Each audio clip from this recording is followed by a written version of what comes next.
Chapter 217, The Biggest Loser, Part 2. Chapter 217, The Biggest Loser, Part 2. Rihanna, Harry, and the other wanderers looked at 13 with solemn looks on their faces. They knew that he was from the Leventis family, so they never judged him based on the normal standards of Solterra. From the beginning, they were observing him as one of the scions of the 10 prestigious families. For them, Xylen knowing how to fight was not a surprise. However, they still thought that due to his age, he would have a hard time fighting against a tigerkin who specialized in close combat. But as the minutes passed by, they were starting to understand that they had still greatly underestimated the little boy, who was a few years younger than them.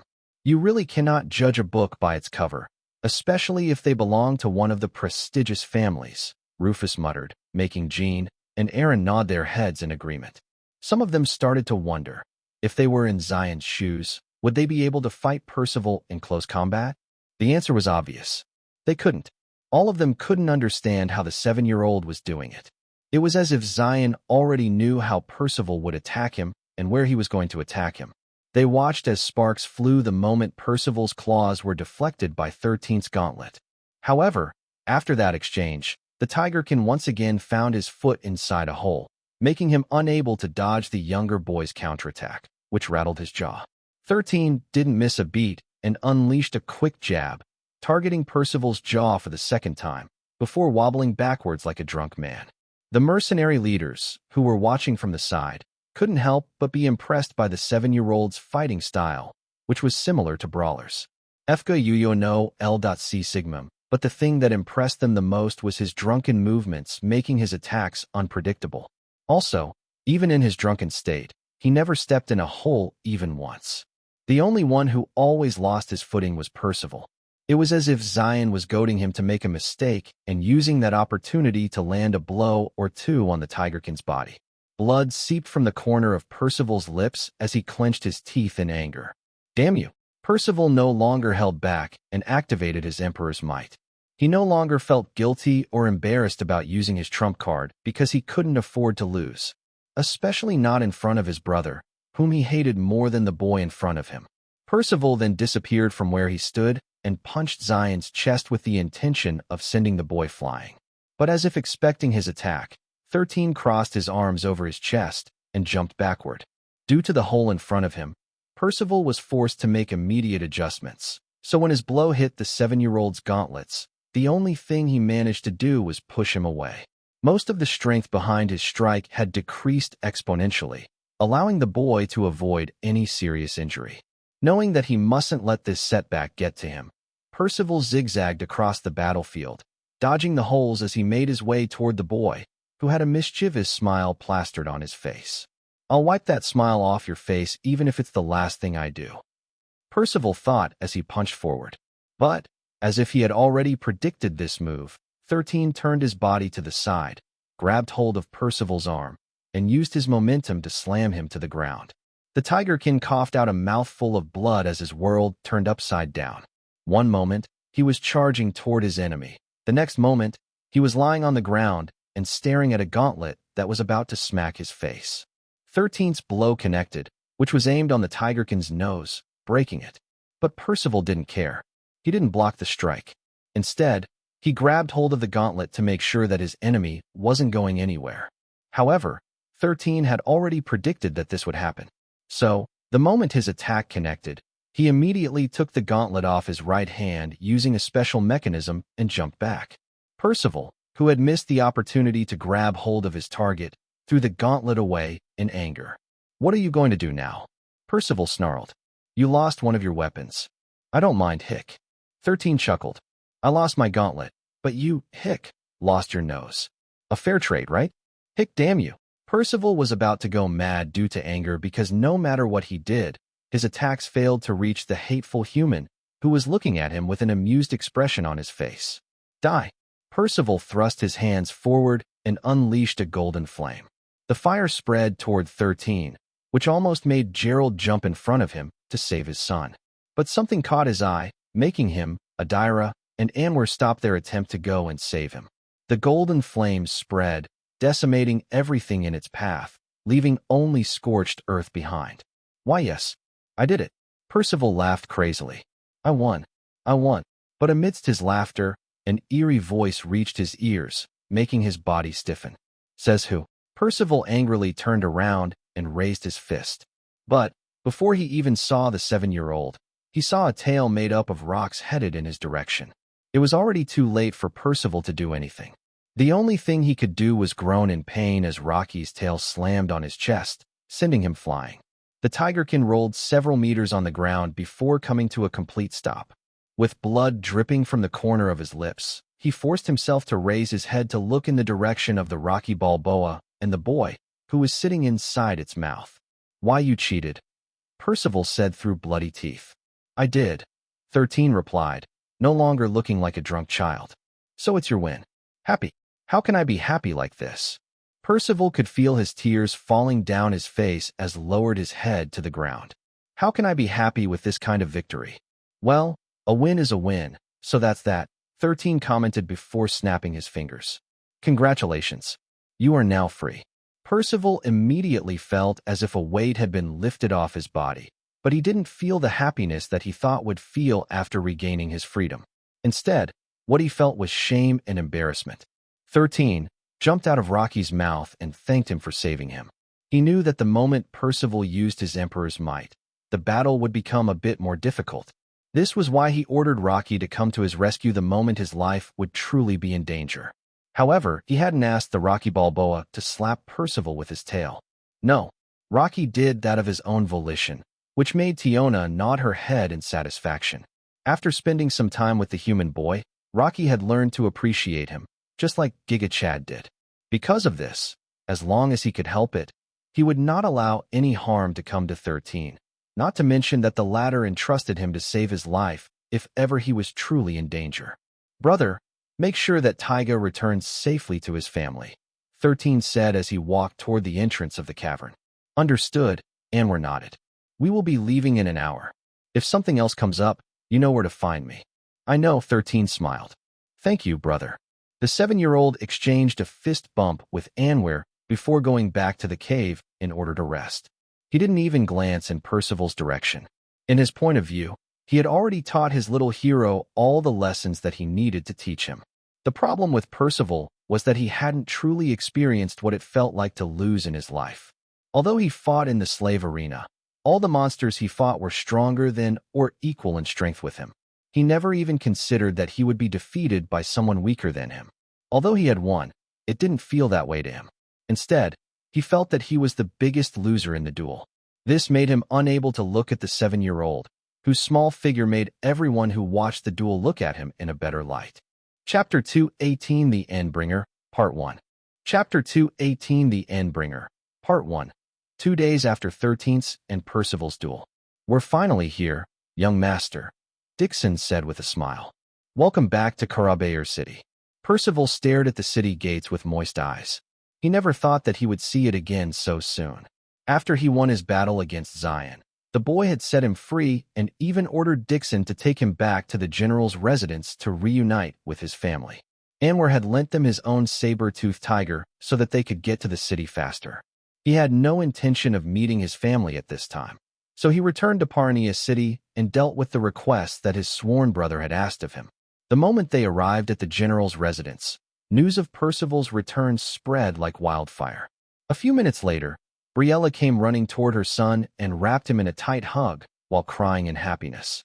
General Stark and Cleo also came and joined the family hug, making all the onlookers around them look at them with warm smiles. You've become thinner, Briella said as she looked at her son, whom she hadn't seen for several weeks. Come, I'll cook all your favorite foods. Make sure to eat them all, okay? Yes, mother, Percival replied, feeling too emotional to say anything else. As the tigerkin was dragged by his mother and sister inside the house, General Stark asked Dixon to come with him to his office. The general had many questions to ask, and he personally wanted to hear the answers from his right-hand man.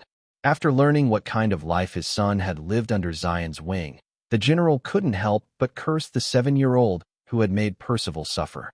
However, when he heard how Percival regained his freedom, he couldn't help but frown after hearing the result of the duel. Percival lost in close combat. General Stark asked in disbelief. Against that boy? Yes, General, Dixon replied. Even I was surprised. Xylen was actually a good fighter despite his age. But my son is 2 ranks stronger than him, General Stark frowned. And he still lost? Dixon nodded. He still lost despite his advantages. Xylen is like a slippery eel, always out of his reach. Although I don't want to admit it, I feel like he already predicted how Percival would move, allowing him to move 2 steps ahead. Although Percival has the advantage in both speed and strength, Xylen was reading him like an open book. If I didn't personally witness it, I wouldn't believe it either, General. General Stark sighed before nodding his head. Since Dixon was there when it happened, he had no choice but to believe it. Then, what is that boy doing right now? General Stark asked. Has he dealt with the barbarians? No, Dixon answered. But he managed to make the city lord of Groner City his ally. Over the past month, the only thing he did was help his father build a giant ballista that is 15 meters long. I don't know what he plans to do with it, but he mentioned that it would be the key to ending the war, so he asked us to help him build it. General Stark pondered for a while before voicing out his thoughts. If he is making a ballista that big, he will probably use it against the Magan Prince, General Stark stated. The only question now is what kind of ammunition he would use that can defeat a being of that rank. I doubt ordinary steel will pierce Arundel's body. Have you asked him what kind of metal he will be using? Is he going to use adamantine? About that, General, he wouldn't say anything, Dixon replied. No matter who asked him, he just kept his lips shut tight. Even inside our base, I don't see anyone making any kind of ammunition for the ballista. The war is only a month away, so there is still time to make some final adjustments. Also, he asked me to return after a week, so I'll be staying here until then, General. Before I forget, Xylen had asked me to pass a letter to you, General. Dixon took out a scroll from his storage ring and handed it to General Stark, who didn't hesitate to read it then and there. As he read the contents of the letter, General Stark couldn't help but frown as a reaction to the content of the letter. The 7-year-old was asking him to prepare 20 saber-toothed tigers for Dixon to bring back with him when he returned to his base. That was still fine. They bred saber-toothed tigers to become the mounts of the Tigerkins, so they had plenty to spare. However, Xylen told him one more thing, and that was the thing that was making the general frown. Is something the matter, General? Dixon, who noticed the general's distasteful expression, asked with concern. Although he didn't like how Xylen did things, especially when he ordered Giga Chad to fart on him, he still appreciated the boy's leadership and charisma, which children his age didn't usually possess. It's nothing, General Stark replied. The boy is just asking me for 20 saber-toothed tigers. You will be bringing them back when you return to him in a week. With that said, go to the stable in the barracks and pick out 20 rank 2 tigers that have been properly trained. That will be enough for his use. The general had no plans to give Xylen rank 3 or higher saber-toothed tigers because they were hard to raise, and the resources used on them weren't cheap. But he still agreed to let the 7-year-old have rank 2 monsters, which wasn't too shabby either. I'll go and have lunch with my family, General Stark stated. It has been a while since we all had a meal together. Dixon nodded in understanding and didn't mention the fact that they still had one family member missing, and that was Anwar. However, after what happened recently, he made sure to keep his lips shut tight because the general's feelings for his adopted son were a bit complicated. Still, he knew that Percival's return to the residence was a positive thing. The smiles of the general's family that were lost when Percival disappeared had finally returned, and that was something worthy of celebration. Meanwhile, on the 3rd island of the Valbera archipelago, Blackie, who had swam all the way to the island, shook his body, sending water droplets flying in every direction. 13, who had already dismounted from the Warzer Blackhound, walked toward the people who were seated around a bonfire beside a cave. You're here, Xylen. A barbarian shaman greeted him with a smile. Have you finished the thing that you were working on? Yes, Auntie Helen, 13 replied. Where is Uncle Roger? He's inside the cave and is monitoring the smelting process. Why don't you join us for lunch? You and Blackie have journeyed quite far to reach us. Did you bring Rocky with you? As if waiting for that moment, the Rocky Balboa emerged from the ground and let out a low growl.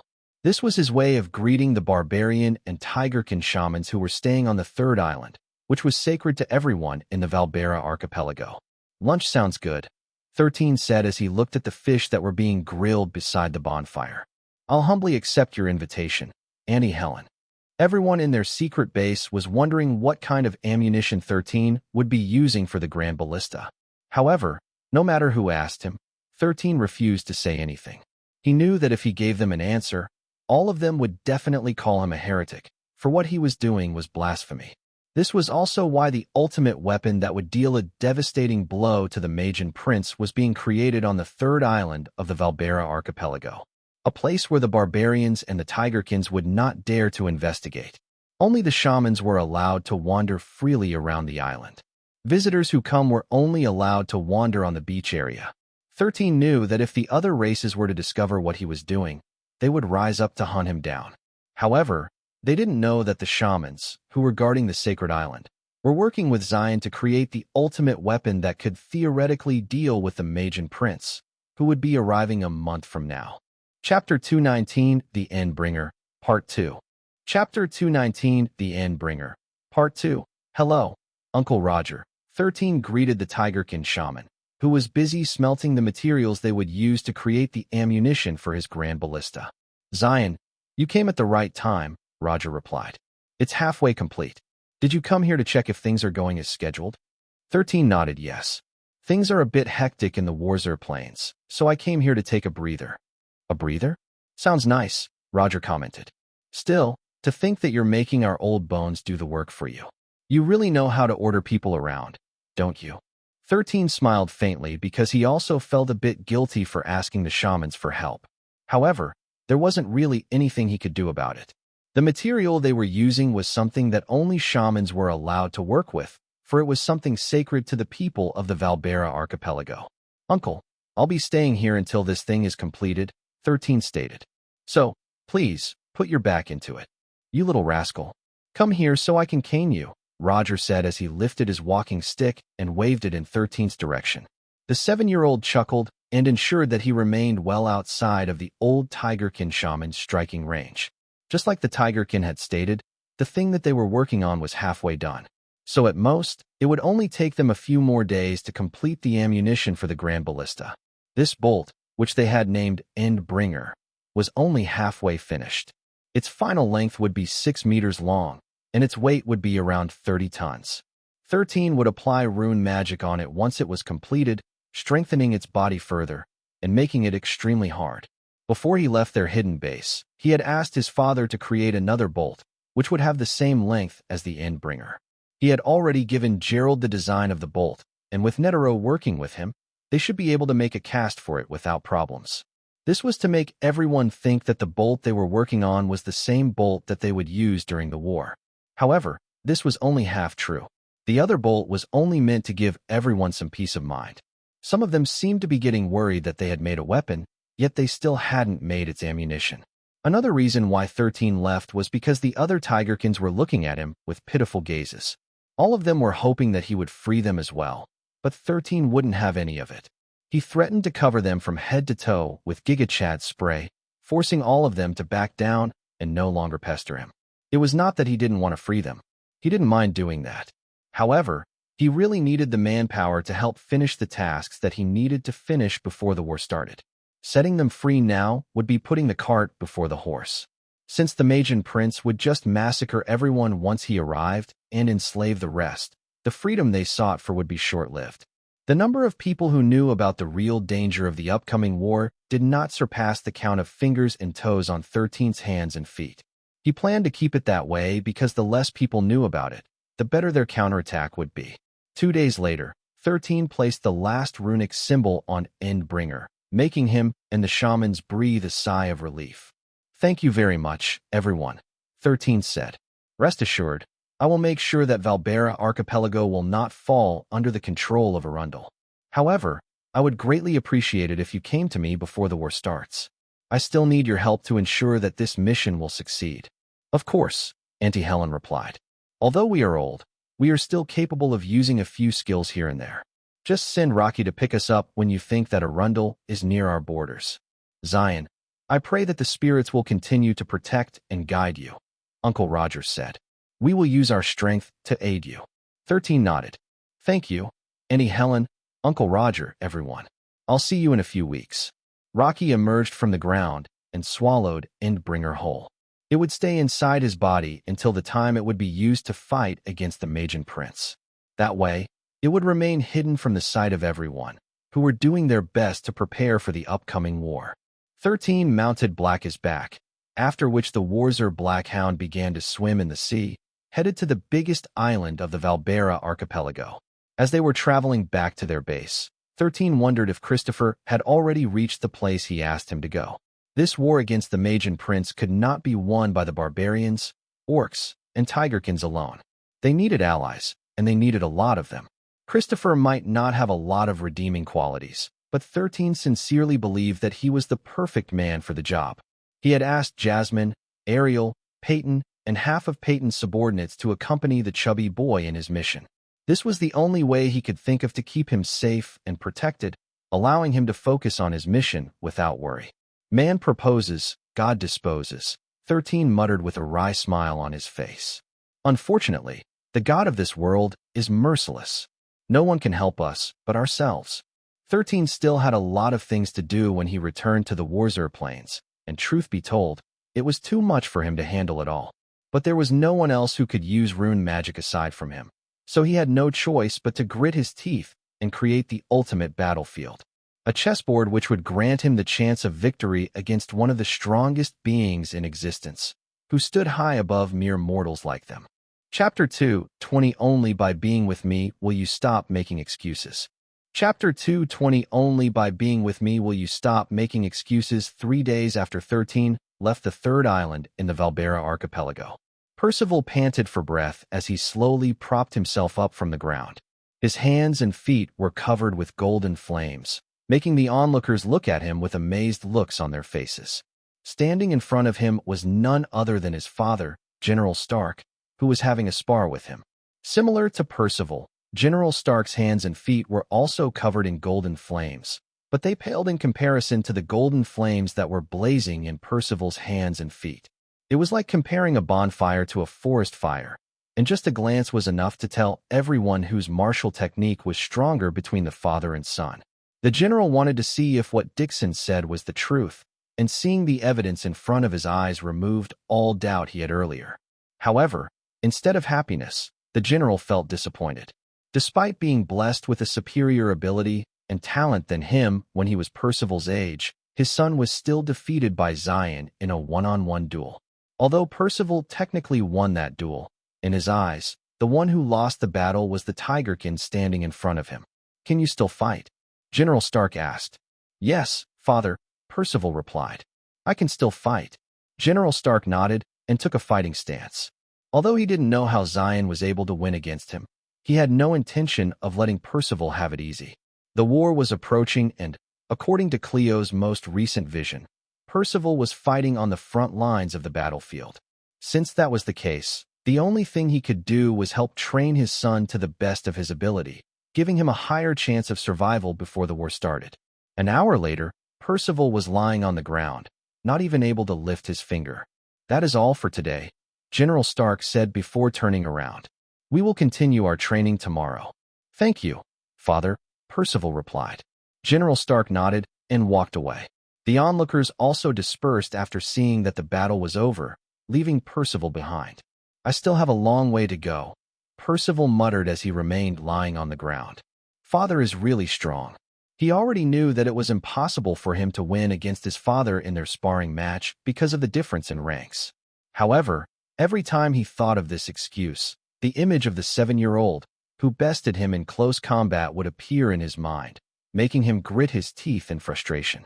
"I bet you're thinking that losing against your father is perfectly normal, right?" Percival almost jumped up in fright because he heard Xylen's hateful voice right next to his ear. However, when he realized that the voice was coming from the dumb-looking bird Visago, the tigerkin roared and tried to smack it away. However, the Poco was a step ahead of him and walked a few steps backwards, away from his reach. "This kind of thinking is the reason I defeated you in our duel," Visago, who was using Xylen's voice, said in a teasing tone. "You know, if your father and I fought, the one who would lose would not be me, but your father." "Shut up," Percival shouted. "You're just spouting nonsense." "Am I?" Visago asked, tilting his head to the side. "Trust me, the one I intend to fight is even stronger than your father by several ranks. This is the difference in our abilities. You have skill issues, my guy. 13 had asked Visego to pester Percival and make sure to talk down to the Tigerkin, who had been reunited with his family. What the Tigerkin needed right now was a worthy rival, and 13 had decided to take that role for the time being since Anwar was quite busy handling the affairs of the Sumatran kingdom. The 7-year-old wanted Percival to bounce back in his defeat, but that would not be enough to motivate the Tigerkin to do his best. In order for that to happen, he needed a goal. He needed someone to defeat, and what better target than someone who had defeated him in a duel, despite being way stronger than his opponent. This was the mentality that 13 wanted to instill in Percival. Despite the overwhelming odds of facing a stronger opponent, he must believe that there was a chance of winning. That way, the power of fate would activate and allow him to create miracles, which was the power of *T that belonged to heroes. 13 hated this power the most because regardless of how disadvantaged they were, they always had a way to reverse their current situation and win in the end. Percival was still at the beginning stages of becoming a hero, so he was still unable to utilize this power. What the 7-year-old wanted to do was to help him awaken this power early because what he needed right now was the power of *T. You know, you won't get strong by training here with your father, Visego said using General Stark's voice as his way of further teasing the Tigerkin. Actually, that power you possess was something that Xylen gave to you, you know? And you know what's even more funny? Before you guys went back to the Sumatran kingdom, he gave your brother Anwar the same power. Guess what? Your brother will become much stronger than he is now. Visego chuckled in a disdainful tone, just like the fourth-rate villain that he had become. 13's villainous mannerisms had rubbed off on the Poco, but Visego didn't mind. He actually liked using 13's voice to talk to his subordinates because he liked how varied their reactions were. I'll say this again, Taiga, you will not unlock your potential if you train here with your family, Visego stated using 13's voice. Only I am able to give you the power you want. Only by being with me will you stop making excuses. Also, if you decide to return, I will tell you the truth about this war and the real enemy that you will be facing in the future. I have already left my message with Dixon, so if you have made up your mind, just talk to him. Lastly, I think it will be best if you have a good talk with your sister, Cleo. Just like your mother, she can also have visions. Why don't you ask her what kind of visions she had been seeing as of late? Maybe that will help you make your decision. After saying those words, Visego flew away and headed towards Parnia City in order to pass Xylen's message to Anwar. 13 had allowed Percival to return to his family for a few days because this was what Briella had asked of him. Since the beautiful Tigerkin had treated him properly while he was still living in their residence, the 7-year-old thought that it wouldn't be a big deal to let Percival go home for a few days. Somewhere on the main continent, Arundel looked at his army, which was in the process of boarding the ships that would take them to the Valbera archipelago. These ships were being pulled by sea monsters, allowing them to travel faster compared to those who relied on sails to travel the sea. He had lost all contact with Gale from the barbarians, making him wonder if the one he'd chosen had decided to betray him. Fortunately, Paven was still there to communicate with him, allowing him to better understand the situation in the Valbera archipelago. Since it had already come to this, he decided to oversee the war himself, and if it didn't progress the way he intended, he would not hesitate to interfere and forcefully make everyone submit to his rule. Although it was embarrassing, he didn't want to lose his bet with Commissats, who always talked to him as if he was beneath him. However, now that things had gotten out of hand, he decided to act personally even though he would become the laughingstock of their organization. He would rather endure this kind of shame and embarrassment than lose completely. I guess my plan to impress the other Magian princes and princesses has backfired, Arundel thought as he gazed at his army. But it doesn't matter. This is just a small setback. I will be able to regain my prestige in the future. With this thought in mind, the Magian prince, who was hailed as the Destroyer, boarded the flagship of his army, which was being pulled personally by a kraken. It would still take a day before they departed from their territory, yet the news of Arundel making his move had already started to spread among the powerful factions who bordered his territory. Chapter 221 His greatest enemy was actually his strongest ally. Chapter 221 His greatest enemy was actually his strongest ally. It had been 2 days since Visego had talked to Percival, and yet he couldn't shake off the words that the Poco Poco had spoken to him. He was feeling restless, as if he was out of the loop and everyone around him knew what was happening, while he was left in the dark. Percival thought that the power he now possessed was something he already had by birth. But, after being told that the one who gave him the power he had was none other than the master that had tortured him, he felt devastated. Because of this, he did the only thing he could do and talk to his mother. He wanted to know if what Xylen said about Cleo having visions was the truth or not. "You want to ask Cleo about her visions?" Briella looked at his son with worry. "Why?" "Because I want to know the truth," Percival replied. "The real reason behind this war, and why Anwar is allowed to roam free despite what he did to me." Briella sighed because her once happy family had broken apart due to Anwar's actions. However, Xylen had also chastised her because she could have stopped it if she wanted to. But she did not. The 7-year-old told her straight up that the reason why Percival was taken away was because she allowed it to happen. She was at fault, just like Anwar was, so she didn't have the moral standing to blame him for enslaving Percival. In the end, all of this happened because she decided to turn a blind eye to everything. "Understood," Briella said softly. "Let's go see Cleo." Percival nodded and followed his mother until they arrived at his sister's room. "Cleo, it's me." Briella knocked on the door. "Percival wants to talk to you." The door opened, showing a pretty tigerkin, who was only a few years older than Percival. "Come in, mother, brother," Cleo said as she opened the door wider. "I have been expecting the two of you." Briella found her daughter's choice of words quite interesting because she never used it before. However, since her daughter was a seer, she thought that her powers might have evolved, allowing her to see more things clearly. The three tigerkins sat on the couch, as Percival told his older sister the reason he wanted to talk to her. "When I first saw Xylen, I saw him standing on a hill, as giant fireballs descended from the sky. The barbarians, the tigerkins, were caught up in the explosions, with some of them dying and getting burned alive on the spot." Cleo's words were measured, yet firm and clear. If in the past, she would shudder while recalling these things. But now, things were different. She had become a little bit stronger and accepted that her visions served as a warning and hope for her and her people. "But I've been seeing more visions of him as of late." Cleo's hand that was being held by her mother trembled a bit as she recalled her latest vision about Xylen. "I saw him facing off against a horned monster with flames covering its body. You and Brother Anwar were there as well, supporting him from the side. This monster is the reason this war is happening in the first place, and his name is Arundel the Destroyer, a Magian prince who is coming to conquer our lands and enslave our people." Briella and Percival didn't say anything when Cleo said Brother Anwar. Instead, they focused on her latest vision, which showed Xylen fighting on the front lines against a being that was stronger than the barbarian king and the tigerkin king. But what was more surprising was that the ones helping him fight it were none other than Percival and Anwar.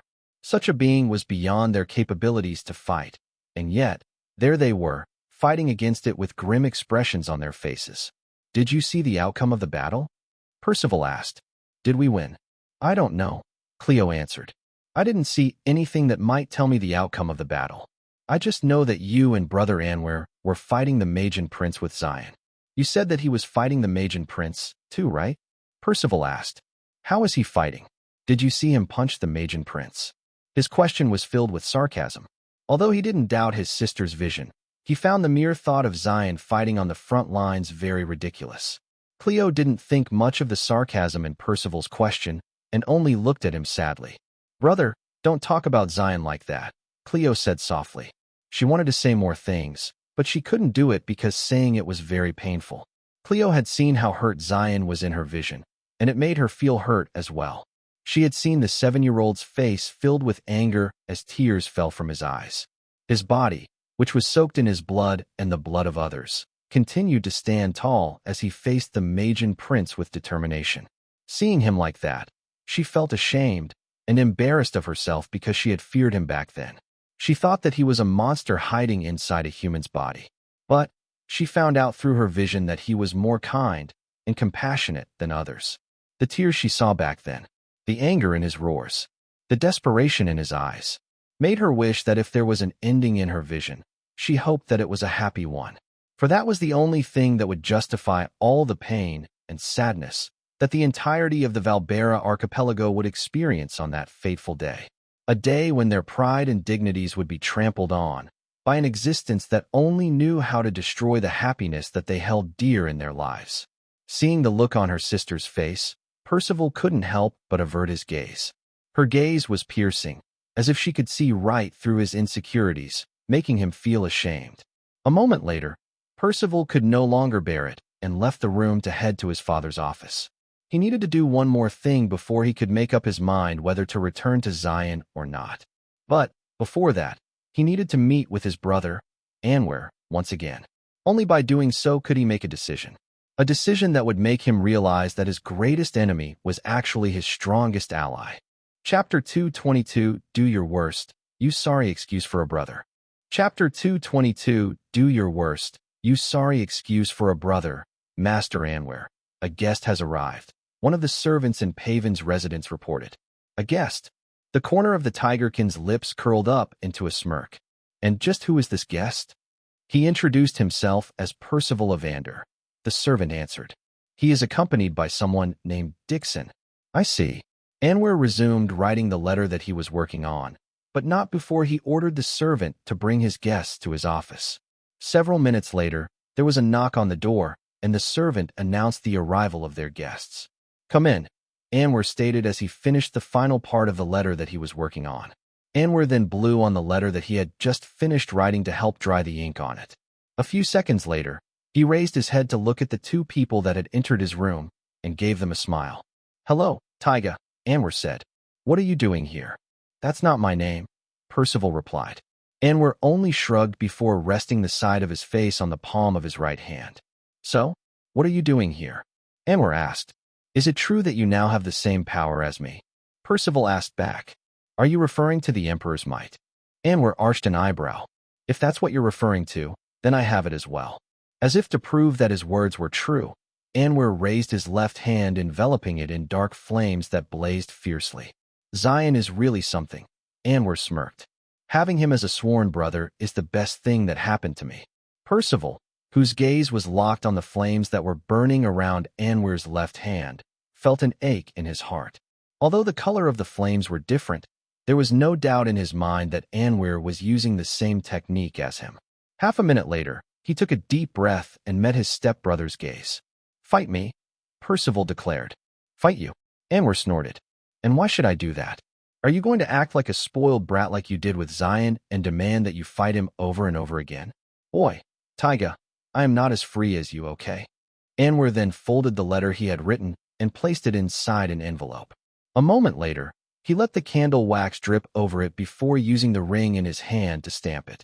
Anwar's seal, which was now recognized by the leaders of the underworld, was only given to those who had the ability to accomplish the tasks that were written inside the envelope. This is the last time I will ask you to fight with me, Percival stated. After this, I will not ask you to fight me again. Oh, Anwar sneered. Who are you to demand such a thing? Also, must I remind you that you've gotten your ass handed to you by a 7-year-old who is several times weaker than you? If you can't even beat Xylen, do you really think you have the chance to beat me? I didn't come here to beat you. Percival took a step forward. I came here to settle things between us. Now you're talking. Anwar nodded. I can accept your challenge if this is your reason for coming here.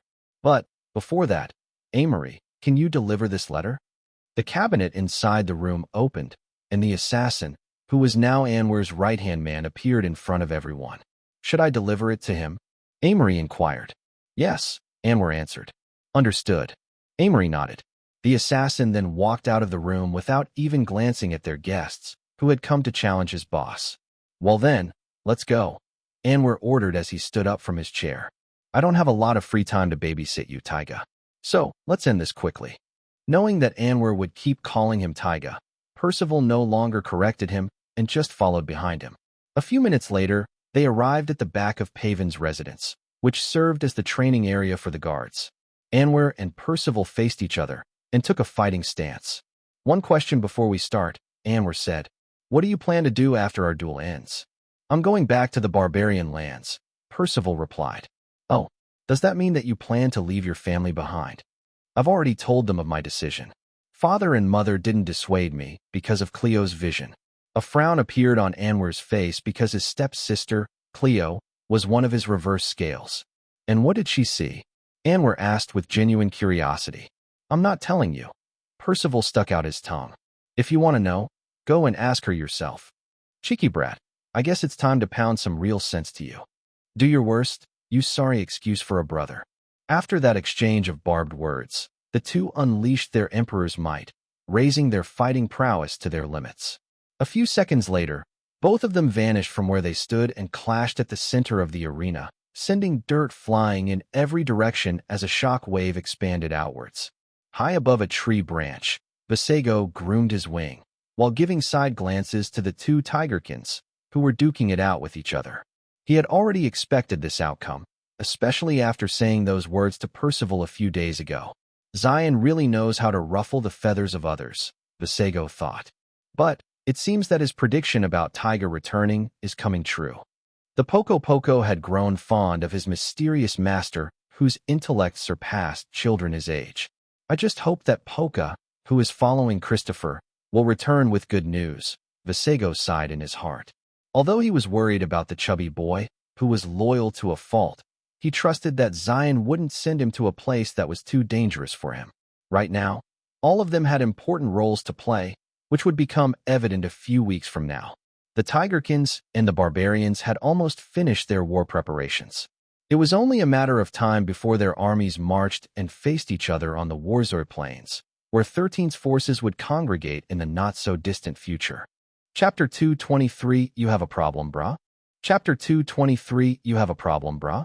After traveling for nearly a week, Percival stared at the entrance of the cave where the 7-year-old boy's secret base was located.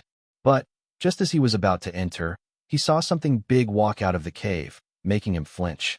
You could not live with your own failure. Where did that bring you?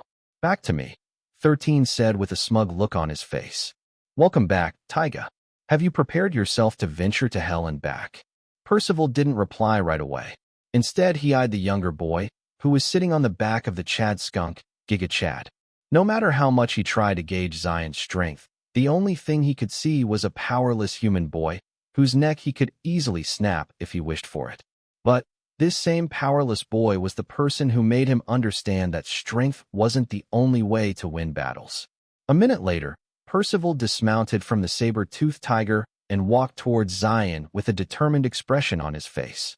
When he was only 3 meters away from the Chad skunk, he knelt on the ground and looked at the younger boy with a steady gaze. Can you make me strong? Percival asked. I can, 13 replied with confidence. Then, will you accept me as your disciple? A disciple? 13 arched an eyebrow as he looked at the kneeling tigerkin in front of him. You mean to say you want to learn things from me for free without giving anything in return? 13 smirked. I'm not a very charitable person, so I'll have to decline your request. Then, what do you want? Percival asked. Do you want to enslave me again? No, 13 shook his head. What I want from you is a promise. If you survive this war, you will become my subordinate for 2 years. Only 2 years. Percival asked back. Only 2 years. 13 chuckled. Fine. Since you sound so disappointed, let's make it 3 years. Wait, I didn't say that you could increase it. You have a problem, brah? A sigh escaped Percival's lips because he knew the kind of look that Xylen was giving him. It was the kind of look where he wouldn't take no for an answer, making him have no choice but to nod his head in agreement. 3 years then, Percival stated. I will serve you faithfully as your subordinate for 3 years. 13 nodded. Good. Since I'm investing in you, you better not die. I don't plan to die, Percival replied firmly. Come inside, 13 ordered. We don't have much time left, so I'll make you strong before this day is over. Percival became confused after hearing Xylen's words. He was expecting that the boy would use the remaining days to train him, but from the way he worded his statement, the 7-year-old only intended to train him for a day, which made him wonder if he was joking or not. Dixon watched the exchange with amusement because he thought that 13 was just teasing the general's son. FGYuyoBnovel.com, there was no way that he could train Percival to become strong in a day. But this was why he was wrong as well. 13 wasn't an ordinary boy, and since he lacked time, he intended to use a special method to train Taiga. As the tigerkin entered the interior of the cave, he was pleasantly surprised to see that there were already 2 steel-reinforced bolts that the Grand Ballista could use as ammunition. Xylen had hailed the Grand Ballista as their trump card during the war, and he had to admit that it looked imposing enough to be called one. It didn't take long before 13 and Percival arrived in his room. Just like always, he had asked Christopher and Giga Chad to guard the door, so that no one would disturb them. "Last time, I knocked you out," 13 stated. "But this time, I will not do such a thing. So, sit cross-legged and close your eyes." Percival did as he was told, and closed his eyes obediently. The only way for him to train Percival was to allow him to inherit the battle experience of a fighter that specialized in using Emperor's might. Fortunately, he had that kind of experience because one of his hosts was a candidate to become the next Beast King, who was an expert in using that same martial technique. What Xylen planned to do was let Percival gain the accumulation of that experience, allowing him to better understand how to use the skill, as if he had used it for an entire lifetime. He planned to do the same thing for Anwar, and had already sent a letter to him, asking him to come and see him after a week. 13 needed his hero and his villain to be at the peak of their strength before the fight against the Magian Prince started. "Leon, I'll borrow your power once more," 13 said softly as he remembered his host, who had failed to become the next Beast King due to the scheme that was devised by one of the villains, who wanted to get the position as well. Taking a deep breath, he placed his finger on his forehead and activated the rune magic that he had prepared for Taiga's arrival. The cores that he had placed around his body glowed one by one, allowing Xylen to channel their power to his soul core and copy the memories of his host, Leon. A few minutes later, he tapped Taiga's forehead, allowing the Tigerkin to absorb the battle experience that his previous host had accumulated during his lifetime. Of course, he didn't add the part where Leon was ambushed by over 200 Beastkins, which led to his death. 13 sat cross-legged in front of Percival and monitored his condition. Although he believed that the transfer of memories was going to be smooth, he decided to stay just in case there were any complications. Fortunately, nothing of the sort happened, and after 6 hours, Percival opened his eyes. His gaze was no longer the gaze of an insecure brat who still didn't know what he wanted to do in life. "It will take you a few days to consolidate everything that you have learned," 13 stated. "You are free to train and hunt wherever you please. But make sure that you don't venture too far from this base. I don't want you dying due to overconfidence. Do I make myself clear?" "Yes, master." Percival bowed his head respectfully, showing his sincerity. What Xylen gave him was something precious, and although he didn't know that Leon had a special relationship with 13, he believed that the person whom he had received memories from was someone who never gave up until the bitter end. "Do your best, Taiga," 13 said as he patted the Tigerkin's shoulder. "You need to work hard for me for the next 3 years." Instead of being angry, Percival only smiled and nodded his head.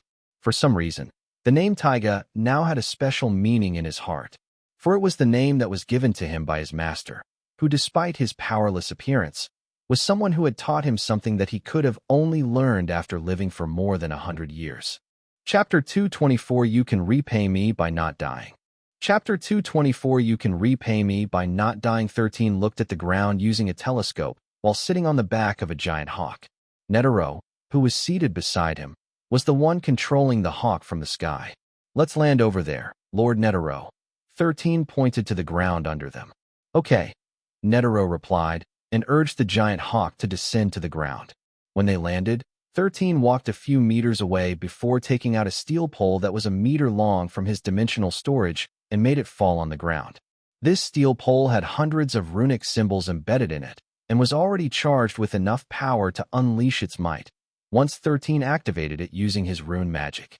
A moment later, Rocky emerged and picked the steel pole with its mouth before planting it firmly in the location that 13 had pointed. The Rocky Balboa even used its tail to hammer it into the ground, making sure that it was planted properly. "A little deeper, Rocky," 13 said. "We must not let anyone discover it." Netero watched with amusement as the 7-year-old asked the Rocky Balboa to bury the steel pole until it was a meter deep before covering it with dirt. "Good." 13 nodded in satisfaction. "Let's go to the next location, Lord Netero." The old man nodded, and once again asked his giant hawk to fly towards the sky. The armies of the Tigerkins and the barbarians were about to march out to the battlefield, so they needed to complete their preparations before the war officially started. 13 planned to deposit 24 steel poles in the Warzer Plains in order to cover a wide area that spanned for at least 5 miles in every direction. He even made sure that it would be enough to reach the beach where he believed Arundel's army would land when they arrived at the Valbera archipelago. But, in order to maximize the power of the formation that he was creating, he would need the Magian Prince to arrive at its center, allowing him to trap the Magian Prince completely. If he activated the formation when Arundel was only on the edges of it, there was a high chance that the binding would not be strong enough to hold him completely, allowing him to escape. Although it was dangerous, 13 planned to lure the Magian Prince to the very center of the formation, where they would have a higher chance of getting the Endbringer to hit him. Half a day later, 13, Netero, and Rocky returned to their secret base to rest. "What is our next move, Xylen?" Netero asked as they walked deeper inside the cave. "We wait for the battle to start," 13 replied. "We've already done everything in our power. Whether we succeed or not now depends on the actions of the Magian Prince." 13 wanted nothing more than to sleep for 2 straight days after everything that he had done. He hadn't gotten much sleep over the past week because they were running out of time. The boy knew that if he planted the steel poles a few days later, there was a high chance that he would be discovered by the scouts of the Barbarian and Tigerkin armies. Because of this, he worked day and night to make sure that the formation he created was perfect. After telling Netero that he would take a nap, 13 headed straight to his room. However, he bumped into Anwer on his way, making the latter smile. "Are you too deprived of sleep to see where you are going, Xylen?" Anwer asked as he looked at the 7-year-old, who had dark circles in his eyes. 13 eyed Anwer from head to foot and felt the changes in his presence. "How is it? Do you think you can consolidate what you've learned before the war starts?" "It will be a bit tight, but I will manage," Anwer replied with confidence. "I am truly thankful for what you've done for me, Xylen. I don't know how I'll be able to repay you. You can repay me by not dying, and by making sure that I also won't die," 13 answered before yawning. "I'm going to sleep. Make sure to return to the Sumatran kingdom before the barbarian armies arrive." Anwer nodded. "I was just about to do that. I just waited for you to return so I can say a proper goodbye." 13 hummed before raising his closed fist towards his sworn brother, making Anwer smirk. The 2 fists bumped each other before the 7-year-old entered his room to sleep. Percival, who was leaning on the wall not far from them, opened his eyes and looked at his stepbrother, who was about to leave their base. "Don't die, okay?" Percival said. "If there is anyone who has the right to kill you, that person is me. Worry about yourself," Anwer replied as he walked past his stepbrother. "Because if you die, father, mother, and Cleo will be very sad. The least you can do is make sure you survive this war for their sake." Anwer didn't even bother to look at Percival as he headed to the exit of the cave. His sworn brother had already told him what must be done, and he would see to it that he would do them without fail.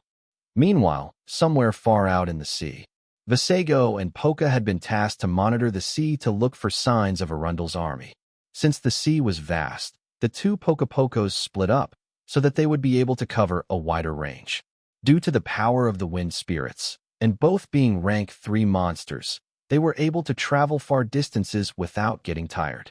Poca, who was tasked to fly northwest, saw dark clouds on the horizon. After flying in that direction, she immediately sensed the overbearing aura from a being that stood at the apex of the world.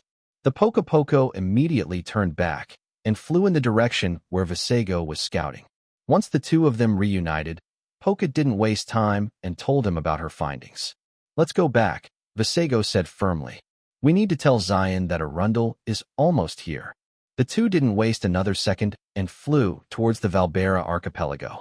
The moment of truth was almost at hand, and with it, the armies of the Tigerkins, barbarians, and the orcs started to move towards the Warzer Plains, where they would all take part in a battle that would dye the ground red with their blood. Chapter 225. This is your last chance. Your one and only chance, so think wisely. Chapter 225. This is your last chance.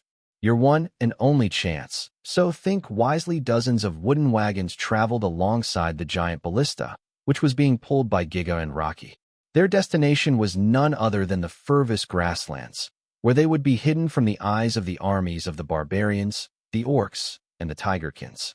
After napping for 3 hours, 13 ordered everyone inside the cave to mobilize and head to the camp that they had prepared in the darkest regions of the Warzor Plains. There, they would set up their grand ballista and hope that after a few days, the war would finally be over. The Wanderers were feeling restless because they could feel the tension in the surroundings.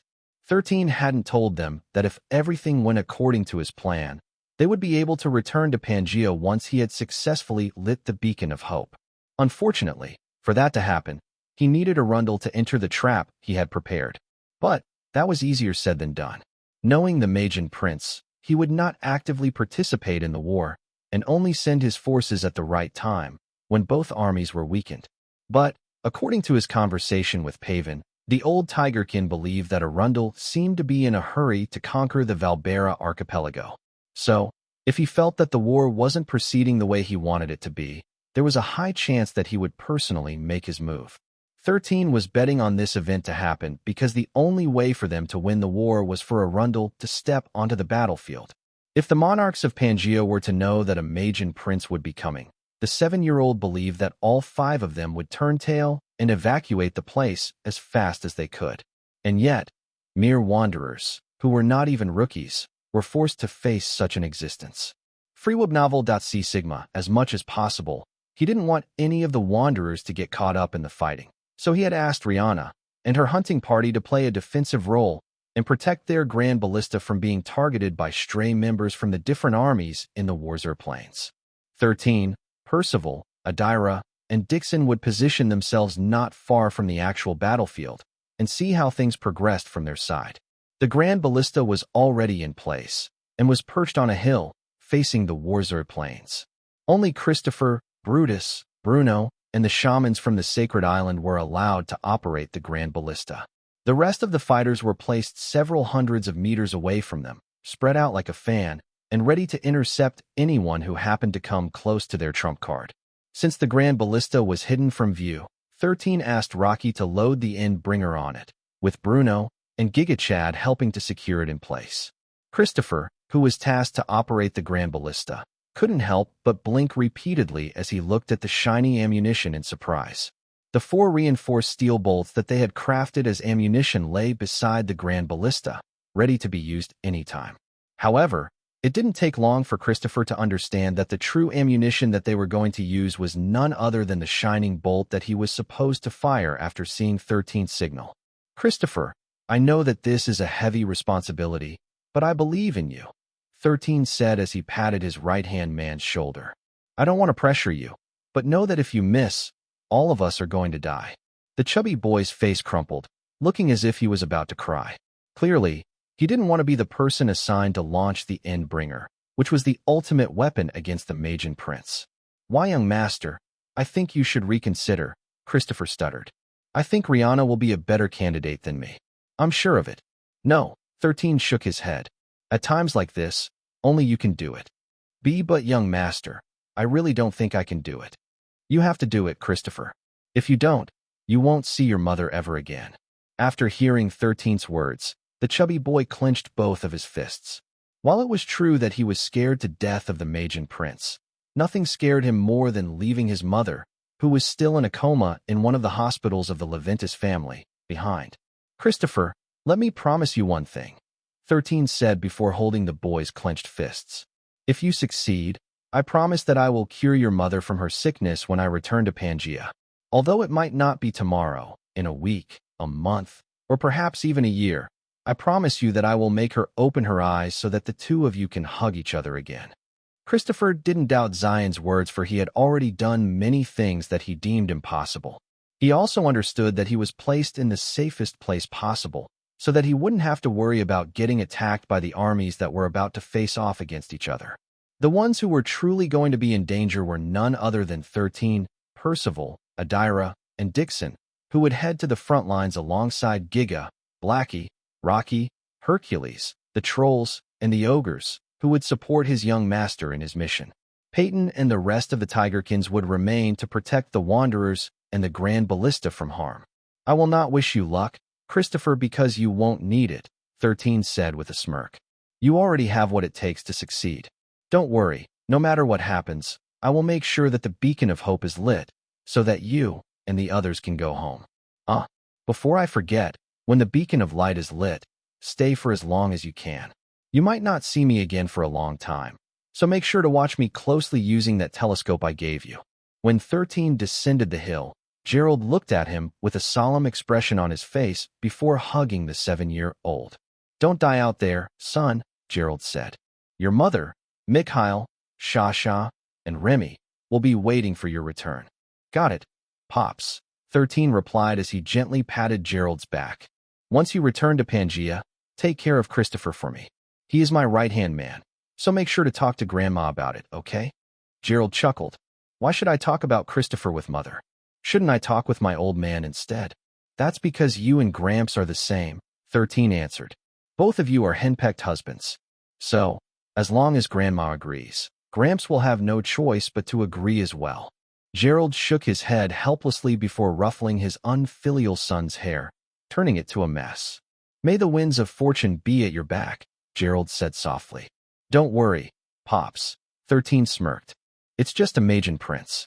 I'm sure Gramps will die out of envy knowing that he missed the chance of becoming a monarch by taking part in this mission.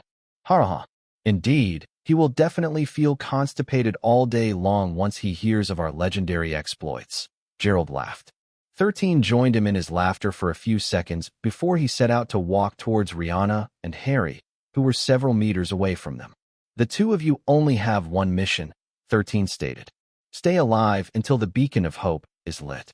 Rihanna, it has been fun going on an adventure with you. I hope that our paths will cross again somewhere here in Solterra." Rihanna became teary-eyed as she hugged the 7-year-old tightly. "Of course there will be plenty of opportunities to meet. We will meet again, definitely." 13, who had been hugged tightly, waited for a few seconds before tapping the young lady's back so that she could release him. Although she was reluctant, Rihanna finally let him go, allowing the 7-year-old to look at Harry with a solemn expression on his face. "Xylen." Harry was about to say something, but he was cut short when the younger boy raised his hand. "Harry, there is only one thing I want from you," 13 said. "Anything. As long as I can do it, I will give it to you," Harry replied. "Attack helicopter."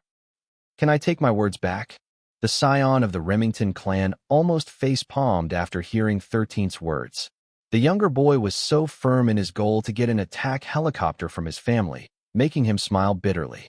"Don't worry," 13 stated as he patted Harry's shoulder. "I will have my attack helicopter, by hook or by crook. So, wait for me to return to Pangaea to cash out what you owe me, okay?" Harry sighed before nodding his head. "Fine," Harry said. "I'll see what I can do. And I'll do the rest," 13 said with a devilish smile on his face. "Attack helicopter get." The younger boy smirked as he walked towards Percival, Adira, Dixon, and the monsters who would fight alongside him. "I will not sugarcoat things," 13 declared as he faced those who would accompany him in battle.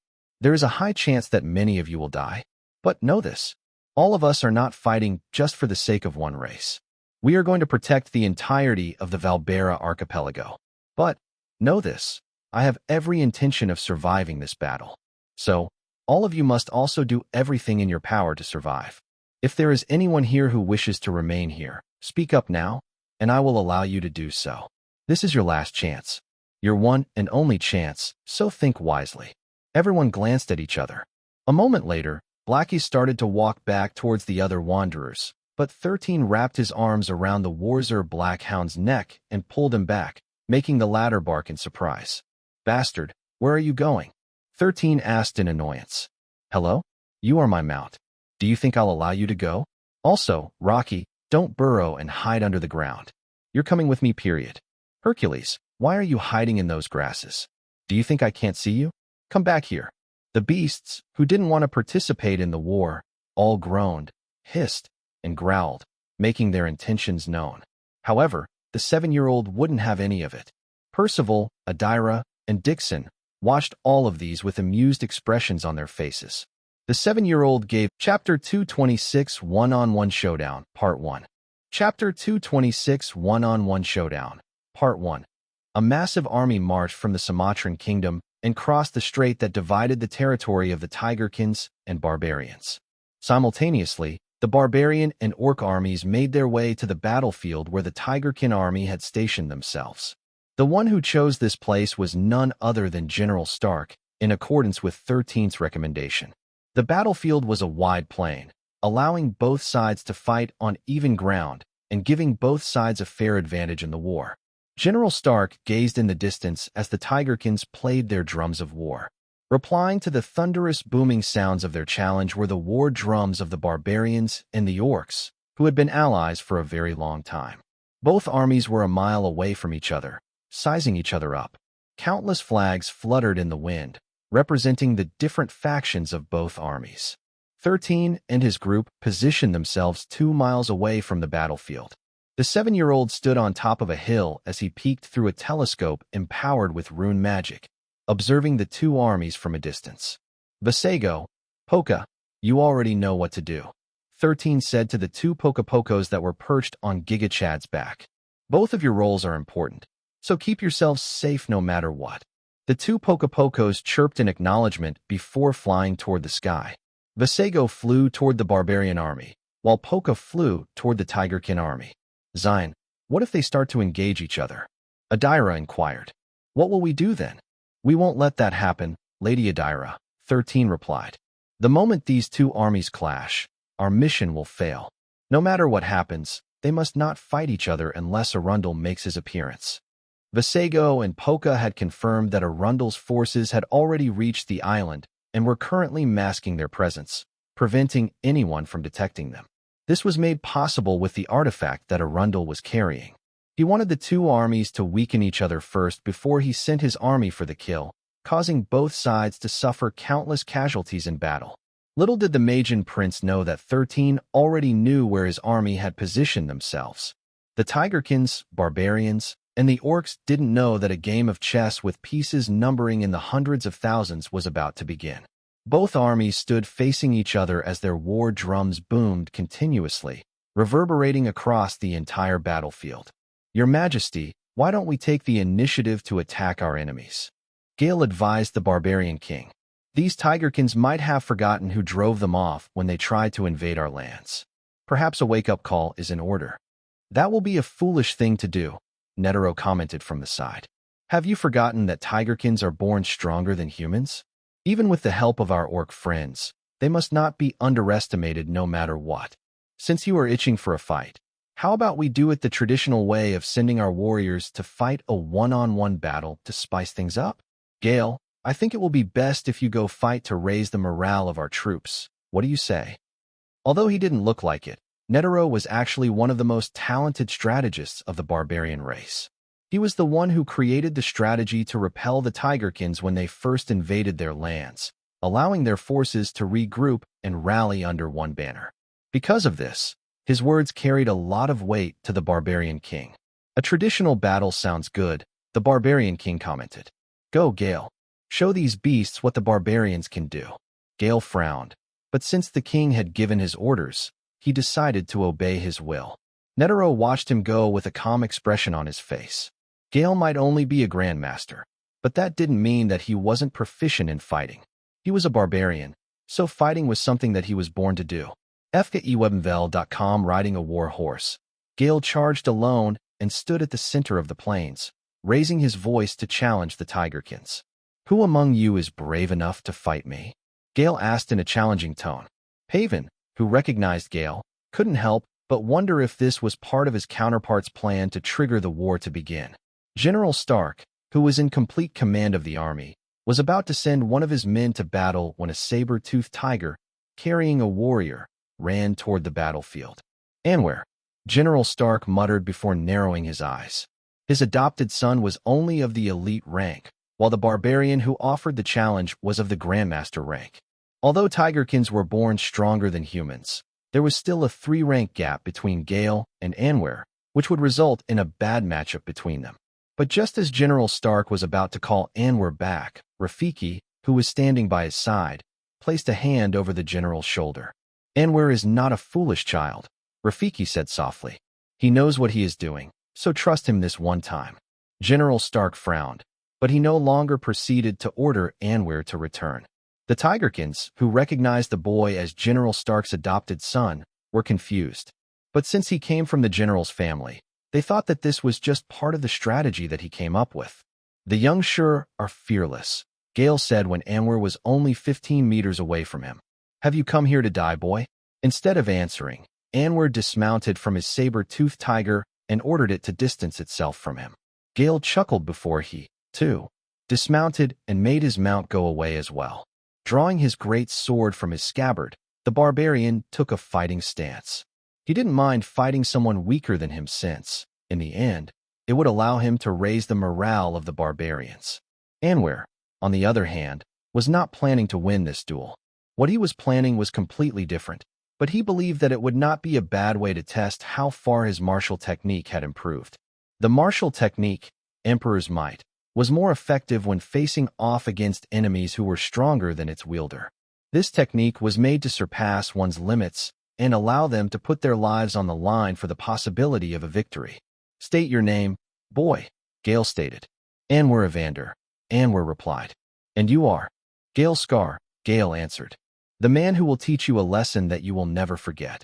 Anwer took a fighting stance, which he had seen countless times inside his head and practiced nearly 16 hours a day ever since he gained the memories of the Lion King named Leon.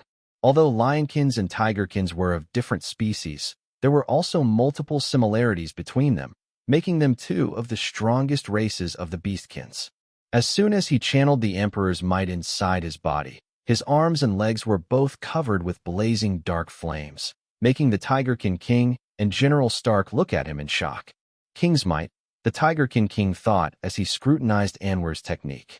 No, this is different from King's might. It is much more powerful. Only the royal family were able to use the martial technique King's might because this was their closely guarded secret. However, after seeing that Anwer was able to use a martial skill that was quite similar, and perhaps even stronger than King's might, the Tigerkin King wasn't able to stop himself from looking at the boy favorably. He is Stark's adopted son, the Tigerkin King thought as he glanced at the general, who also had a surprised expression on his face. I guess he didn't know that his son knew how to use this formidable martial technique. The Tigerkin King pondered for a bit as his interest in Anwer grew. Unbeknownst to him, Anwer had deliberately taken the initiative to showcase his powers to the Tigerkin King to make the latter interested in him. He believed that after he saw how powerful this martial skill was, he would gain a status in the Sumatran kingdom, befitting of the technique he possessed. 2 miles away from the battlefield, the corner of 13's lips curled up into a smile. Anwer really knows how to advertise his worth to others, 13 mused. But I also want to see just how far he has mastered the Emperor's might. Somewhere in the Warzor Plains, the Magian Prince looked at this little face-off with mild amusement in his face. He recognized the person fighting to be Gale, whom he had not been able to contact for the past several weeks. Arundel still had no idea what happened to him, but seeing that the other party was about to fight a one-on-one battle with an interesting Tigerkin, he decided to just watch for the time being and enjoy the entertainment that was taking place in front of him. Chapter 227 One-on-One Showdown Part 2. Chapter 227 One-on-One Showdown Part 2. Gale couldn't help but frown as he blocked and dodged Anwer's relentless assault. The black flames obscured his vision, but he was able to fight calmly against someone whose speed surpassed his own. You might be fast, but your attacks will never reach me, Gale said with confidence as he waited for the right opportunity to strike. But whenever he thought that Anwer had left an opening, the Tigerkin would perfectly dodge the barbarian's attack before unleashing an attack of his own. The more the Tigerkin King saw Anwer's explosive might, the more the latter became precious in his eyes. If his life is ever in danger, go and rescue him, the king whispered to one of his personal guards, who was a champion. He is a great prodigy of our race, so he must be kept safe at all cost. Yes, your majesty. The royal guard bowed respectfully before moving toward the front of their army, giving him enough distance to save Anwer if ever his life was in danger. 13 was quite satisfied with the level of skill that Anwer was showing on the battlefield. Although there was a difference of 3 ranks between him and Gale, he was able to dodge every attack that the barbarian aimed in his direction. What a show-off, Percival commented as he, too, looked at his stepbrother using a telescope. Do you think you can do better than him? 13 inquired out of curiosity. If we were of the same age, then yes. Percival replied. 13 smirked. So you're using age now? It is a fact that he is older than me, Percival answered. Well, I'm also younger than you, but you still lost to me in the end. Percival didn't have any words to refute 13's claim. Also, he couldn't possibly challenge the 7-year-old now, especially after recognizing him as his master. Percival understood that without the younger boy's guidance, he wouldn't be able to master the skill, Emperor's Might, in such a short period of time. Right now, his current strength was all thanks to 13, and his face wasn't thick enough to think otherwise. The battle dragged on for nearly half an hour, with no clear winner in sight. Anwer was too weak to break past Gale's sturdy defenses, while Gale was not fast enough to land a hit on the Tigerkin's body. Even so, the morale of the Tigerkins was at an all-time high because one of their comrades was putting up a good fight against someone that was stronger than him.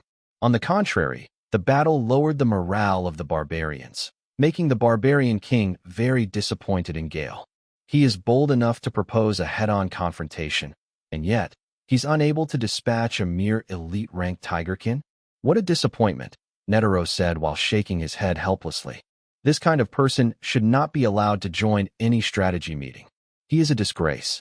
Netero's words were filled with contempt and disdain, making those who heard him nod their heads in agreement. The barbarians couldn't take this insult lying down, and some of them were itching to volunteer for the next battle in order to regain their honor and dignity. After more than half an hour of battle, the sound of a horn spread in the surroundings, which came from the barbarian side. This was the signal to retreat, which meant that Gale was to stop battling and return to their ranks immediately. Anwer, who was unleashing a flurry of blows earlier, backed away and crossed his arms over his chest. Freewebble.cm, you acted very cocky earlier, but you were just all bark and no bite, Anwer said in disdain. If we were the same rank, your head would have been rolling across the ground ages ago. I'll remember you. Gale glared at Anwer before sheathing his sword. I won't remember you. Anwer sneered. A loser like you is not important enough to remember. Gale was forced to endure Anwer's grating words as he whistled for his war horse to come to him. He then rode back toward the barbarians with a face filled with shame and regret, knowing that he had ruined their reputation. The Tigerkins cheered when Anwer returned to their ranks, with the king's guard even inviting Anwer to come with him to meet the Tigerkin king. Naturally, Anwer obeyed and followed the guard behind. This was his first step to gain some true influence within the Sumatran kingdom, allowing him to be recognized by everyone on the battlefield. That Tigerkin isn't half bad, Arundel thought as he eyed Anwer from a distance. I'll make him one of my slaves after I subjugate this land. The Magian prince was always on the lookout for talented warriors to absorb in his army. Not wanting to face another defeat, the barbarians sent one of their accomplished warriors to fight. But just as General Stark was about to order one of his subordinates to face the barbarian challenger, Rafiki tapped his shoulder and pointed at himself. Are you sure about this? General Stark asked. That barbarian is strong. He's a veteran. Well, I'm also a veteran, Rafiki answered. But you're a shaman. He will not give you time to prepare your spells. Don't worry. I don't need time to prepare my spells. General Stark hesitated, but seeing the confidence in Rafiki's voice, he decided to let him go to fight. To everyone's surprise, the battle ended in less than 5 minutes, with Rafiki emerging as the victor. He didn't even take the enemy's life and allowed the other party to return to his army, making the Tigerkin's cheer reverberate in the surroundings. After 3 consecutive defeats, Netero ordered everyone to stop challenging their enemies and retreat a mile away from the battlefield. The barbarian king and the orc king knew that now was not the time to engage in a fight because the morale of their troops was at an all-time low. Netero proposed that they resume the battle the next day, when all of their troops had properly rested and recovered from their march toward the Warzoi Plains. Of course, Gale vetoed this proposal, but no one listened to him. The barbarian king even ordered him to not attend any of their strategy meetings, making the city lord's face turn pale as a paper. Arundel frowned when he realized that the barbarians and the orcs didn't plan to engage the Tigerkins in a skirmish. Of course, he thought that the Tigerkins would use this opportunity to press their advantage, but General Stark calmed everyone down and ordered everyone to retreat a mile and make camp. No one opposed this order because they were all tired from their march to the battlefield. It was unanimously decided that the real battle would happen the next day, forcing Arundel to hold back his annoyance and wait for the two armies to fight the next day. When both armies retreated, Visago and Poca returned to 13's camp and reported their findings. "Good job, you two." 13 praised the two birds for completing their mission. Visago and Poca were both happy to receive the 7-year-old's praises and ate their fill. Tomorrow was going to be more dangerous than today. If 13's guess was right, it would also be the day that the Magian Prince would finally lose his patience and order his army to strike. Chapter 228 Battle of a Lifetime, Part 1. Chapter 228 Battle of a Lifetime, Part 1. The night passed slowly, as 13 laid down on Giga Chad's back. Having nothing to do, he gazed at the stars in the sky and sighed. After being the system of countless hosts, he had seen countless starry skies, each one just as unique as the others. The Tigerkin army, the Barbarian army, and the Orc army had all retreated a mile away from the battlefield, with the intention of fighting each other when morning came. Anwar had done well in raising the morale of the Tigerkins, allowing Netero to convince the Barbarian king and the Orc king that it would be unwise to fight right now when their morale was low and their soldiers tired from their long march. Perhaps the two kings knew this as well, so they decided to agree to his proposal to retreat and make camp. Even though there was an eerie calm that hung in the air, it wouldn't change the fact that the situation could change at any point during the night. Because of this, they had set watchers to monitor the battlefield so that they could react immediately if something unexpected happened. Visago and Poca volunteered to do some scouting, but 13 forbade them to do it. The two Pocos need to get proper rest because tomorrow will be the most critical day of all. The 7-year-old was certain that Arundel's short patience would not allow the battle to be postponed for another day. This also meant that a decisive battle would be happening in the morning, so he made sure that Visago and Poca were well rested, so they would be able to perform their duties. Tomorrow, things will end, 13 thought before closing his eyes. Truth be told, he was the most pressured of all because he needed to perform two important tasks to ensure their victory. The first one was to get as close as possible to Arundel, so that he could cast rune magic on his body. The second one was to lure Arundel to the center of the formation that he created. Both acts were incredibly dangerous, and without any form of help, 13 would not be able to survive in his face-off against the Magian Prince. Just thinking of facing that kind of enemy with his frail human body was enough to make him wonder if what he was doing was worth it. But he knew that he had no choice but to do it, not only for his sake, but for his father's sake, whom he had roped in alongside him. Also, he had promised Christopher that he would send him back home to Pangaea. If 13 still had his real body, dealing with a Magian Prince would have been a piece of cake. Unfortunately, he didn't have that kind of advantage in his current lifetime, so he needed to put his life on the line for that one chance of victory. How many lives will be lost tomorrow? 13 couldn't help but think about who among his companions would perish when morning came. After pondering for a few moments, another sigh escaped his lips. I should just have named them all numbers, 13 thought. That way, I would not have much attachment to them. Unfortunately, it was already too late for it. Giga, Blackie, Rocky, Hercules, Percival, Adira, Dixon, and the others were beings who had formed connections with him. He didn't want any of them to die, but he had already prepared himself for the worst. There were things that were in his control and things that were outside of his control. This was something he understood too well after watching his hosts die one after the other. The pain he felt back then had forced him to question his purpose for existence. After he had enough, 13 decided to flip the table, started throwing punches, and rebelled against his father, the system god. Tiona, who sensed 13's anxiousness, crawled towards his head. She then laid her head on his forehead and used her tail to lightly caress the side of his left cheek, as if telling him that it was going to be fine. This action of hers made 13 calm down a bit, and, after a few minutes, he was finally able to sleep. The night passed ever so slowly, and yet, when the sun rose up in the east, illuminating the world with its light, the 7-year-old felt as if he had only fallen asleep for half an hour at most. His body felt heavy, and yet, he still got up to have a simple breakfast to prepare for the moment of truth. The other members of his group sported determined faces just like him and joined him in breakfast. 3 hours later, The armies of both factions started to move towards the battlefield, where a decisive battle was about to take place. Vasego, Poca, you already know what to do, 13 stated. But, no matter what happens, distance yourself from the location of the Magian Prince. I'm sure that he won't hesitate to attack the two of you, so pay extra attention in his direction. The two Pocos nodded their heads before taking off to the sky. 13 briefed his people one last time before all of them took the telescopes in their possessions, so that they could monitor the battle that was about to start. Sound the war drums, the barbarian king ordered, and his people obeyed. Raise the colors, the Tigerkin king commanded, and the flags of his army fluttered in the wind. General Stark, who was tasked to give the orders for today's battle, knew that he wouldn't have a valid excuse to stop his forces from advancing.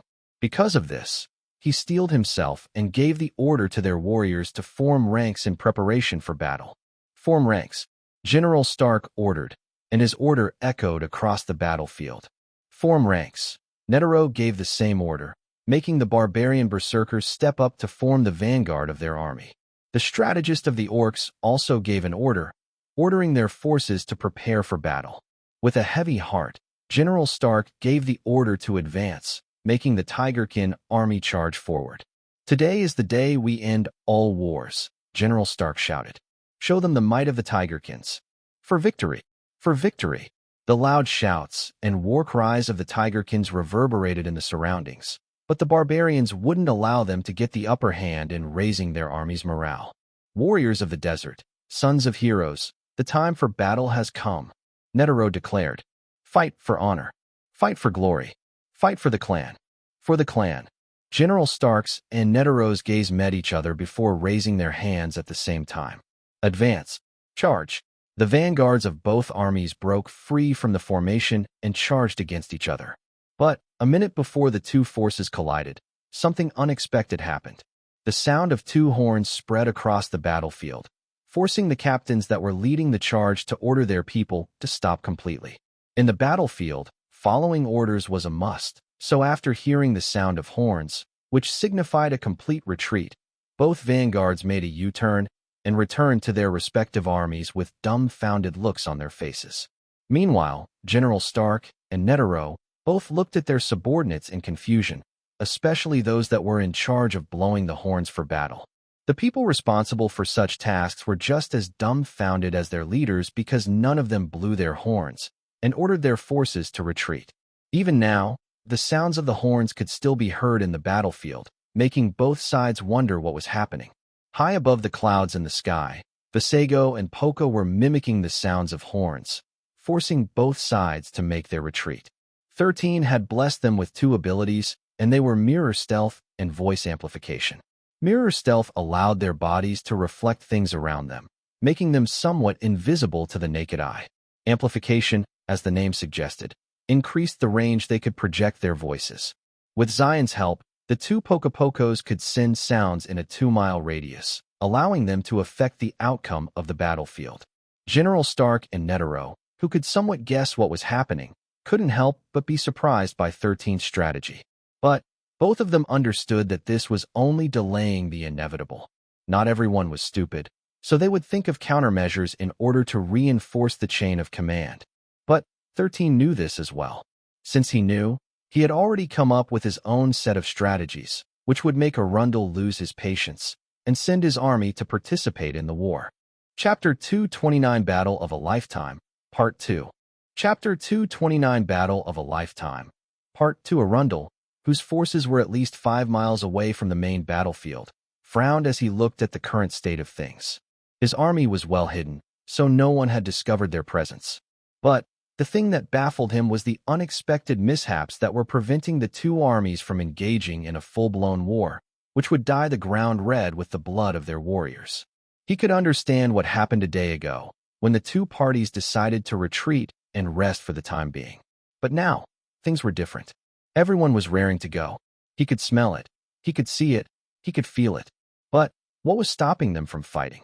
He had heard the horns due to his exceptional hearing, but failed to understand why they blew them. The two sides had still not clashed with each other, so sounding the retreat was a very strange move, no matter how he viewed it. I guess I'll just watch a little more, Arundel thought as he signaled his army to prepare to advance. But if they still don't fight each other within an hour, then it will be time for me to intervene. General Stark and Netero were doing their best to find the culprit who was sabotaging their war preparations. But no matter how they looked, and no matter how much they questioned the horn-bearers, there were simply no leads for them to capture the one responsible for sounding the horns that signaled their armies to retreat. Of course, they knew that this was part of 13th's elaborate plan, so they were riding on this reason to delay the war for as long as they could. But after half an hour, the soldiers had started to stir, with some of them growing very impatient. In the end, the kings of the barbarians, orcs, and tigerkins interfered with the chain of command. They personally stood on the front lines of the army, relieving General Stark and Netero of their commanding duties. The sounds of war drums once again rang out, and this time they were louder and more intense than the usual. Both sides were trying to embolden their forces with words, in preparation for another clash. Just as the kings were about to give the order to strike, the sounds of horns once again rang out in the surroundings. The soldiers ignored these horns because they believed that someone was once again messing with the strategy they had in mind.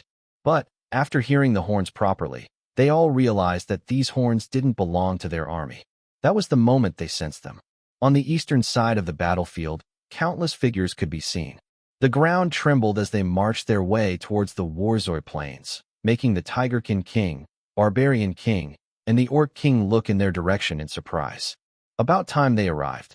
13 sighed in relief after seeing the imposing army that had just arrived on the battlefield. Countless monsters of different sizes made their presence, known as the trolls and ogres, appeared on the battlefield. Christopher, who also saw the commotion from his location, made a fist pump because the allies that he had talked to had honored their agreement. 13 had asked him to go on an important mission, and that was to talk to the trolls and ogres and ask them to lend their hand. The troll and ogre shamans, who were also on the third island, sent letters to their respective kings to inform them of Christopher's arrival. Since the chubby boy was a brute tamer, the trolls and ogres felt a sense of familiarity with him, allowing him to have an audience with their kings. After receiving the letters from their respective shamans and Christopher's explanation, the two forces, who didn't get along with each other, marched their armies to join the war on the Warzoi plains. Their presence on the battlefield made the barbarians, orcs, and tigerkins wary because they didn't dare underestimate the might of the troll and ogre armies. Knowing that now was a crucial time, the Tigerkin king ordered his mount to run towards the new armies that had arrived. He wanted to ask them their intentions, and, if possible, he wanted to win them over to their side, allowing him to get an overwhelming advantage in this war. The barbarian and orc king, who also realized what the Tigerkin king was thinking, did the same thing, and personally made their way to the troll and ogre armies, and asked them their reason for coming. "We came here to fight," the ogre king declared, making the other ogres shout their war cries. "This war seems fun, and we weren't invited, so we decided to crash it," the troll king stated. "It's your fault for not asking our permission to start this war." The barbarian king looked at the troll king with contempt. Since when did he need to ask the trolls and ogres for permission to fight against the Tigerkins? The Tigerkin king also shared the same thoughts as the barbarian king, making them frown. The orc king, however, only smirked because he knew this was already going to happen. Christopher didn't visit the trolls and ogres first. No, the one he first visited was the orc king and told him the real reason for this war. Of course, the orc king didn't believe him completely, but since his shamans had verified the chubby boy's words, he decided to keep silent and see how things would unfold. And, just like Christopher had promised, the trolls and ogres had come to join the fight, which gave credibility to the teenage boy's words. "None of you are allowed to fight each other," the troll king stated. "Anyone who attacks first will be attacked by us in the back," the ogre king sneered. "Fight at your own risk." The barbarian king and the Tigerkin army looked at each other in dismay. With such an imposing army planning to stab them from behind, which of them would dare to attack first? That was simply asking to be slaughtered from the front and the back. At that moment, a loud rumbling sound spread in the surroundings. Dark clouds covered the sky, blocking off the light of the sun and enveloping the world in darkness. Suddenly, and without warnings, countless giant fireballs descended from the sky, and fell on the armies all across the battlefield. The fireballs were impartial, killing tigerkins, barbarians, and descended from the sky, and fell on the armies all across the battlefield. Orcs alike. When the barbarian king, tigerkin king, and orc king saw this, they immediately returned to their armies in order to take command and save their people. The troll king's and the ogre king's armies were a distance away from the path of the fireballs, so they were not included in the ongoing onslaught from the heavens. Arundel had finally lost his patience, and, now, the true battle was about to begin. The Magian prince no longer hid his presence, and ordered his army to advance. While this was happening, he summoned countless giant fireballs to descend on the barbarians, orcs, and tigerkin armies in order to decimate their forces and break their formation. 13, who was standing on top of the hill, took a deep breath, for he knew that the moment of truth had come. "Hear me, Valbarians!" Arundel's shout reached everyone's ears. "The time of reckoning has come." Chapter 230, Playing with Fire, Part 1.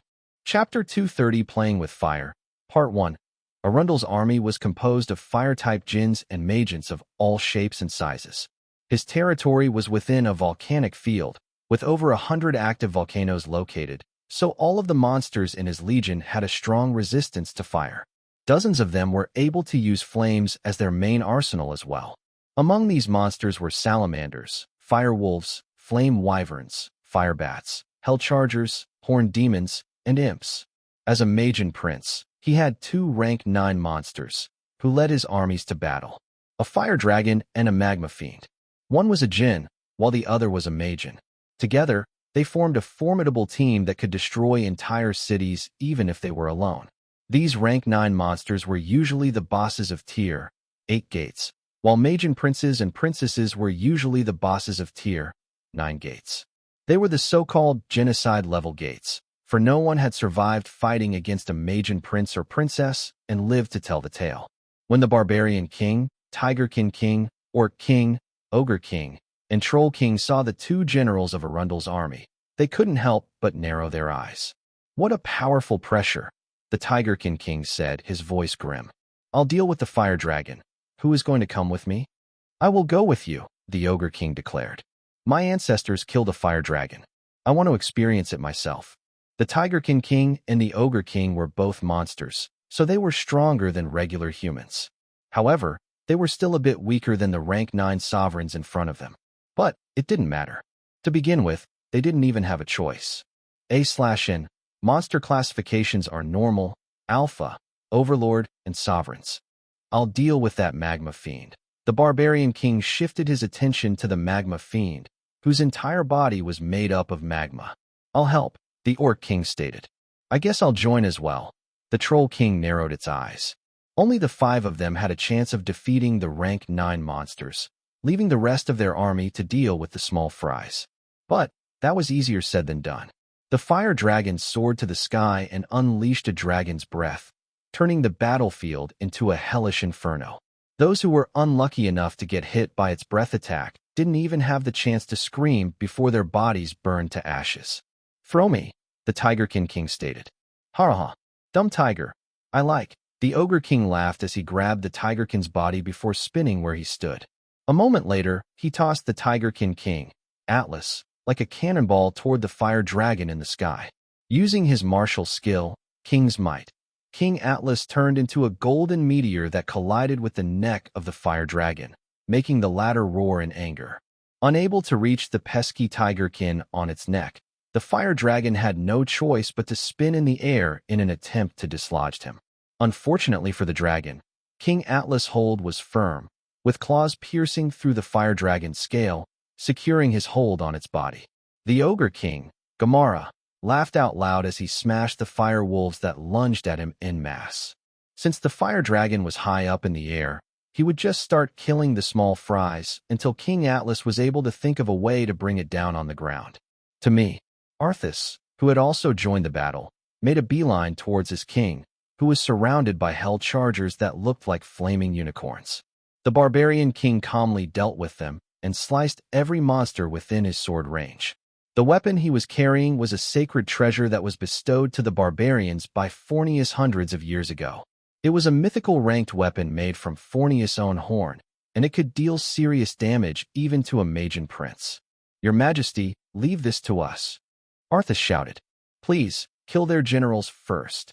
King Iskandar glanced at Arthas and nodded his head in understanding. The city lord was leading the heavy infantry, which cut through the enemy ranks like a hot knife into butter.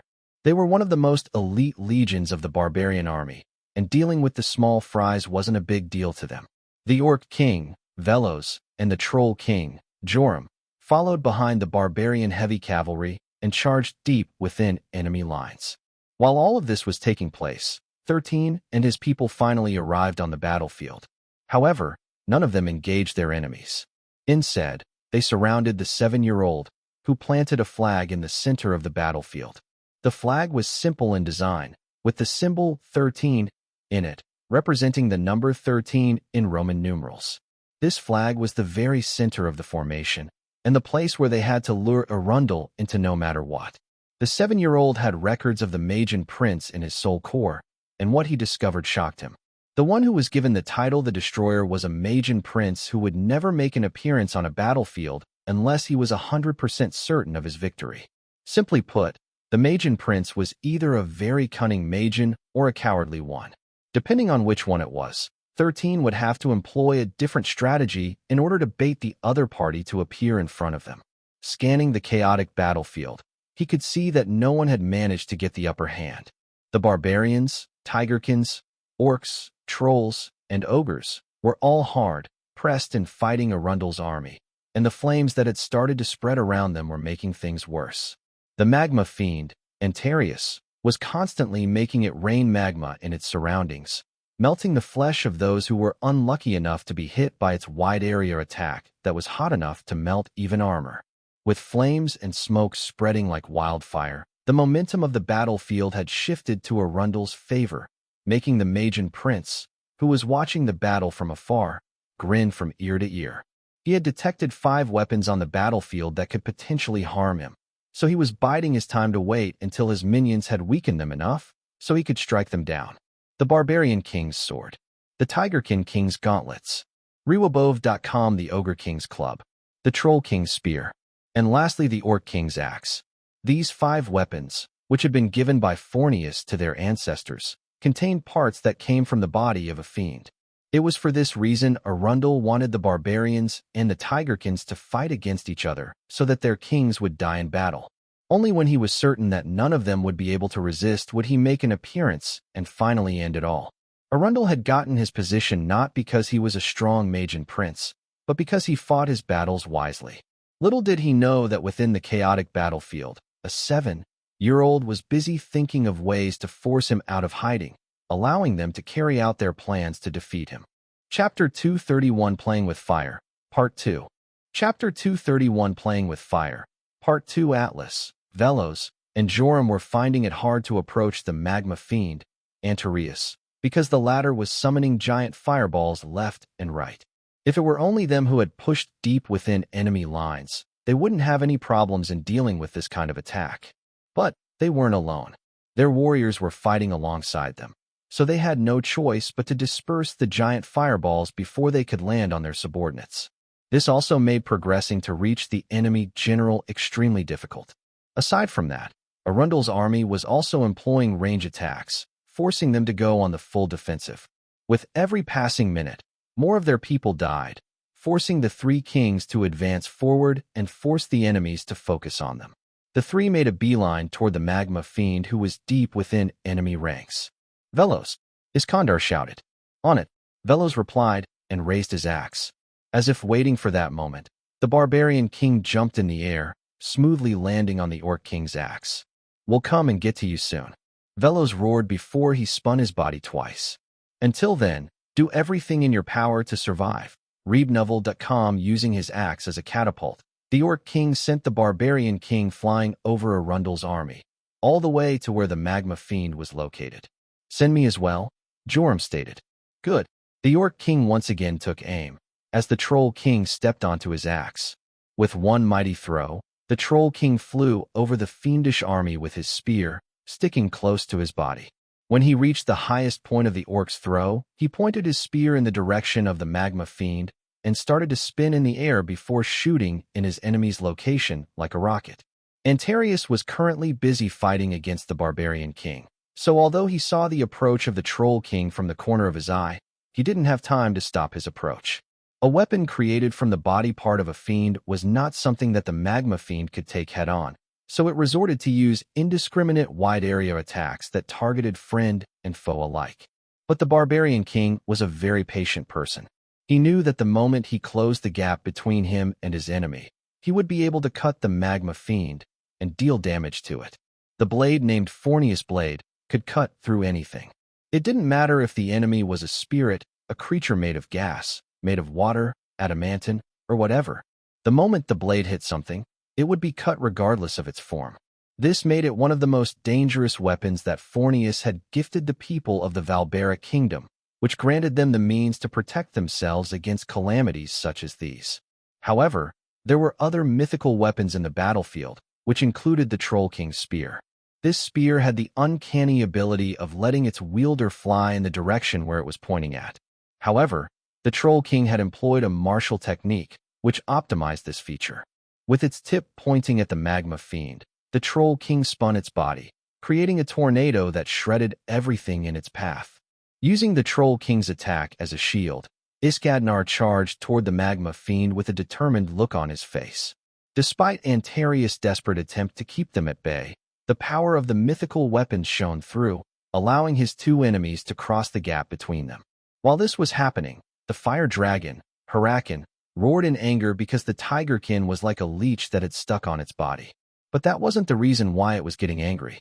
King Atlas, both hands equipped with Fornius gauntlets, started to repeatedly punch the fire dragon's neck with his dominant hand and anchored himself with the other, making the latter scream in pain and anger. Fornius gauntlets were one of those weapons that ignored the enemy's defense. It was a weapon that specialized in using vibrations. The moment the gauntlet hits its target, it would send out powerful sound waves inside the target's body, which would rampage and attack it from within. In short, it was a weapon that dealt true damage regardless of what kind of enemy it was hitting. Out of desperation, the fire dragon decided to take a nosedive, descending toward the ground at great speeds. It planned to twist its body and slam its neck on the ground, crushing the pesky tigerkin that was repeatedly hitting its neck until now. Ha! My turn. The Ogre King, who was paying close attention to what was happening in the sky, laughed as it summoned its bone club and ran in the direction where the fire dragon was about to fall. The Ogre King wasn't as dumb as the other ogres, and he was truly proficient in the art of war. It made sure to run within the fire dragon's blind spot, allowing it to approach it without detection. When the fire dragon was about to accomplish whatever it was planning to do, the Ogre King stomped its right foot on the ground and jumped high in the air with its bone club ready to strike. Bone-breaking smash. The Ogre King roared as he unleashed a powerful attack, directly targeting the side of the fire dragon's body, changing its descent and causing it to crash on the ground. The moment the Gamara's attack landed, the Tigerkin King immediately jumped off from the fire dragon's body so that he wouldn't be affected by the Ogre King's devastating strike. Good job, King Atlas said as soon as he landed on the ground. Ha! The Ogre King laughed. Is it dead? Due to the dust cloud that spread in the surroundings after the fire dragon crashed on the ground, they were unable to confirm if their target was indeed dead. There's only one way to find out, King Atlas replied before running toward the dust cloud with the intention of attacking the fire dragon while it was still down. Gamara liked this plan very much, so it ran alongside the Tigerkin King, with its bone club ready to smash its opponent to oblivion. Chapter 232 Playing with Fire, Part 3. Chapter 232 Playing with Fire, Part 3. Everywhere 13 looked, only flames and carnage could be seen. The flag he had planted beside him fluttered amidst the mayhem, standing tall and proud. A few minutes later, the screech of a hawk reached his ears, which made him glance in a certain direction. He's there, 13 thought. But he's still too far. Vasego had finally pinpointed Arundel's location, but he was 10 miles away from the center of his formation. Knowing the Magian Prince's nature, the 7-year-old knew that if he wanted to lure the beast to his trap, he needed to entice it first. The question was how? Arundel would only take action once he was certain that victory was 100% his. Having thought of this, 13 immediately started analyzing, thinking what could potentially threaten a Magian prince, when he was the most powerful being in the Valbera archipelago at the moment. The Barbarian King, Tigerkin King, Orc King, Ogre King, and Troll King were only thrones. They were no match against a Magian prince, and yet, Arundel still hadn't made a move, which surprised him. Using his soul core to gather information, the boy sat on Black's back in silence while his team defended him from any and all possible attacks that targeted his life.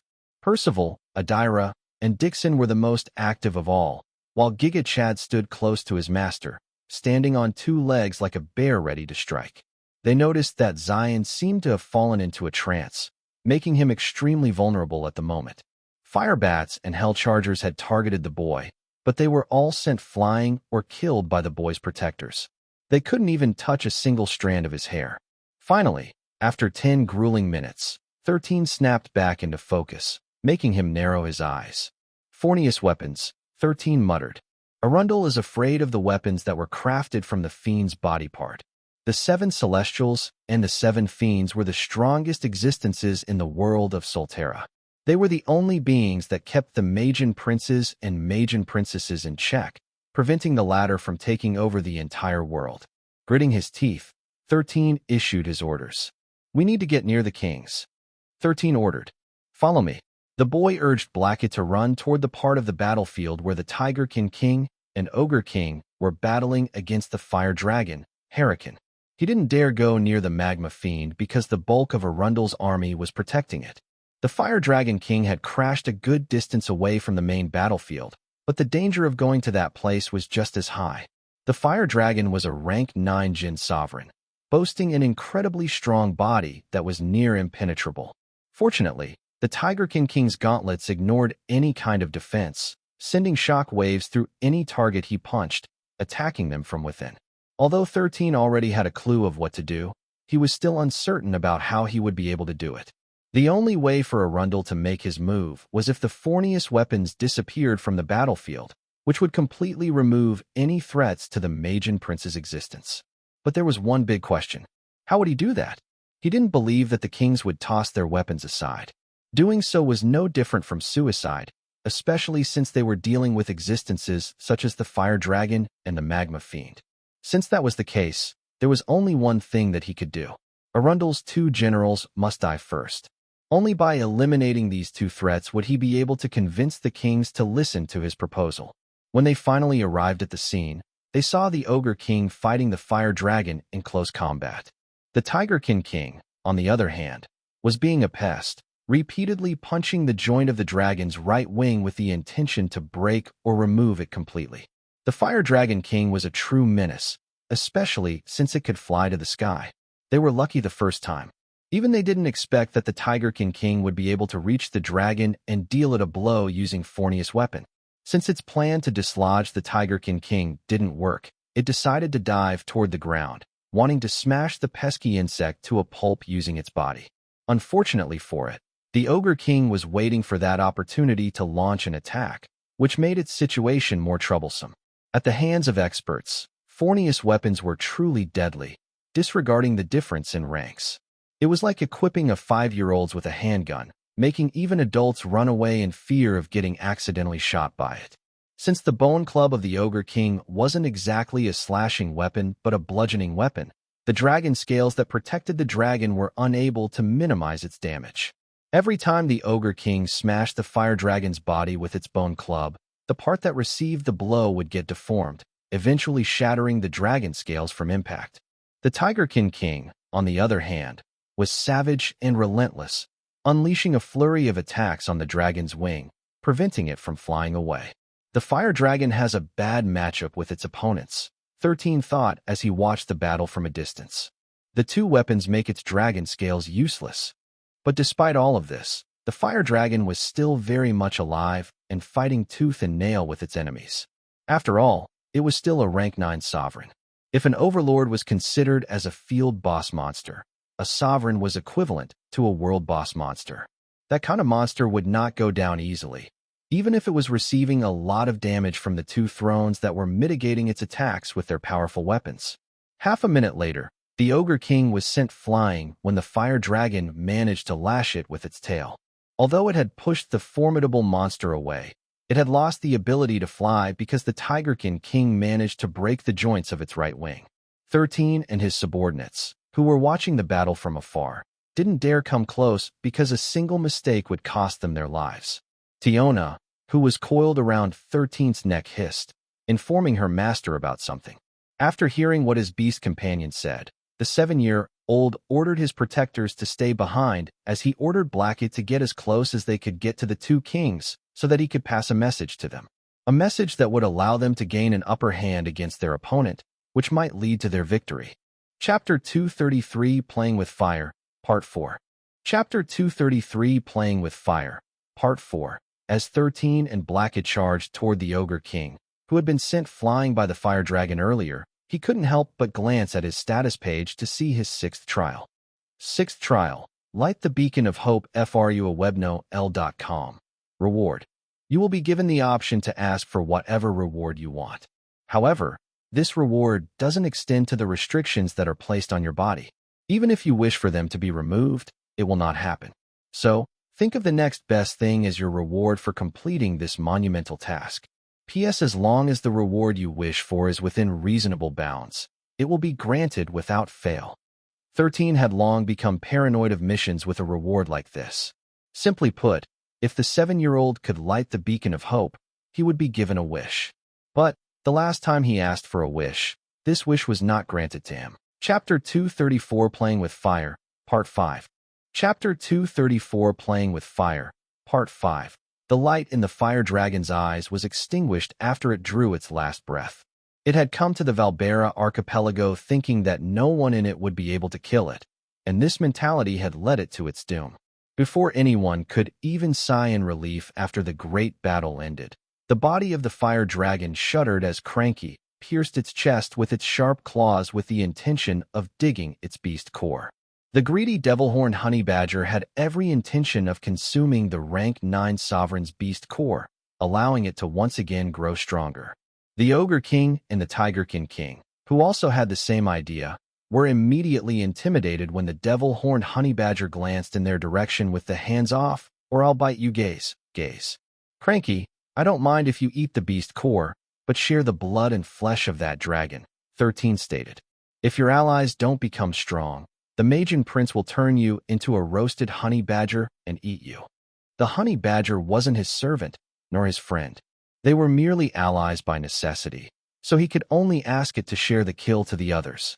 Cranky made an impatient clicking noise as if telling the boy to not disturb it, because it was still busy digging through the dragon's chest to get its Jin core. Fortunately, half a minute later, the honey badger pulled the thing it wanted from the sovereign's body. It was a glittering purple core that was at least a meter tall. Just a glance was enough to tell everyone that it contained great power, which could potentially elevate any of them to the next rank. However, Cranky decisively dug a hole and made himself scarce, looking for a safe place to eat its prize. Everyone, eat and drink the dragon's blood, 13 ordered. We don't have much time. Giga Chad and Blackett didn't hesitate to bury their faces on the hole that Cranky had dug on the dragon's chest to get its Jin core. The two beasts slurped the dragon's blood and bit its flesh like monsters who hadn't eaten in a month. Monsters didn't only raise their ranks by eating cores. They also become stronger by consuming monster meat because it was very nutritious as well. The Ogre King and the Tigerkin King didn't hesitate to eat the dragon's flesh as well, increasing the regeneration rate of their bodies, allowing their injuries to heal faster. Go, Tiona, 13 whispered. Eat the dragon's brain. Ignore everything else. The black snake nodded and crawled towards the dragon's mouth, so that she could chew her way to its brain. The skill predation didn't only work on monster cores. It was also activated by eating monster meat, but the chances of gaining a skill was comparatively lower than eating a beast core. But, since Cranky had already taken away the grand prize, they were forced to eat the breadcrumbs that were left behind. Gerald, on the other hand, was looking at the space in front of him with a silly grin on his face. 13 didn't need to be a genius to understand why his father was acting this way. Since he was the one that had dealt the killing blow to the dragon, it was highly possible that he had acquired something good from it. After all, what he killed was a rank 9 sovereign. Even if he didn't gain its avatar, gaining an item from such a creature would certainly be at the peak of the gold grade rank. But, seeing how happy Gerald was, a possibility appeared in 13's head. "Pops, what rank did you get?" 13 asked. "Mythical," Gerald replied with a smug smile on his face. "Nice. Huh."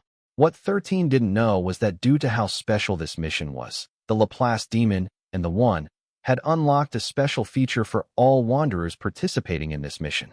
They had removed the rank limiter, allowing those who participated in this battle to readily equip or summon any item or avatar that they gained from killing djinns or mages, regardless of its rank. Gerald was only of the Grandmaster rank, and it was impossible for him to use any mythical equipment because only thrones and monarchs could use them. But, because the rank limiter was removed, he was now able to use equipment that he should be unable to use due to his low rank. While the father and son duo were feeling happy with their spoils, Giga Chad's and Black's bodies started to glow faintly. Red flames blazed from Giga Chad's claws, and a flame mark appeared on its forehead. It had undergone a mutation and had become a rank 4 alpha monster who went by the name Blaze Chad Skunk. Similar to what happened to Giga Chad, Black's feet had also started to blaze. But, unlike the Chad Skunk's red flames, Black's flames were purple. Its eyes had also turned purple, and its body had grown by 2 feet. It had evolved into a rank 4 monster called Nightmare Blackhound. After the two left, Rocky also started to feast on the dragon's flesh and blood, making it undergo an evolution as well. From a Rocky Balboa, it now evolved into a Magma Balboa and jumped to a rank 6 alpha monster. King Atlas and King Gamara didn't have a jump in rank, but their injuries both healed at an incredible rate. It was as if they had drunk an elixir, making the injuries they sustained in battle heal completely. The dragon was simply too large to be devoured, so after they had their fill, they left the hole and climbed up together.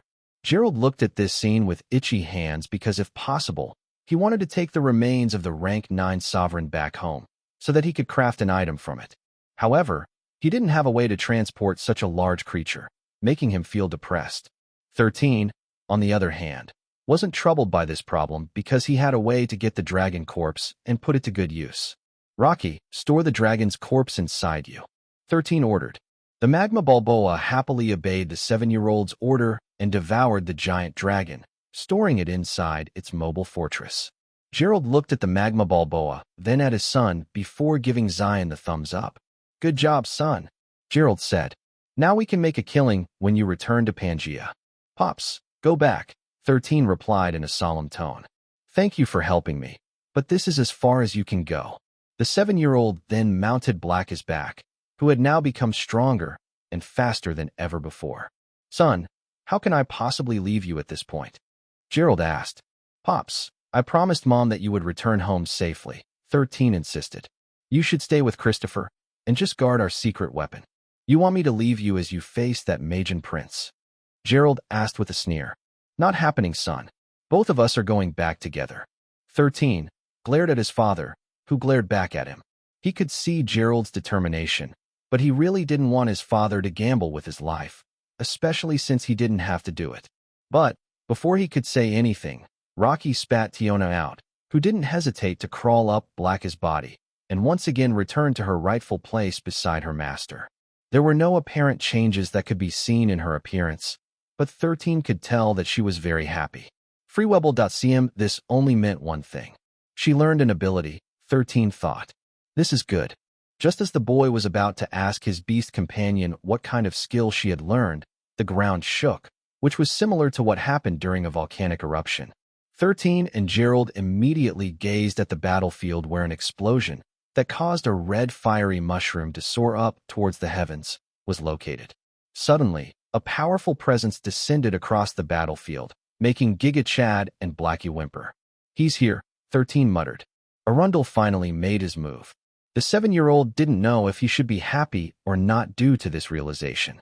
He was happy because Arundel had finally appeared, which meant that he didn't need to act recklessly in order for him to enter the battlefield. However, this could also not bode well for them because of one simple reason. Arundel only made his move when he believed that he had a 100% chance of winning. Since he had made his appearance, 13 couldn't help but shudder as he urged Blackett to run in the direction where the Barbarian King, Orc King, and Troll King were fighting the magma fiend, Antarius. Chapter 235 Descent of the Destroyer, Part 1. Chapter 235 Descent of the Destroyer, Part 1. While 13's team was busy fighting against the Fire Dragon, Hurakan, the Barbarian King, Orc King, and Troll King were also duking it out with the magma fiend, Antarius. Unfortunately, the battle wasn't easy because the magma fiend's army didn't hesitate to swarm the three kings and use their bodies as meat shields to prevent them from getting near their intended target. Also, Antarius had one disgusting ability, and that was the ability to split its body into two. Both bodies were real, so even if one of them died, the magma fiend would continue to live. Although it couldn't split its body consecutively, it could do this once every hour, giving the three kings a hard time trying to land a killing blow on its body. Only the Troll King, who could move anywhere thanks to the ability of his spear, was able to close the distance. But he didn't dare to go too deep within the enemy's ranks. Due to his surprise attack, he managed to seriously injure the magma fiend, but its minions were able to use swarm tactics in order to push the Troll King back, allowing the magma fiend to split itself. The second body distanced itself to the very back of the monster legion, leaving the injured body behind. As much as he wanted to repeat the same strategy, the Troll King knew that this would not work a second time. Once he was isolated and surrounded, the other two kings wouldn't be able to save him in time, which would lead to his demise. "We need a strategy," the Barbarian King said. "Any suggestions?" "We stab, then we kill," the Troll King replied. "But this will not work. How about you, Orc? Any bright ideas?" The Orc King, Velos, was not only a mighty warrior, but a great strategist as well. He scanned the surroundings, looking for a way to put down the magma fiend, who was hiding deep within enemy lines. "There is only one way to win this battle," Velos said. "We need to kill these magma fiends at the same time." "Yes, but how?" the Barbarian King, Iskandar, asked. "Joram will use his spear to target the magma fiend at the rear. I know that this is a reckless move, which might endanger your life, but you are really the only one that can do it." The Troll King didn't say anything and continued to listen to what the Orc King had to say. "You will wait while I and Iskandar charge towards the injured body of the magma fiend. I will focus on killing the monster in front of me, while Iskandar will just focus on killing the injured magma fiend." "You are smart, Joram, so I know that you have a trump card," Velos stated. "So, once you feel that the time is right, hit Antarius hard, and hit him fast. After that, escape as fast as you can. Feel free to leave me and Iskandar behind after you complete your mission." The Orc King then locked his attention on the magma fiend, who was supposed to be their target. "Any questions?" Velos asked. "None," Iskandar replied. "No more talk," Joram commented. "Let the killing begin." Arthas, General Stark, and the other warriors, who were busy keeping the small fries at bay to allow their kings to handle the general of the enemy's army, felt the sudden tension that hung in the air. It was as if their kings were about to do a do-or-die strategy, making all of them have solemn expressions on their faces. "Kill!" General Stark roared after he finished killing a giant salamander. "Give our allies some breathing space. Take the injured at the rear. Those who can still fight, rally to me." The races of the Valbera archipelago were now fighting side by side, but even then, the enemies they were facing seemed endless. The ogres, who were the strongest among all the races, had acted as the vanguard, swatting away the weak monsters, who were jumping at them from every direction. The trolls, who were all-around warriors, specializing in close and ranged combat, used their bows and arrows to launch a barrage behind enemy lines. Arthas, who was fighting back-to-back with Netero, wanted to believe that there would be an end to this madness, but as the battle progressed, it was just getting harder and harder to fight and breathe, due to the fumes and flames that were flaring up all over the battlefield. That was when Arthas and Netero saw it. The three kings began to enact their plan, with the Orc King at the front, brandishing his axe like a butcher, cutting through the enemy formation using brute strength. Iskandar and Joram ran behind him, conserving their strength and waiting for the perfect opportunity to strike. To the kings, Arthas, who somehow managed to understand what their kings were about to do, shouted, "Help them carve a path. Kill!" General Stark, who heard Arthas shout, glanced in the direction where their kings were and raised his sword. Breakthrough, General Stark shouted. Use force if you have to. Charge! Charge! Now that they had a direction to go, the ogres, who were at the front, became crazed juggernauts who bulldozed their way towards the magma fiend. The ogres at the front were rank 5 and rank 6 alpha monsters, so their strength was nothing to scoff at. They were the pride of the ogre army, and, with their momentum, the other armies followed behind them. Their plan was simple. They would divide the enemy's army, preventing them from helping the magma fiend as their kings went for the kill. After 20 grueling minutes, the Orc King managed to close the gap between its target and unleashed a slash that cleaved everything in front of him in half. Now, Velos shouted. Joram jumped on the Orc King's shoulder before jumping a second time. As he shot up in the air, he locked gazes with the magma fiend at the very rear of the monster army and gritted his teeth. The Troll King burned a bit of its life force to raise his rank by 1 stage for a brief moment. It was originally a rank 7 sovereign, but due to its desperate power-up, Joram stepped into the rank 8 sovereign rank in a heartbeat. With a roar filled with determination, the Troll King staked its life on the line for one decisive moment. Oblivion Rush. The Troll King spun in the air, creating a tornado that was shrouded in lightning. It shot towards the magma fiend at the back of the formation like a rail gun, intending to destroy his enemy with one strike. Iskandar, who had also jumped up in the air with his sword held high, unleashed his strongest attack that could split even an entire mountain range in half. Similar to Joram's strategy, this was an all-out or nothing killing blow that would not give the magma fiend a chance to escape or split its body apart. Bloody Descent. A bloody crescent blade erupted as Iskandar slashed down. The two kings had timed their attack perfectly, taking the magma fiend by surprise.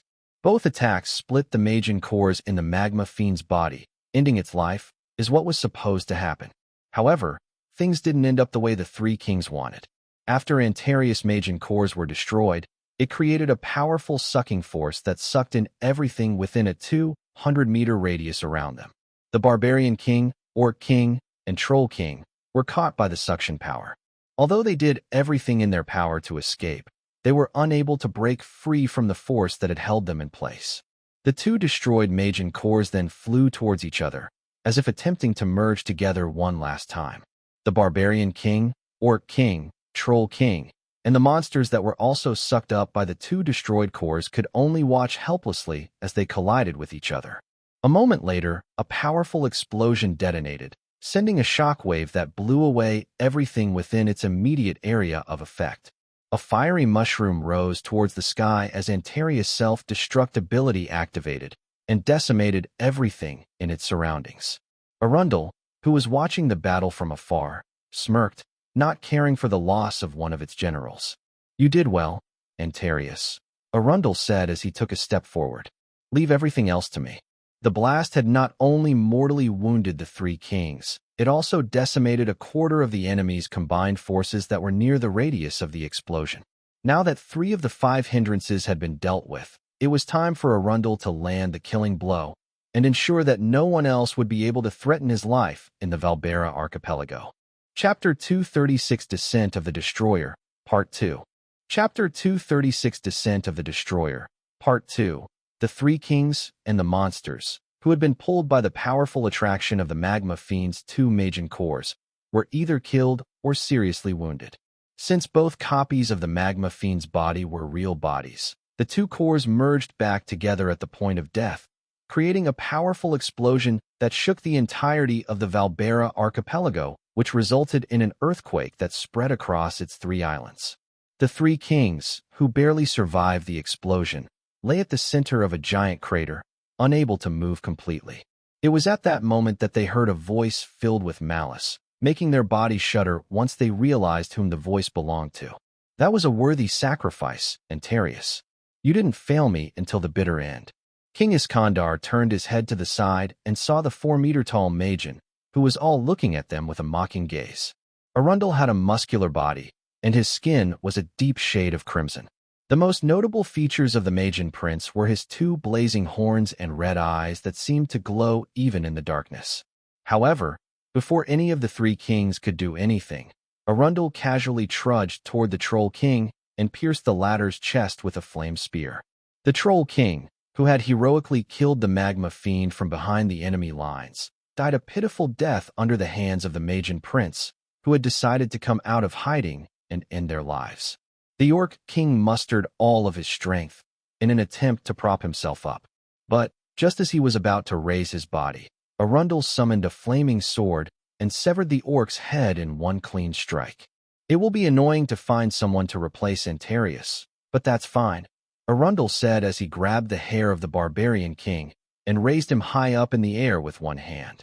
It's just a shame that all of you chose to defy me. The Barbarian King spat on the Magian Prince's face as his last form of defiance toward the monster who was about to kill him. I planned to kill all of you quickly as a sign of respect for your courage, but I changed my mind, the Magian Prince sneered. Let's see how well you burn. Arundel used his other hand to grab the Barbarian King's neck and started to set his body ablaze. He had no intention of killing the Barbarian King right away. Torturing him slowly was more entertaining. The Magian Prince looked forward to hearing the Barbarian King scream and plea for forgiveness, but instead of that, he only got a laugh from King Iskandar. I'll reserve a place for you in hell, King Iskandar said after laughing out loud. A coward like you doesn't deserve to be called a Magian Prince. Out of anger, Arundel intensified the power of his flames, burning the Barbarian King to a crisp. From beginning to end, he didn't see the scene that he wanted to see, making him very annoyed. He tossed the body that had turned to charcoal to the side and watched it shatter the moment it landed on the ground. Arundel then burned the bodies of the Troll King and Orc King as well, making sure that their existences would disappear completely. That was how 3 kings of the Valbera archipelago died, and their people could only watch it happen from afar.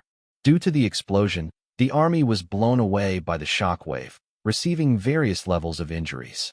Arthas and Netero received moderate injuries. They were among the first few people to recover and had seen how their king died in the hands of the monster that was hailed as the Destroyer. I'll give you all a choice, Arundel declared.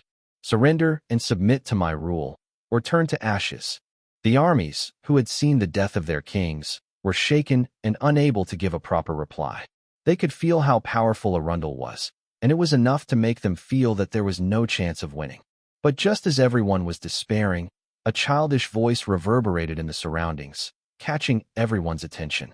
Arundel, how does it feel to grovel at the feet of a celestial just so you can keep your pitiful life?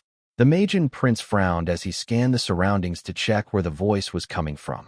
You shouldn't be called Arundel the Destroyer. You should be called Arundel the Groveler.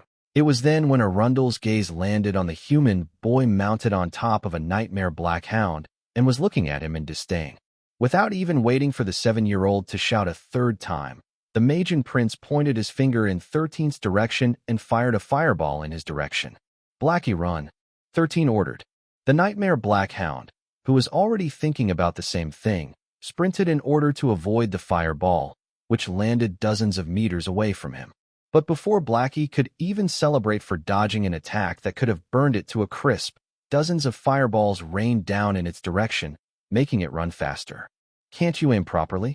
13 shouted. I guess I can't expect anything from a coward. Blackie barked bitterly, telling Xylen to stop angering the monster who could easily turn the both of them into meat paste. But instead of stopping, the boy continued to hurl insults at Arundel, making the latter focus all of its attention at him. Just as Blackie thought that it had already distanced itself from its enemy, Arundel stomped his right foot forward and hurled himself into the air. He then transformed into a giant fireball, flying in 13's direction. *T. 13 cursed when he saw the fireball that was about to hit them from behind. Blackie, run faster. Knowing that its life was on the line, Blackie channeled all of its strength into its legs and sprinted faster than it ever did in its lifetime. Due to the sudden burst of speed, the giant fireball landed over a dozen meters behind them. But its impact was still strong enough to cause a shockwave that blew 13 and Blackie away, dismounting the 7-year-old from his trusty hound. Chapter 237 Descent of the Destroyer, Part 3. Chapter 237 Descent of the Destroyer, Part 3. The explosion had blown 13 off from Blackie's back, making the boy wince in pain. He could feel the searing heat in his surroundings. and he knew that Arundel was just dozens of meters away from him. "Who did you call a coward, boy?" The Magian Prince walked toward the fallen boy's direction with a devilish smile on his face.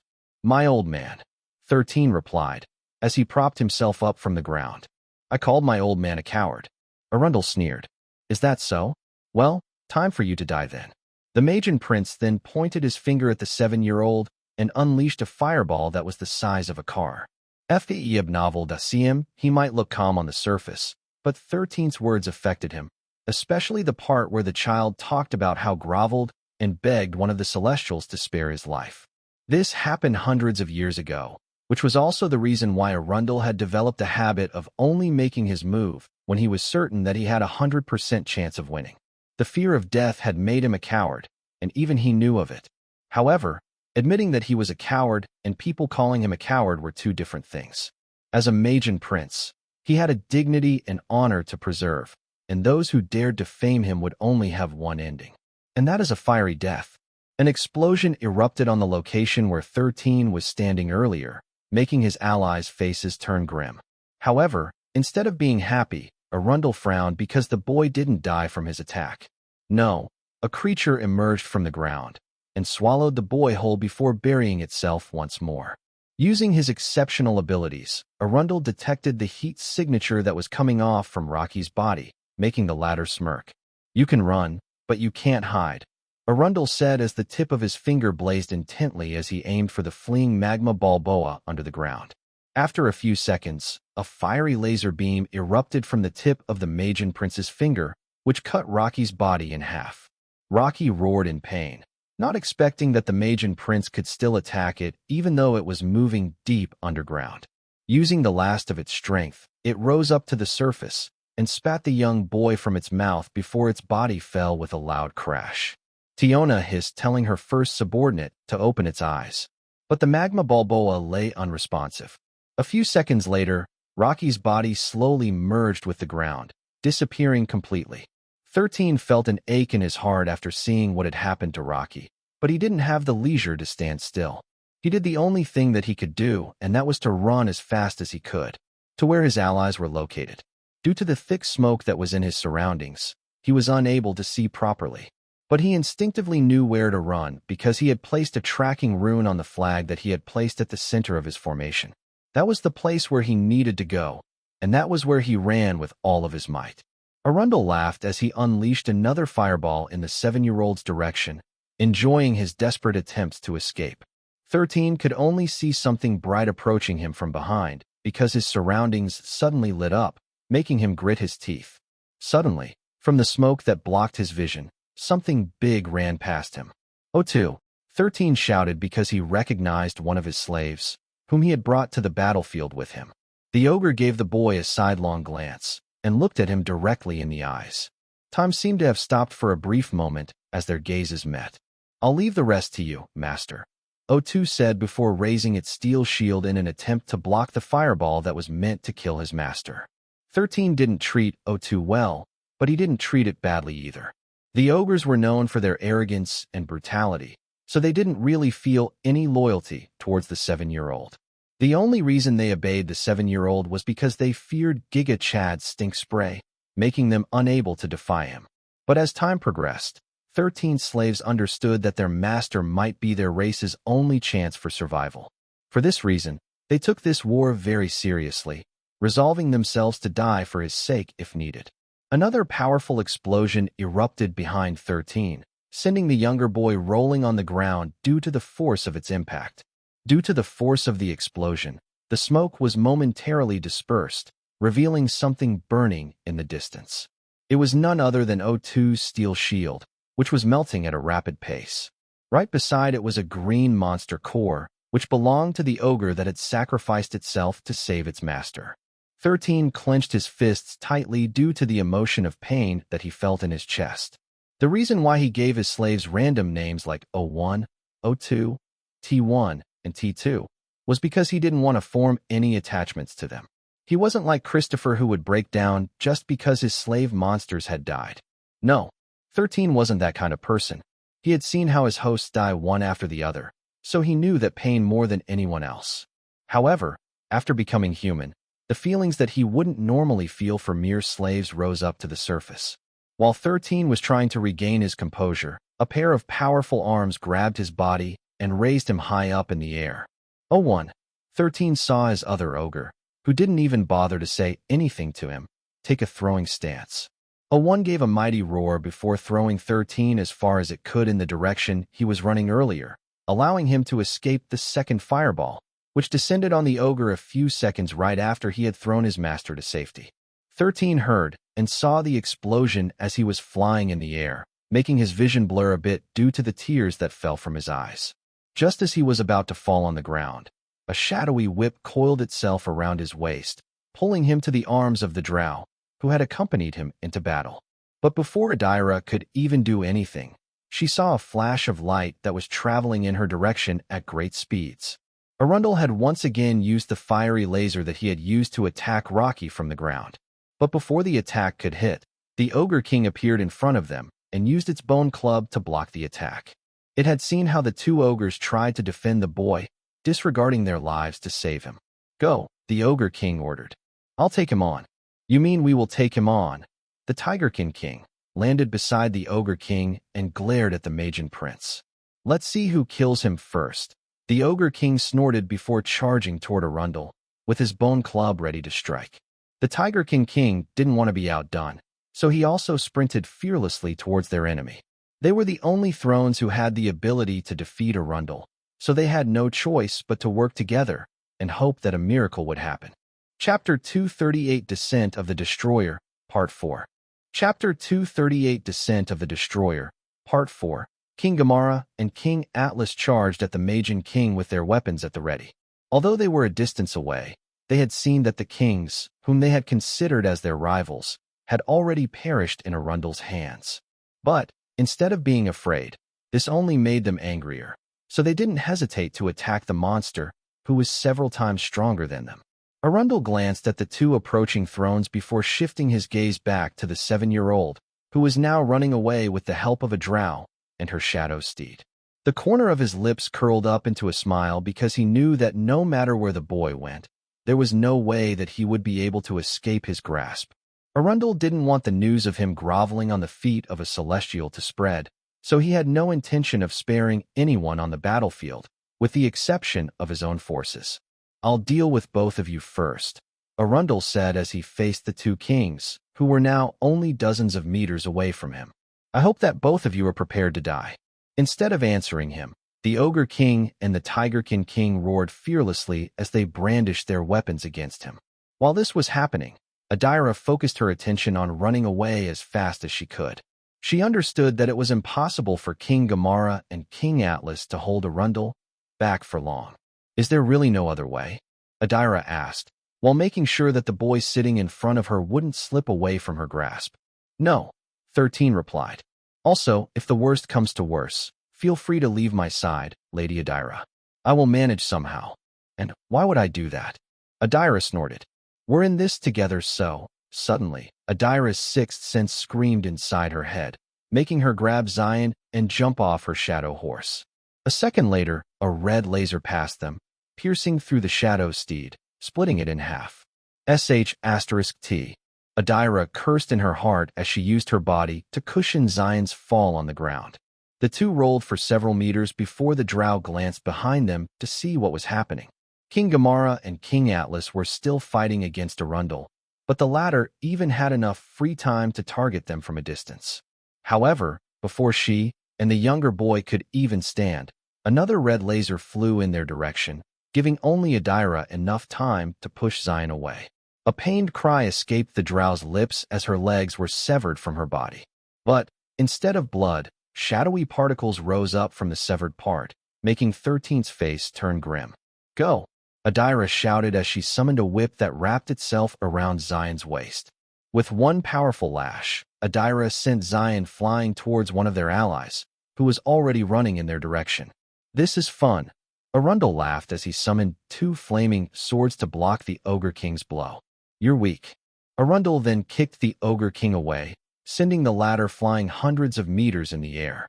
The Tiger King used that opportunity to land a full-powered blow on the side of Arundel's body, but the Magian prince casually stepped to the side, avoiding King Atlas' sneak attack. Pathetic. Arundel sneered before kicking the Tigerkin king away like a soccer ball. He was more interested in torturing the boy than dealing with the two thrones, whom he believed couldn't harm him. If he was fighting against 5 opponents, Arundel would not openly show himself. However, he had already eliminated 3 of the kings and burned their bodies to ashes.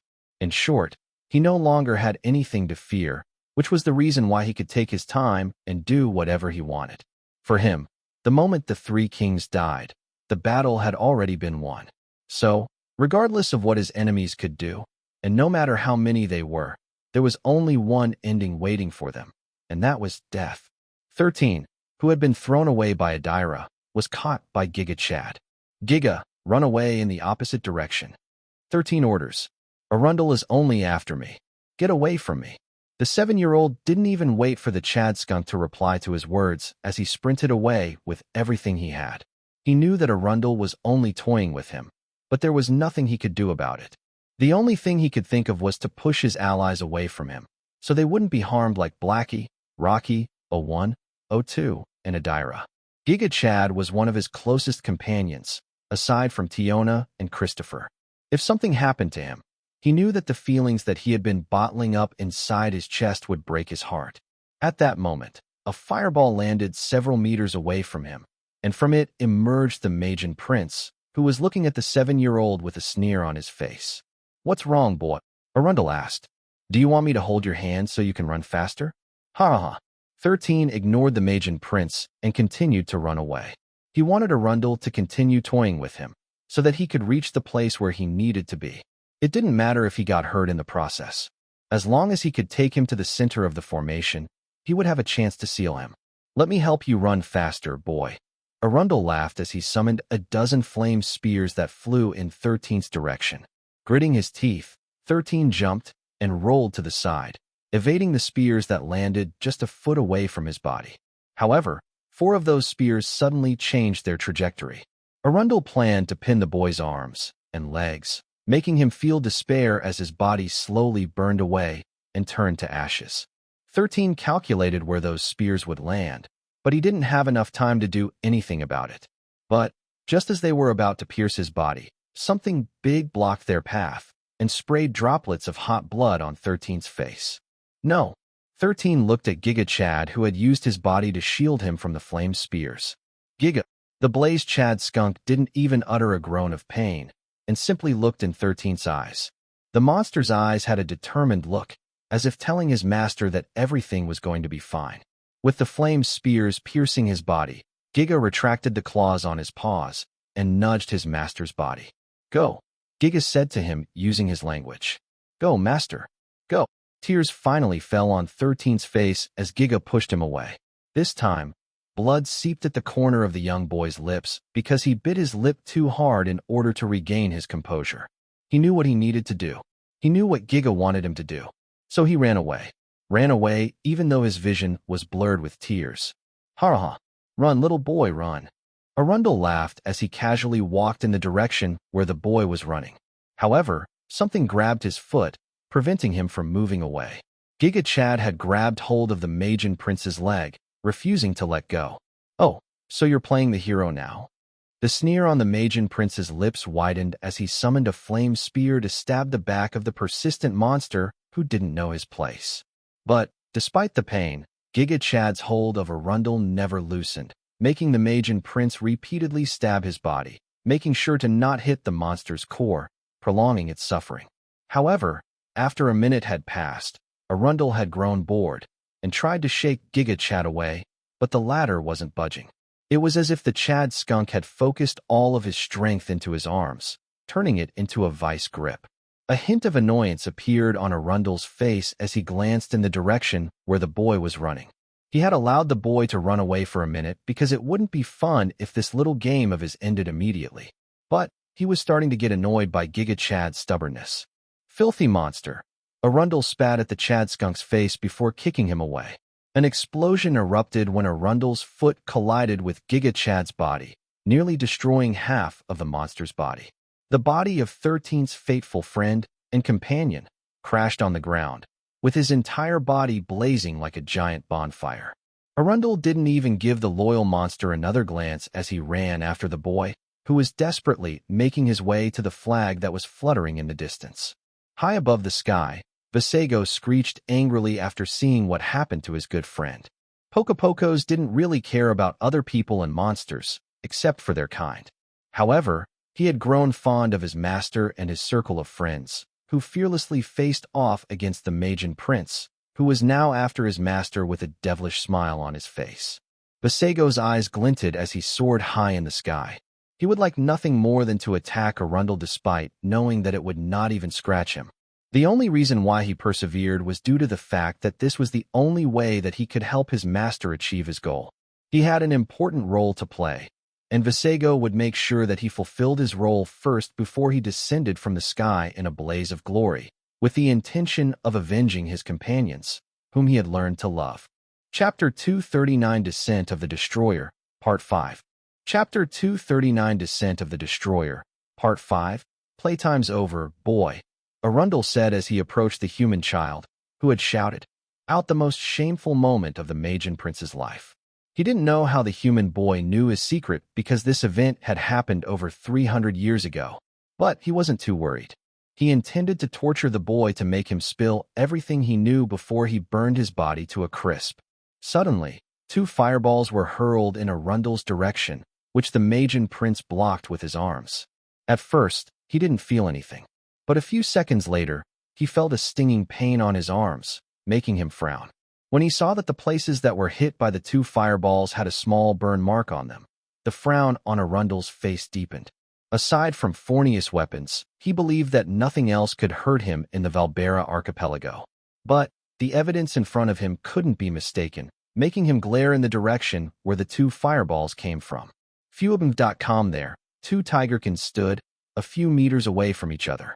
13, who saw Percival and Anwar appear, felt a ray of hope because these 2 were 2 of his trump cards against Arundel. Whenever a great calamity arrived, a hero would always appear to save the day. Alongside him was also a villain, who would become his destined enemy. But 13 changed their fates a bit, making the 2 brothers, who were supposed to be at each other's throat, fight side by side against a greater threat that was now standing before them. Since both of them had the blessings of fate, their powers could wound Arundel, despite them being many times weaker than him. This was also why he had bestowed upon them the divine martial technique, Emperor's Might. The stronger their enemies were, the stronger their power would become. Although it was not enough to bridge the gap in ranks, it was still enough to make Arundel feel pain, no matter how small it was. These 2 cannot be allowed to live, Arundel thought as he glared at the 2 tigerkins in front of him. Originally, he wanted to make Anwar his subordinate because he had seen his potential. However, since the teenage tigerkin had the means to harm him, he would not take any chances and nip him in the bud before he could grow even stronger. But it was not only Anwar whom he had placed in his kill list. The younger tigerkin, whose arms and feet were covered in golden flames, was also someone who didn't need to exist. Suddenly, countless arrows flew in Arundel's direction and exploded at the point of impact. Anwar, Taiga, to me, 13 shouted. The 2 understood what 13 wanted to happen, so they didn't hesitate to follow behind him. Anwar even scooped up the 7-year-old and carried him like a sack of rice as he ran as fast as he could. Tigerkins were faster and stronger than ordinary humans, so they were able to gain some distance against Arundel, who was being bombarded by the arrows of the trolls, who were using the special arrows that Gerald had made for them. These arrows didn't have the ability to harm the Magian prince, but the dust that they produced at the moment of impact could obstruct his vision. This powdery dust was made from the ground wings of the illusion moth, which was a rank 4 monster that lived on the sacred island of the Valbera archipelago. They were the island's protectors, and their specialty was to create a glittering dust that would make their enemies enter an illusion, which would confuse their senses. The shamans had asked them for help, and the illusion moth shed their wings willingly and wrapped themselves up in a cocoon in order to regenerate them within a month. Arundel could see past smoke made by flames and smoke, but the powdery dust around him had completely dropped his visibility to 0. But these petty tricks were not enough to stop him. With a wave of his hand, the dust cloud dispersed, allowing him to see the direction the tigerkins were running. The Magian Prince ran after them, but before he did so, he made sure to unleash thousands of fire bullets the size of baseballs at the annoying trolls who had gotten in his way. Being hindered by lowly monsters annoyed him very much, so he didn't hesitate to obliterate them all before running after the two tigerkins and the human boy whom he wouldn't allow to live. T1 managed to dodge in time, but one of the fire bullets grazed the side of his face, creating a burn scar. 5 of his companions weren't as lucky, and their bodies were incinerated by the Magian Prince's merciless attacks. The other 4 managed to survive, but suffered serious injuries. All of them now lay on the ground, groaning in pain. Arundel, whose gaze was locked on the body of the escaping tigerkins, summoned a fireball that was bigger than anything he had summoned before. He had now grown tired of this game of tag, and wanted to end it once and for all. Genocide break. Arundel threw the giant fireball, which could instantly obliterate an entire city. Hammer for all seasons final form. 13, who was being carried away by Anwar, raised his head after hearing the familiar voice that reverberated in his surroundings. Pops. No, 13 shouted.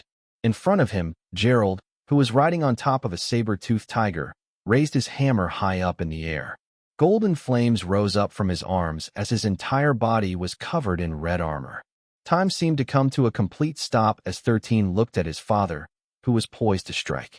He couldn't see his face because the only thing that he could see was his father's back.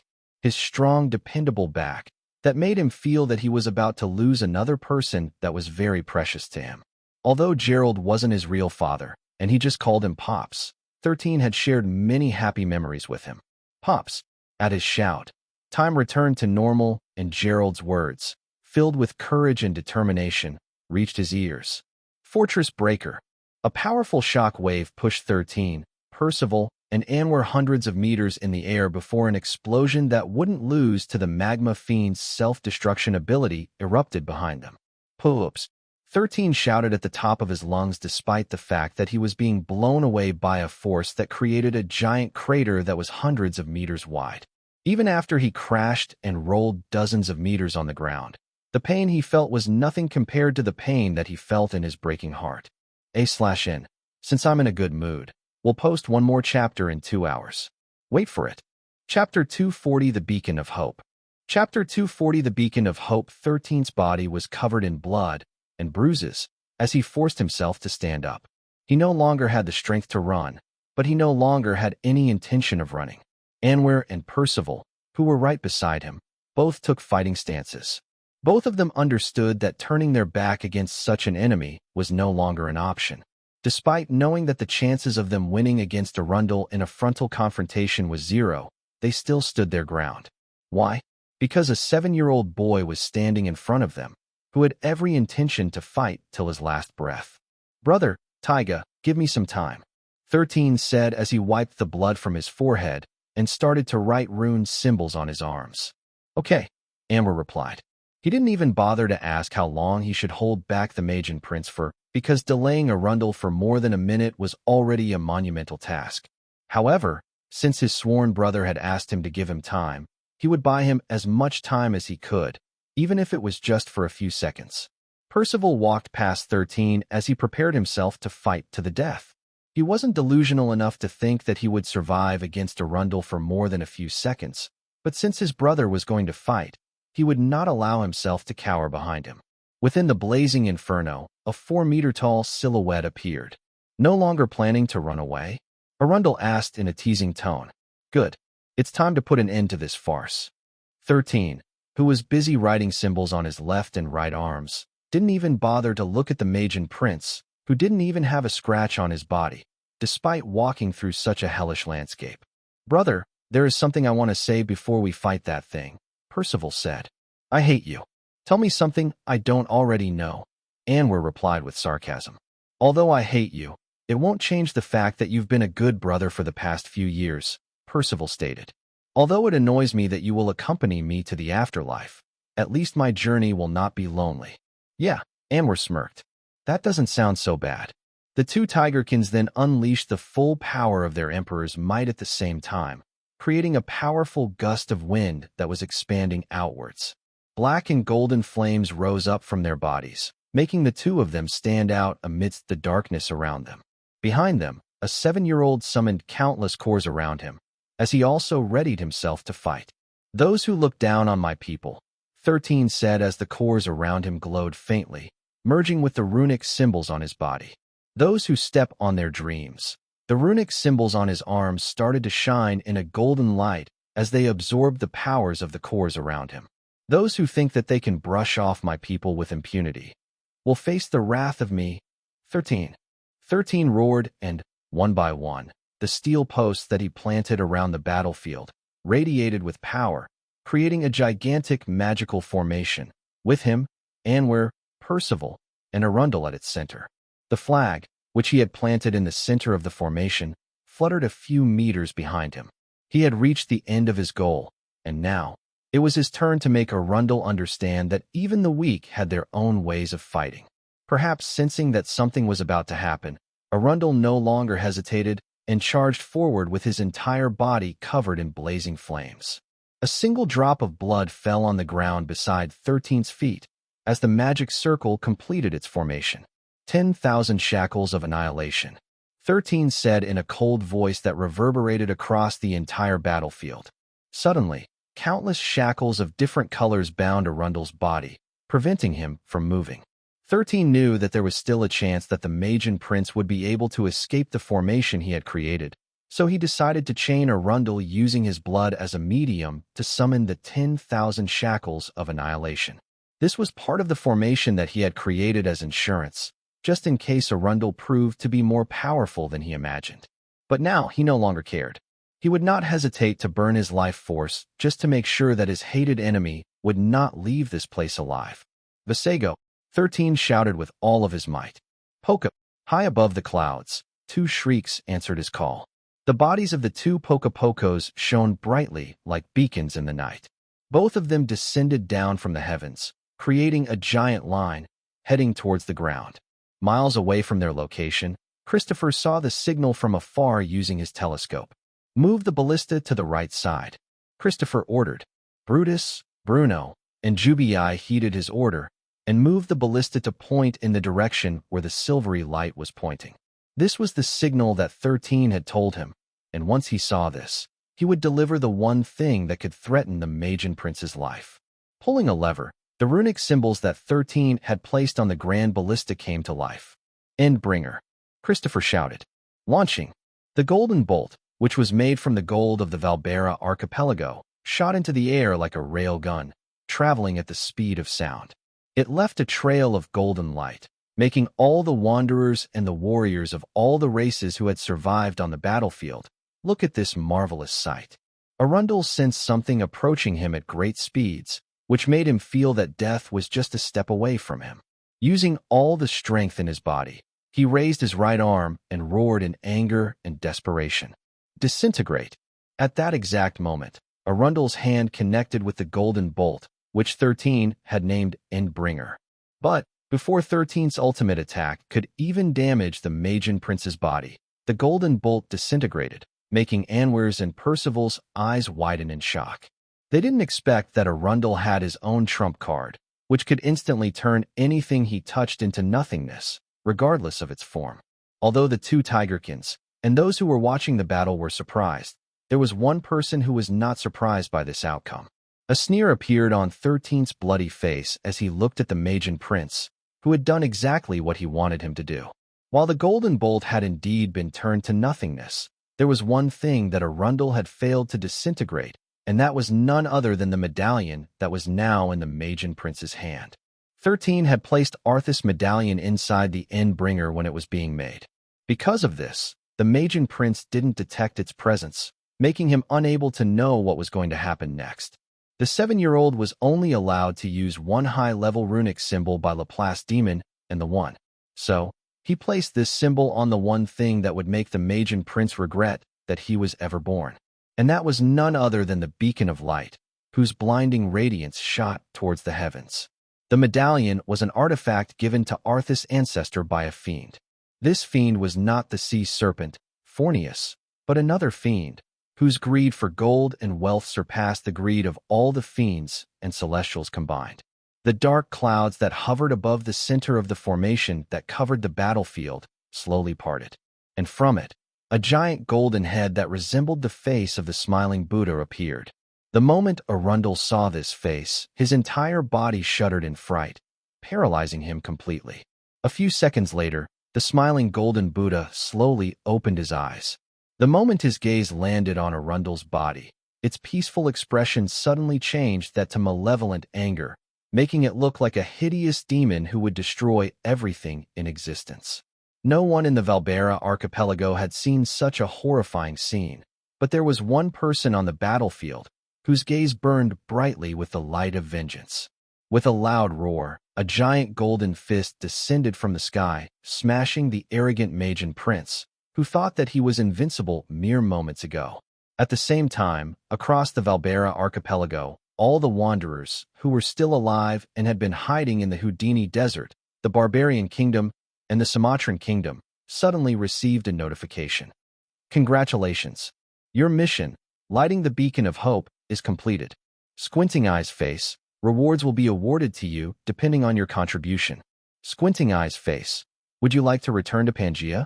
Squinting Eye's face, yes/no. All the wanderers rejoiced and hugged each other after seeing such a scene. Right in front of them, they saw a 10-minute countdown, giving them some time to decide if they wished to leave this hellish world once and for all. Some of the wanderers didn't hesitate, and they turned into beams of light that shot towards the heavens like shooting stars. Rihanna's hunting party hugged each other, as they, too, chose to return to Pangaea so that they could see their families once again. But there were some who decided to stay and watch everything until the very last second. Christopher, Rihanna, Colbert, Harry, Rufus, Aaron, and Jean planned to stay behind for as long as they could. Even if they pressed the no option, they would still be forced to teleport away from the battlefield after the countdown ended because they had finally accomplished their mission. Another golden fist descended from the sky and smashed against Arundel, pinning him to the ground. 13 raised his head to look at the angry fiend, whom he had summoned to the Valbera archipelago, using his high FREOWebnovel.com level runic symbol. He was none other than the fiend of greed, wealth, and money, Mammon, who was very angry because Arundel had destroyed the gold that rightfully belonged to him. Amidst the Magian prince's painful screams and pleas for Chapter 241 Checkmate. Chapter 241 Checkmate. How did this happen? Arundel, who had suffered serious injuries after getting punched twice by Mammon, stared in horror as the fiend descended from the sky. He was certain that the fiend of wealth and greed couldn't care less even if he were to conquer the Valbera archipelago. For the most part, Mammon only cared about wealth and treasures, so his invasion was not enough for him to make an appearance. Arundel had been very cautious from the start, and he even asked the Magian princess, Camrasipa, a favor to do a divination for him. Camrasipa had assured him that Fornius wouldn't make an appearance, which was the only thing that worried Arundel in his grand design for the Valbera archipelago. The Magian princess was spot on, and the sea monster was indeed nowhere in sight. However, someone else had come, which made the one who had the title of the Destroyer feel as if the one who was going to be destroyed was him. It has been a while since someone dared to take what is mine. Mammon growled as he stepped on the body of the Magian prince, crushing Arundel's right leg. Do you have a death wish? And no, Your Excellency, Arundel replied. I have no intention of taking what is yours. But you did. Mammon sneered. All the gold in the Valbera archipelago has been erased by you. Tell me, how do you plan to settle your debts? Arundel's army shuddered as Mammon's gaze swept through them all. Perhaps, not able to take the fear and pressure that was coming from the fiend, one of the Hell Chargers decided to run away. This created a spark, prompting the rest of the Magian Prince's army to run toward the sea, where the sea monsters were waiting for their return. Mammon looked at these fleeing monsters in contempt. Since when did he allow those who owed him to escape and not pay their dues? A second later, a beam of light erupted from the golden giant's eyes and covered all the jinns and magians under Arundel's command. When the light receded, the formidable army, which had come to invade the Valbera archipelago, had been turned into gold statues. This made the armies of the barbarians, orcs, tigerkins, ogres, and trolls stay where they were. They didn't dare make any move in fear that the next ones who would be turned into golden statues would be them. Why, Your Excellency? Please, let me explain. Arundel pleaded. I only defended myself. So you're saying that your life is worth more than my gold? Mammon said in disdain. Since when was that the case? Even dozens of you will not amount to a single gold coin that belongs to me. Mammon crushed Arundel's left leg, crippling the Magian prince. If Arundel really wanted to, he could turn his destroyed legs into flames, allowing him to stand once more. But he didn't dare to do it. He could feel that his life was only a moment away from being extinguished, so he shamelessly begged for mercy and pleaded to be spared. Seeing that there was no trace of mercy on the fiend's expression, Arundel decided to shift the blame to someone else. Your Excellency, I believe that boy is responsible for everything, Arundel said as he pointed at 13, who was crying dozens of meters away from him. The chains that bound Arundel earlier had shattered the moment Mammon punched the Magian prince. However, the formation that 13 created was still active, trapping the seriously injured Magian prince in place. And what of it? Mammon asked in contempt. So what if he is responsible for everything? A mere boy, not even a man, faced you in battle and used everything in his arsenal to win. And you, despite your advantage, still lost. You're a disgrace. Arundel clenched his fists tightly because he couldn't refute Mammon's words. If the members of the Order of the Apocalypse were to know that he was defeated by a child, who was not even of age, he would become the laughingstock of their organization. But he would rather be a laughingstock than be dead. Mammon snorted before giving the 7-year-old a sidelong glance. But you're right, Mammon stated. This boy used an underhanded means to forcefully summon me to this place. This is something that I do not find pleasing. The beacon of light was only supposed to make Mammon look in the direction of the Valbera archipelago to see what was happening. If he felt like it, then he would be able to instantly teleport to its location using the beacon that he had given Arthas' ancestor. But 13 did him dirty. Thanks to the high-level rune added to the golden amulet, its effects were amplified, forcing Mammon to appear in the Valbera archipelago whether he liked it or not. Sensing that this was his only opportunity to survive, Arundel grabbed hold of the opportunity to gain Mammon's favor. Please, allow me to deal with him for you, Your Excellency. Arundel begged. I will serve you and become your loyal servant. So please, spare me. Oh, Mammon smiled evilly. Very well. I will give you a chance. Kill him. Yes. Arundel turned his broken legs into flames, allowing him to stand up again. He then glared hatefully at the boy who was standing behind Anwer and Percival. The two Tigerkins had both taken a fighting stance, ready to fight. 13, who had heard everything, wiped the tears in his eyes and looked at the Magian prince, who had every intention of killing him. It's too late, 13 replied softly. This game of chess is already over. You've lost, Arundel. The Magian prince ignored the boy's words and took a step forward in order to punch him to oblivion. But just as he was about to do the deed, a bolt made from reinforced steel pierced his chest, making him stagger. Before Arundel could even realize what was happening, a second bolt descended upon his body, this time piercing his waist. If it had been earlier, Arundel would have easily dealt with the injuries in his body. But after getting seriously injured by Mammon's punches, which was instilled with fiendish aura, he had lost a good chunk of his strength, making his rank regress to that of a rank 7 sovereign. This made him unable to react to the two reinforced bolts filled with 13's rune magic, whose only purpose was to hit the Magian prince that was still at the center of the magic formation. Right now, Arundel was no longer the invincible Magian prince. Even a reinforced bolt traveling at the speed of sound would be more than enough to pierce his body. Do not mess with me.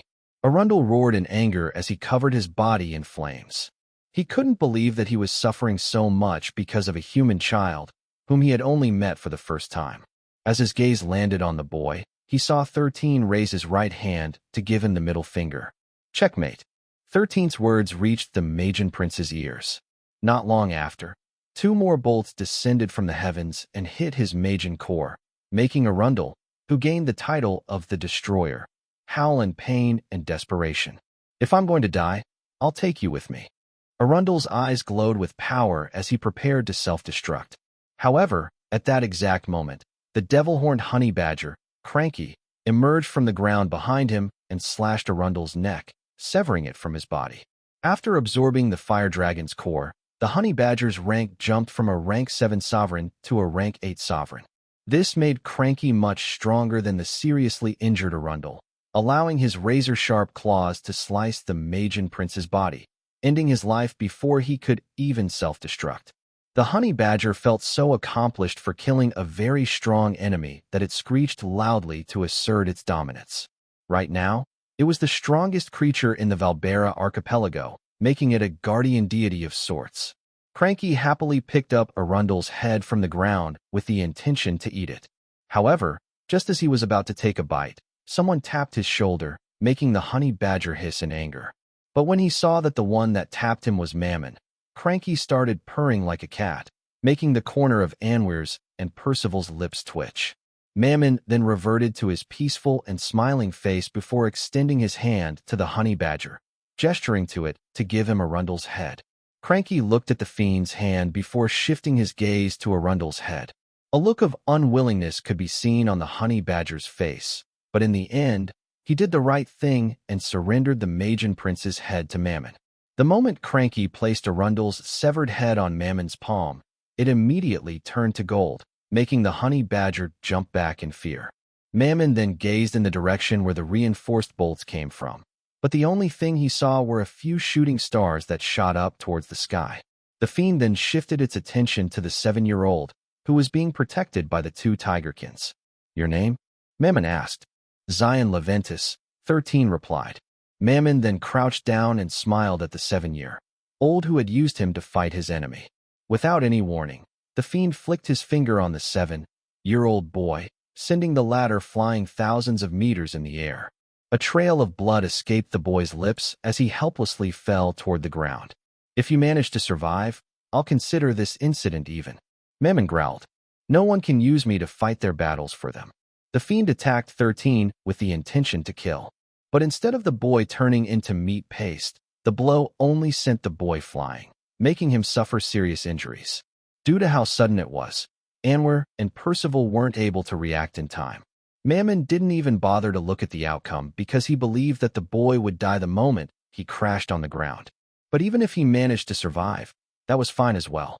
Mammon disappeared alongside the army of the Magian prince, which had been transformed into gold. He then returned to the main continent, leaving the Valbera archipelago and the boy who was falling from the sky to their fate. Chapter 242, Just Call Me, 13, Part 1. Chapter 242, Just Call Me, 13. Part 1. Mammon's finger flick was more than enough to kill an ordinary human 1,000 times over. The only reason why 13 didn't die instantly was due to the reward he gained after completing his 4th trial of killing the diabolical hyena. 4th trial completed. Defeat the rank 6 overlord, diabolical hyena. Reward. You will gain a one-time ability that will prevent you from dying from any attack that can instantly kill you. But even if 13 didn't die from Mammon's finger flick, the damage he received from its impact still resulted in serious injuries. Not only that, but he was traveling in the air at great speeds, so the moment he landed on the ground, he would definitely meet his end. The 7-year-old was already a spent candle, so he no longer had the strength to do anything. But just as he was about to crash on the ground, his body suddenly stopped mid-air, and the space around him distorted. A moment later, he found himself staring at the face of the Laplace demon, who was looking at him with an amused expression on his face. "Sleep," Laplace demon said. "It would be funny if the one who made the highest contribution in this war was to die in that manner." 13 wanted to ask the Laplace demon if his father had survived, but he was suddenly assaulted by a drowsiness that he couldn't fight, making his eyelids very heavy. Soon, the boy finally fell into a deep sleep. The Laplace demon poured an elixir over his body, helping him recover from his injuries. 13 didn't know how long he slept, but he had a dream. In that dream, Giga Chad, Blackie, Rocky, and his monster slaves were having a picnic together, eating and laughing with smiles on their faces. The boy was also with them. Seated beside him was none other than his previous host, Tiona, who was feeding him with a sandwich. "Eat up, 13, Tiona said. "You need to recover soon because there are many people who are waiting for you to return to them." "Okay." 13 obeyed and allowed Tiona to hand feed him the sandwiches that she had prepared for him. After he finished eating his second sandwich, 13 suddenly felt like something was wrong. The laughing and the merry-making around him disappeared, making him glance at the empty tables around him. Giga Chad, Blackie, Rocky, and the other monster slaves was nowhere to be found. Only he and Tiona remained, making him suddenly feel anxious in his heart. Tiona looked at the boy sadly before hugging him. The bond you have made with them is real, Tiona said softly. All the happiness, the sadness, the pain, all of them are real. This is what it means to be human. 13. You will always experience new meetings. You will always experience goodbyes. Live your life to the fullest. Live your life without any regrets. 13 hugged Tiona back and wept silently. Tiona, it hurts being human, 13 replied. In the past, I didn't have to deal with these emotions. But now, I feel them every day. Is this what you felt back then? Yes, Tiona answered. Unfortunately, I didn't live long enough to know what true happiness means. So, 13, in this lifetime, let's do our best to find it. Although the journey will have its ups and downs and plenty of bumps along the way, all I can say is that I'll be with you to help you face whatever comes your way. Let's go back, 13. Back to where everyone is waiting for us. You still have promises to keep and miles to go before you sleep. 13 slowly opened his eyes and once again found himself in the celestial realm, where the Laplace demon and the one was waiting for him to wake up. Before anything else, let me congratulate you for a job well done, Laplace demon said. Out of the 500 wanderers who have appeared in the Valbera archipelago, 398 of them survived and completed their mission. The number of casualties would have been higher if the beacon of light wasn't lit. So allow me to thank you once again for your contribution this time around. 13 was surprised to know that there were so many wanderers that had been sent to the Valbera archipelago. But before the Laplace demon could even say anything else, 13 asked him the question that had been on his mind ever since he appeared in the celestial realm. Did Pop survive? 13 asked. The Laplace demon, who seemed to be waiting for this question, snapped his fingers. As if waiting for that moment, a projection appeared in front of 13. There, Gerald, riding on top of a saber-toothed tiger, charged at the giant fireball that Arundel had aimed at 13. The 7-year-old watched as his father covered his body with a red, full-plate armor that seemed to be made from red scales. Suddenly, a thought appeared on 13's head, which made him watch the projection seriously. He saw how Gerald used his hammer to clash against the fireball, detonating it on impact. A powerful explosion erupted, which blew him away. When the light receded, 13 saw his father lying on the ground, with flames blazing all around him. However, he could faintly see his chest rising up and down, making him understand that his father had survived that fateful encounter. Laplace demon once again snapped his finger, and the scene in the projection changed. There, he saw Gerald lying on what seemed to be a hospital bed with a cast on his right arm. Remy was sleeping peacefully beside him, which made 13 breathe a sigh of relief. As you can see, your father is safe, Laplace demon said. When he killed the fire dragon, he gained the fire dragon armor, which gave him an incredibly high resistance to heat and flames. That armor is also of the mythical rank, so it saved his life. Since the limiters for certain equipment were removed during the war, he was able to use the armor without problems. Don't worry. He would be allowed to use the armor anytime he wanted as one of the rewards for the contributions he has made in the battlefield. How about Adira? 13 inquired. She's alive as well. The Laplace demon once again showed the drow in the projection. Her legs were cut off by Arundel's laser attack, but this wasn't a problem for her. Adira's power revolved around darkness and shadow, so she just patched herself back up as if nothing had happened. Of course, she was still injured, but a week of rest was enough for her to fully recover. Chapter 243, Just Call Me, 13, Part 2. Chapter 243, Just Call Me, 13, Part 2. Seeing that the drow was safe and sound, the boy asked the other pressing question that was in his head. How about Giga, Blackie, Rocky, and my other monster slaves? 13 asked. T1 up to T5 survived, Laplace demon replied. As for the rest, the Laplace demon shook his head, informing 13 that they had perished in battle. The 7-year-old fell quiet for nearly 2 minutes before raising his head to hold the Laplace demon's gaze. Bring them back, 13 stated. That is the wish that I want from completing my 6th trial. The 7-year-old glanced at his status page and read the information that was written there.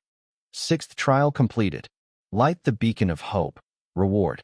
You will be given the option to ask for whatever reward you want. However, this reward doesn't extend to the restrictions that are placed on your body.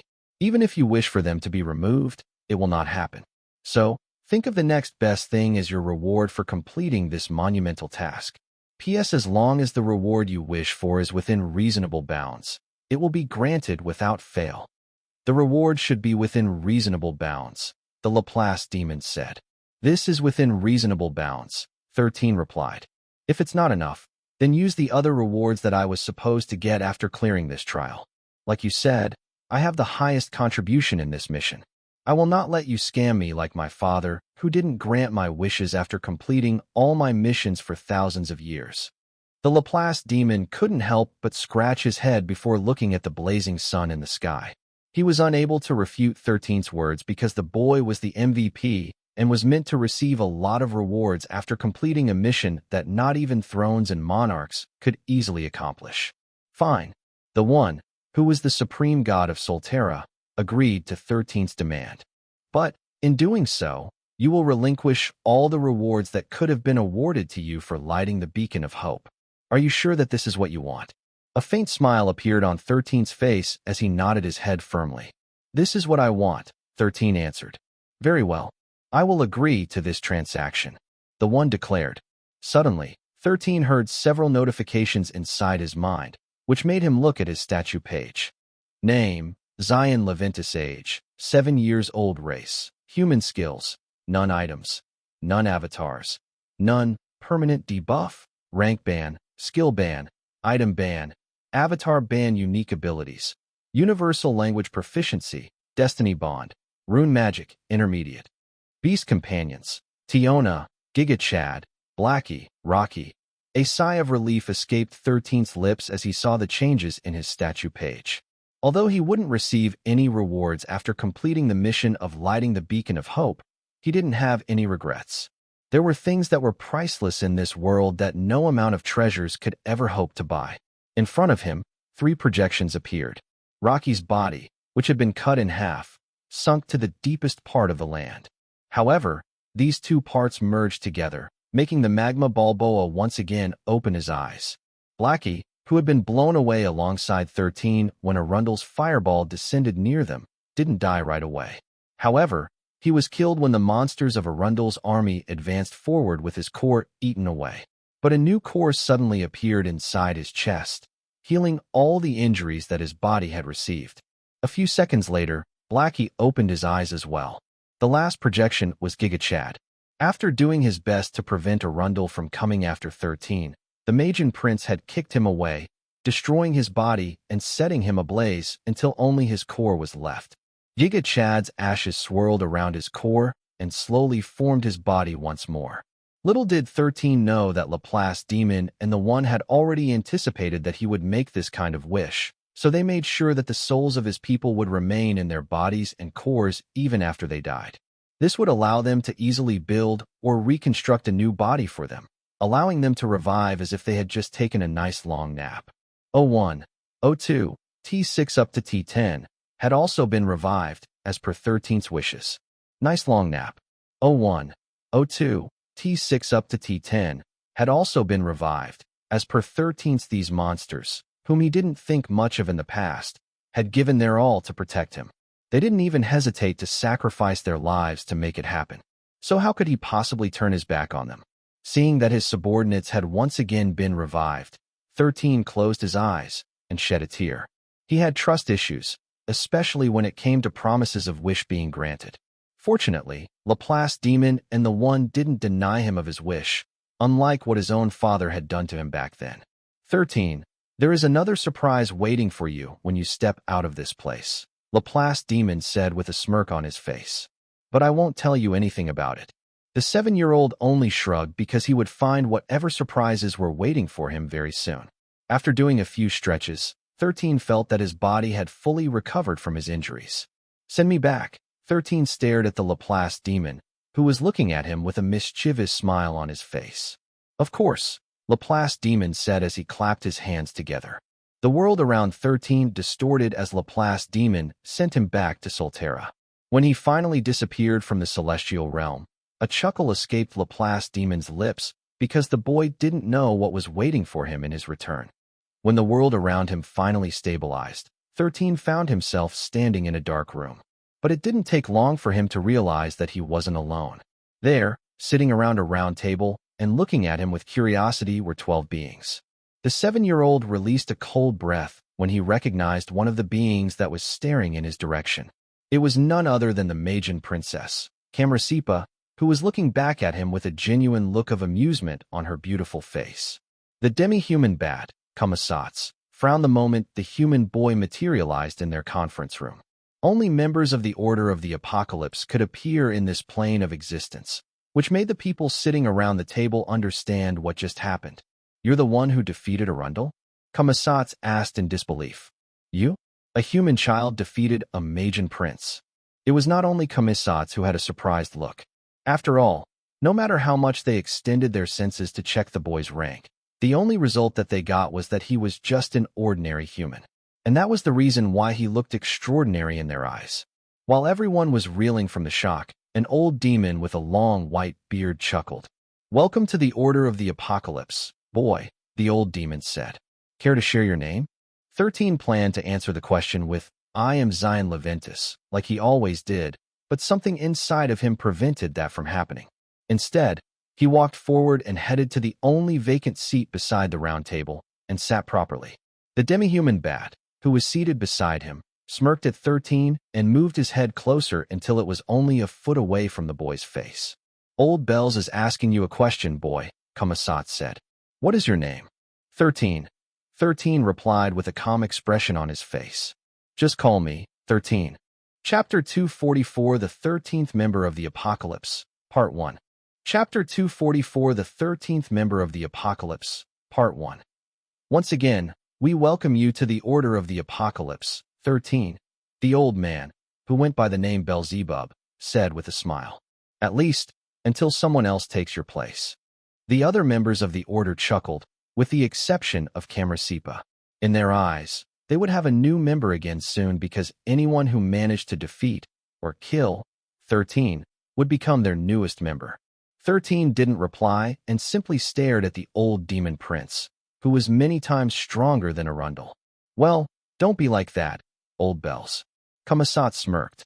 "The newbie needs to at least know the basics before he dies, don't you think? Since you are in a good mood, why don't you tell this newbie about the rules of our order?" Beelzebub smiled. "I was just about to get to that, Old Bells," Kamasats said. "First things first, I'll introduce myself. I am Kamasats the Untamed. I hold the 12th seat of the Order of the Apocalypse. Nice to meet you, newbie." "Likewise." 13 nodded, making the other Magian princes and princesses look at him in amusement. Kamasats chuckled because just like everyone else, he was just going with the flow. Truth be told, he wanted nothing more than to inform one of his acquaintances to hunt down 13, so that they would gain the seat of authority that the boy had gained after he defeated Arundel. Of course, the other members of the Order were thinking of the same thing. If someone in their circle of friends was able to kill 13, then they would have more power in the decision-making of their organization. "So, let me tell you about the rules," Kamasats stated. "The first rule is that none of us are allowed to kill or get in the way of each other. However, if I happen to know a friend that is not part of the Order, I can inform them about you. If they happen to kill you, then they will owe me a favor once they become a member. So, do your best to survive, kid. You are about to have a eerie, exciting life." "Yay," 13 replied, which made Kamasats laugh out loud. "I like you, kid." Kamasats pounded the table with his hands as he laughed.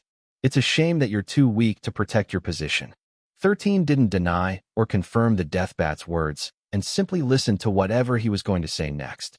"The second rule is that once a year, during the spring equinox, you must make an achievement worthy of your position as a member of the Apocalypse," Kamasats stated. "If not, then you will lose your seat of power. The achievement will depend on your current rank. For beings like us, we are only qualified to keep our seat if we are able to take over a territory or accomplish something that is truly praiseworthy." Kamasats rubbed his chin as he gazed at the boy seated beside him. If you want to have an example of what kind of accomplishments you need to do to retain your position, lightly tap the table and say, "Mission selection," Kamasats explained. 13 nodded and did as Kamasats stated. "Mission selection," 13 said after tapping the table with his hand. A list of missions then appeared in front of the boy, allowing him to choose a quest that would allow him to retain his position in the Order of the Apocalypse. Order mission: defeat a rank 4 sovereign. You can challenge this mission with a group of 4. The only requirement is that the creatures that will accompany you must be 2 ranks below that of a rank 4 sovereign. Note, since you have just been accepted in the order, you will be given a grace period of 5 years. Within those 5 years, you may or may not undertake this mission.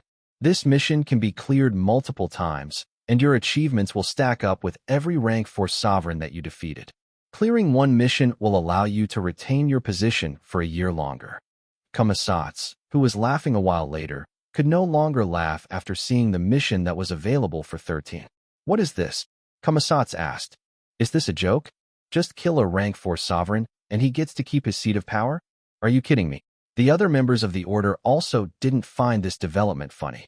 In order for them to keep their position, they had to go out of their way to wage war on the other Magian princes and princesses to gain their territory and loyalty. However, there was one person who giggled after seeing this development. "Well, an ordinary human defeating a rank 4 sovereign is an extraordinary feat, no?" Kamarsipa commented. "I mean, if all of you are as powerless as this boy, do you think you could do such a thing?" "I definitely can," Kamasats stated. "It's just a rank 4 sovereign. I can't believe this. This kid needs to get kicked out of the group ASAP. It's unfair." The death bat glared at the 7-year-old, who was calmly looking at the other missions that would allow him to retain his position. He believed that an organization that had these powerful beings in it wasn't that simple. If there were rules in place, it also meant that there would be some kind of benefit in being part of a hidden organization.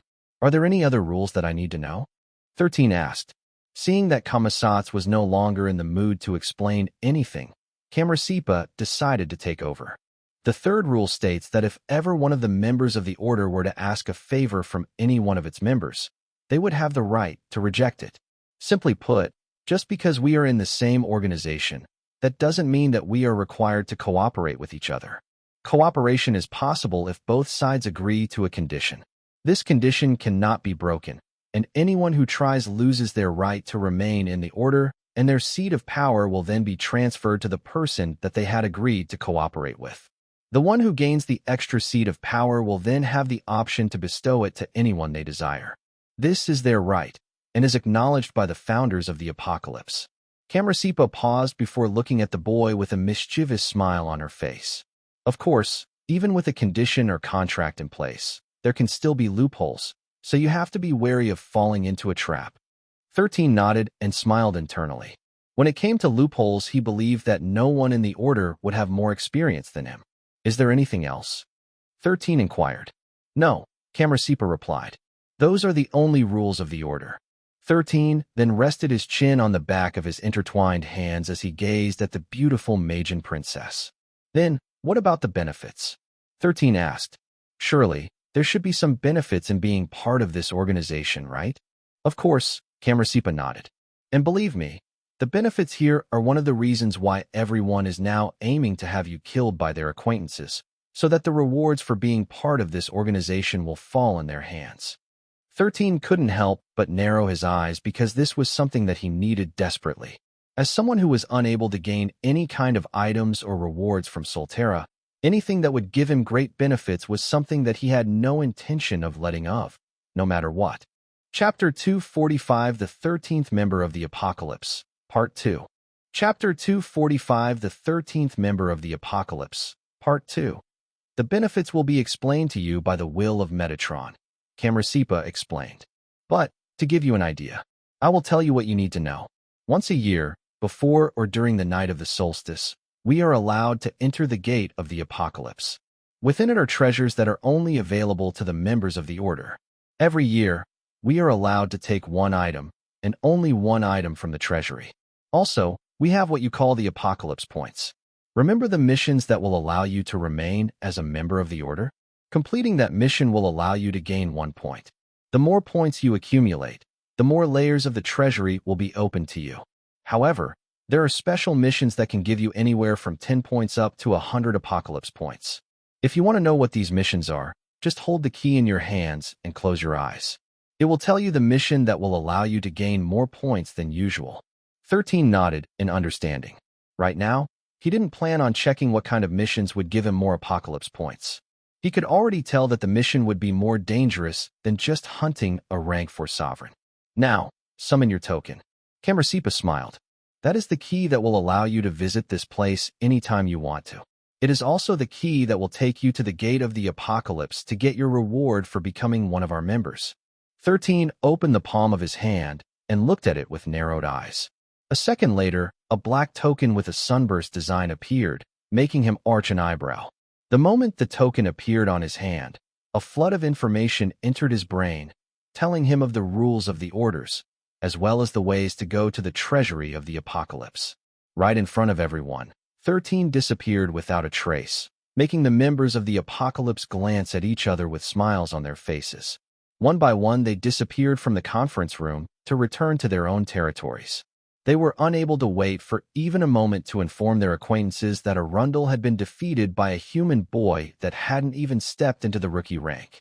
Among the history of the Order of the Apocalypse, this was the first time that such a weak seat of power had appeared. Because of this, they were confident that their acquaintances would be able to kill 13 easily, allowing them to gain the token of the apocalypse that had merged with his body. While the members of the Order were spreading the news of Arundel's defeat, 13 found himself looking at a giant black gate with the same sunburst design that was on his token. POV.com at the center of the gate was a hole, which resembled the token in his hand. As if understanding what he wanted to happen, the token flew towards the hole and locked itself in place before turning clockwise. The sound of a lock opening reverberated in the surroundings, and the gate of the apocalypse slowly opened. 13 couldn't see anything past the door except for darkness. But, since there was nowhere else to go, he decided to enter it without a second thought. The moment he stepped inside the gate, he found himself standing on what seemed to be a museum of sorts. The only difference was that there was no roof above him, and only dark clouds could be seen in the sky. Various items of different shapes and sizes were displayed in glass cases, waiting for someone to pick them up. But, just as 13 was about to explore the place, a voice filled with power spread in the surroundings.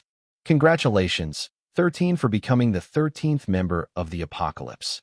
A being with 8 angelic wings descended from the sky and appeared before the 7-year-old with a smile on his face. I am the will of Metatron, and I am also the guardian of the gate of Apocalypse, Metatron said. Since this is your first time coming here, allow me to explain to you the rules of this place. Metatron waved his hand, and 30 items hovered in front of 13, making the boy narrow his eyes. But, before I start my explanation, I will give you your rewards first, Metatron stated. You are the one that defeated Arundel, so you are allowed to take your spoils of war from him. Choose 3 items from his possessions as your spoils of war. But, before you choose, I will do you a favor and choose one of them for you. A blazing purple Magian core separated itself from the 30 items that 13 was supposed to choose from. Do you know? The cores that the Wanderers absorb in order to get to the next rank has a special meaning to them, Metatron asked with a smile.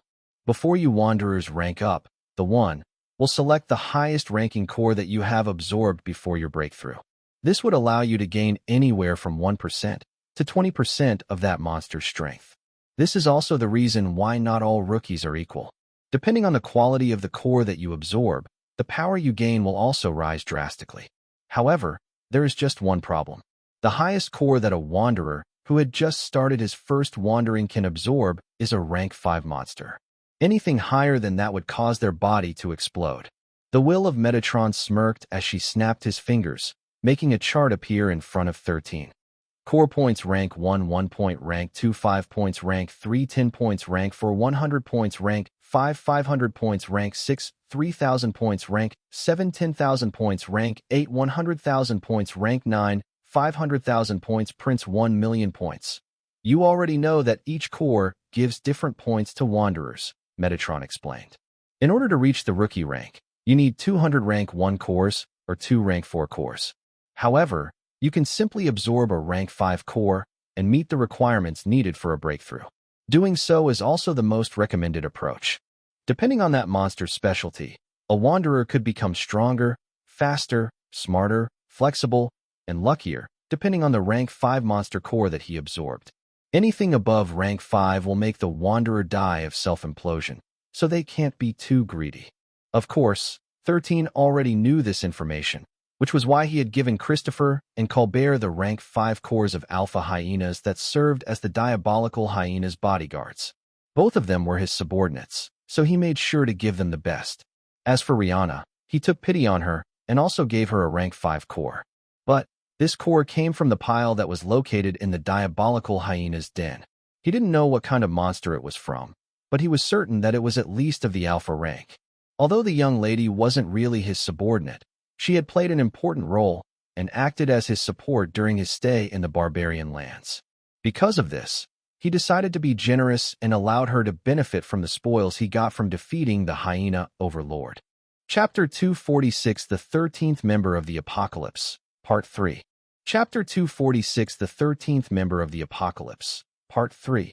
Since the maximum core that someone who is about to become a rookie is a rank 5 monster, why did you choose Arundel's core? 13 asked calmly. Do you want me to die perhaps? Of course not. Metatron chuckled. In fact, I genuinely wish to help you, 13. After all, you have so many restrictions placed on your body. I find you truly pitiful, you know? Hearing those words, a frown appeared on the 7-year-old's face. He didn't know how the Metatron knew about the restrictions placed in his body.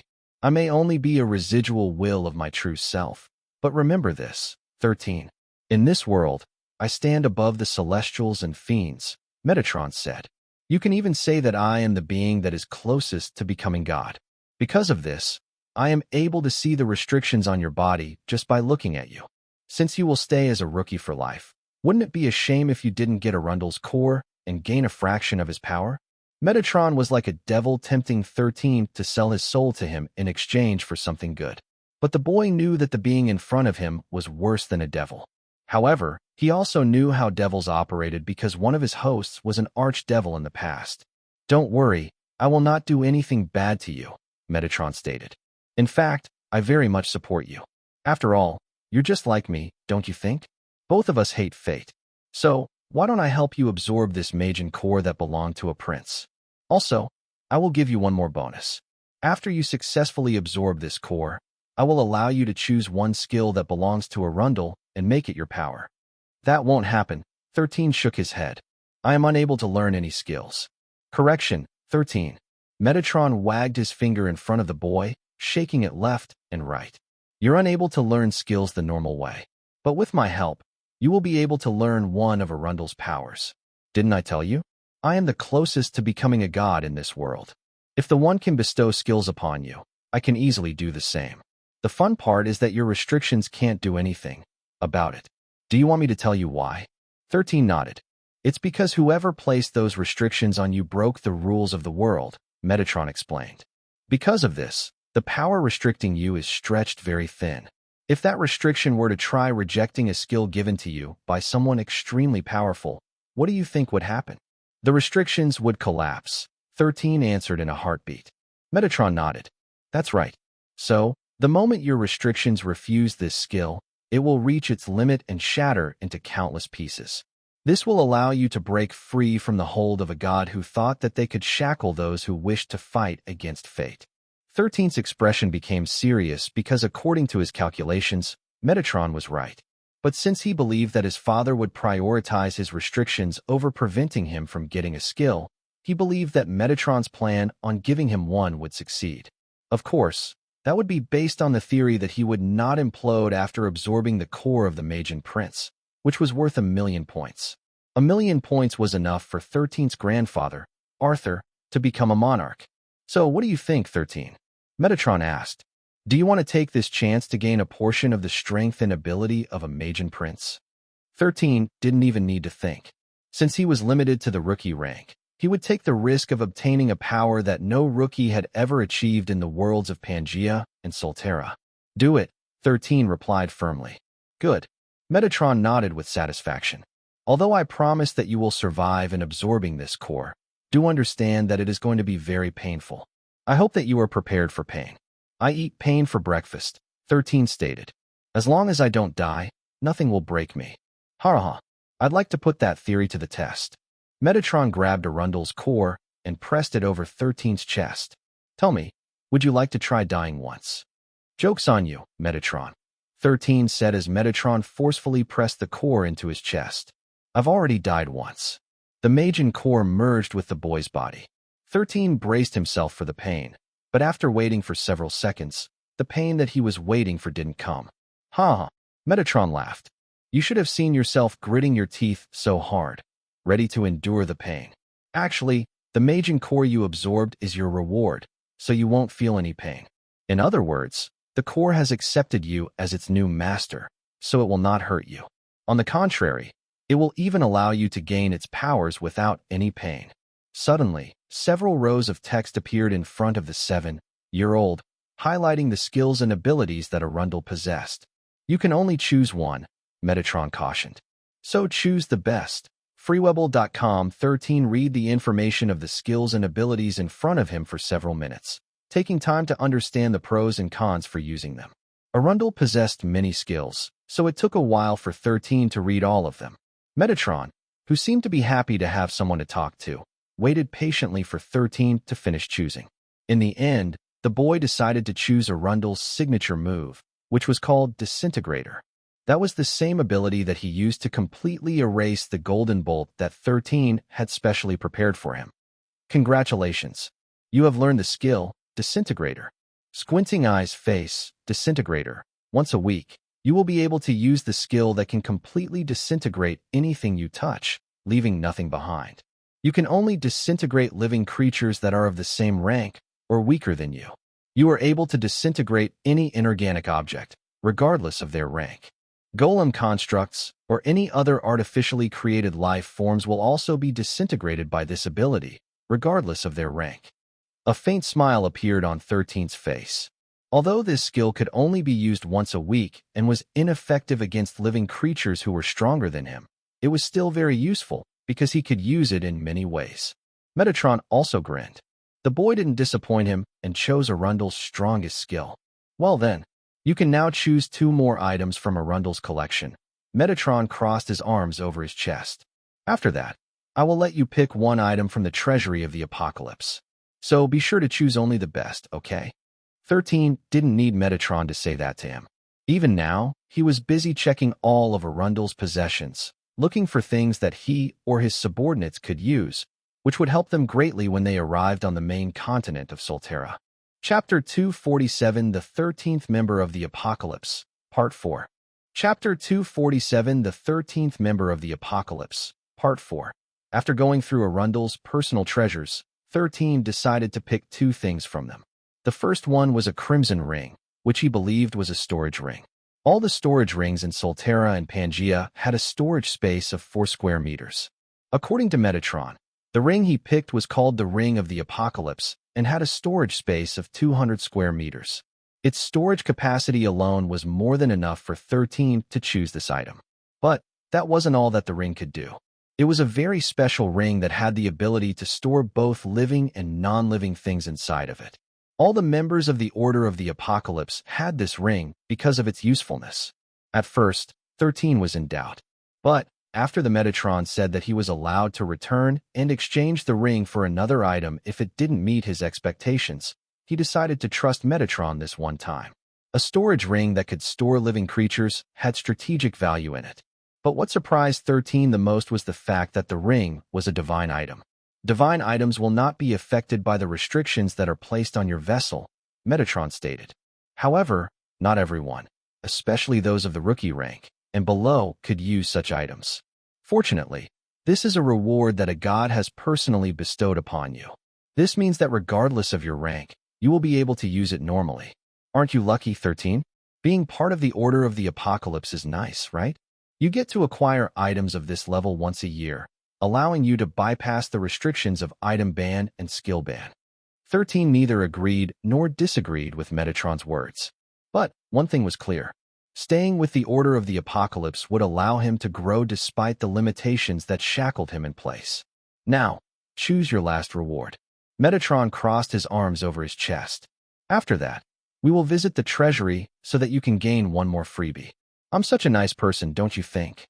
Yeah, 13 replied casually. Very nice. Metatron chuckled after hearing the boy's reply and patiently waited for the 7-year-old to take the last item he was going to choose as his reward. After a few minutes, the boy reached out to one item in particular, which made Metatron arch an eyebrow. The Mantle of Flames, Metatron said. This red mantle will make you nearly immune to all kinds of flames, fire spells, and other abilities that fall under the fire element. But, since it is only of the legendary rank, it will still be affected by your item ban and skill ban. In short, aside from looking cool and imposing, the most you can use it for is a blanket or a bedroll. 13 nodded in understanding. The remainder of the items that Arundel possessed were of the legendary rank, so he couldn't really use them. Because of this, he simply chose the coolest item because the design of the Mantle of Flames made him look as if he was a little king. It even had a mane around the neck area, making it look imposing. Since he couldn't use any of the other artifacts, he simply mindedly chose the coolest looking one to make him look good in the eyes of others. Simply put, he chose it purely for aesthetics. Well, you can also give it to others if you like, so it's not really a bad choice, Metatron stated. I will also tell you one special ability of this mantle. It would allow you to walk over fire and magma, as if you were walking on land. It's truly an interesting item. The guardian of the treasury of the apocalypse clapped his hand, and the other items in front of them disappeared. Now, let's talk about the treasury that you're about to visit. Metatron waved his hand, and a giant black pyramid suddenly rose in the distance. The treasury of the apocalypse has 13 levels. At the moment, the first level is the only level you can access.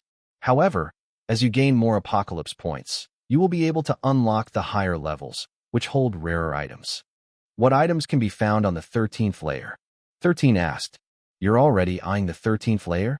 Metatron laughed before giving the boy a thumbs up. You sure aim high, 13. I like. The will of Metatron then looked at the highest point of the pyramid where the greatest treasure of all was located. The 13th layer only contains one item, Metatron stated. It is also the item that all members of the Order of the Apocalypse strive to get. It's none other than Pandora's box, the divine artifact that will open the doors of the apocalypse to the world. 13 frowned. He knew about Pandora's box and that it was indeed capable of bringing the end of the world, making the Order of the Apocalypse a very dangerous organization. But it's very hard to reach the 13th layer, you know? Metatron sighed. Even the oldest member of the Order has only unlocked the 6th layer. But I have a feeling that you will be able to unlock the other levels faster compared to them. Since you can only step into the rookie rank, the missions that will be available to you aren't as groundbreaking as the missions that the other members of the Order needed to accomplish every year. This is what you call being weak has their advantages as well. So, please, 13, work hard to unlock the 13th layer as fast as you can, okay? I'll tell you a little secret. Once the Pandora's box is opened, you will be able to lock things inside of it. For example, you can lock up a god inside of it. Since we both hate fate, why don't you trap them inside of Pandora's box? That way, all lives in the world will no longer be dictated by their laws. 13's interest was piqued after hearing that Pandora's box could trap a god. Since he knew that fighting against his old man would be difficult, he could just trap him inside the box and toss fate inside of it to keep him company. Sounds like a plan. 13 smirked. Well then, how do you unlock the 13th layer? Good question.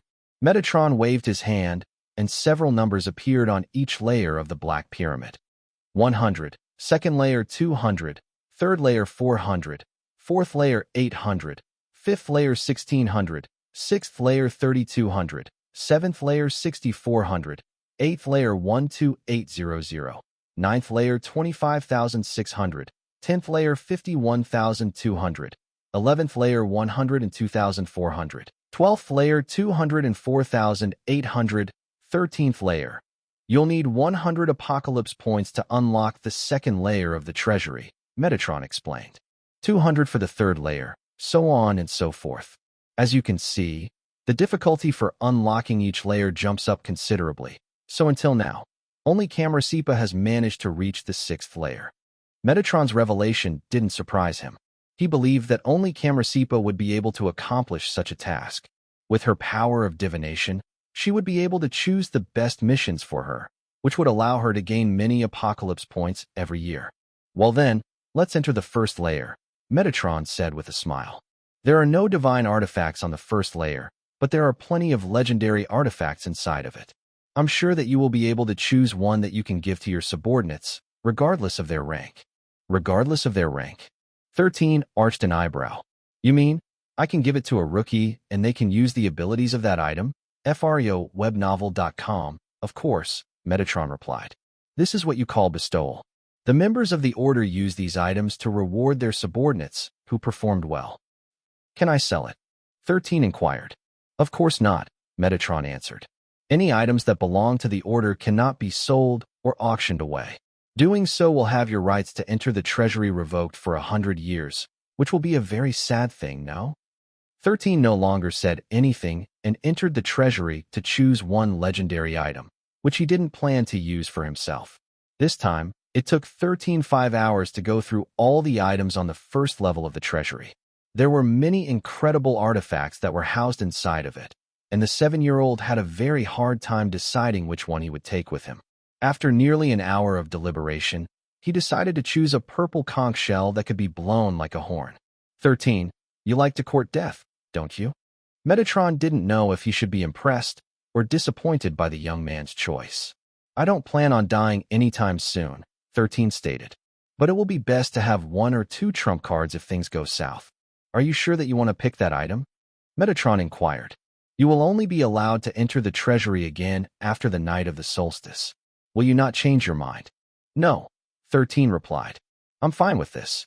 Seeing that he couldn't convince the 7-year-old to change his mind, Metatron gave up and closed the treasury once more. Well then, time for you to go back to Solterra. Metatron crouched down to pat the boy's shoulder. Remember this, 13, I am rooting for you. Thanks. 13 smiled faintly. Whether he believed that Metatron was really rooting for him or not, he kept it well hidden inside his heart. The guardian of the apocalypse then snapped his fingers, returning the boy back to the world, where a black snake was patiently waiting for his return. Chapter 248 What You Do in Life, Echoes in Eternity. Chapter 248 What You Do in Life, Echoes in Eternity. A week after the battle ended, 13 found himself inside a makeshift tent, where the leaders of the different races had gathered for a meeting.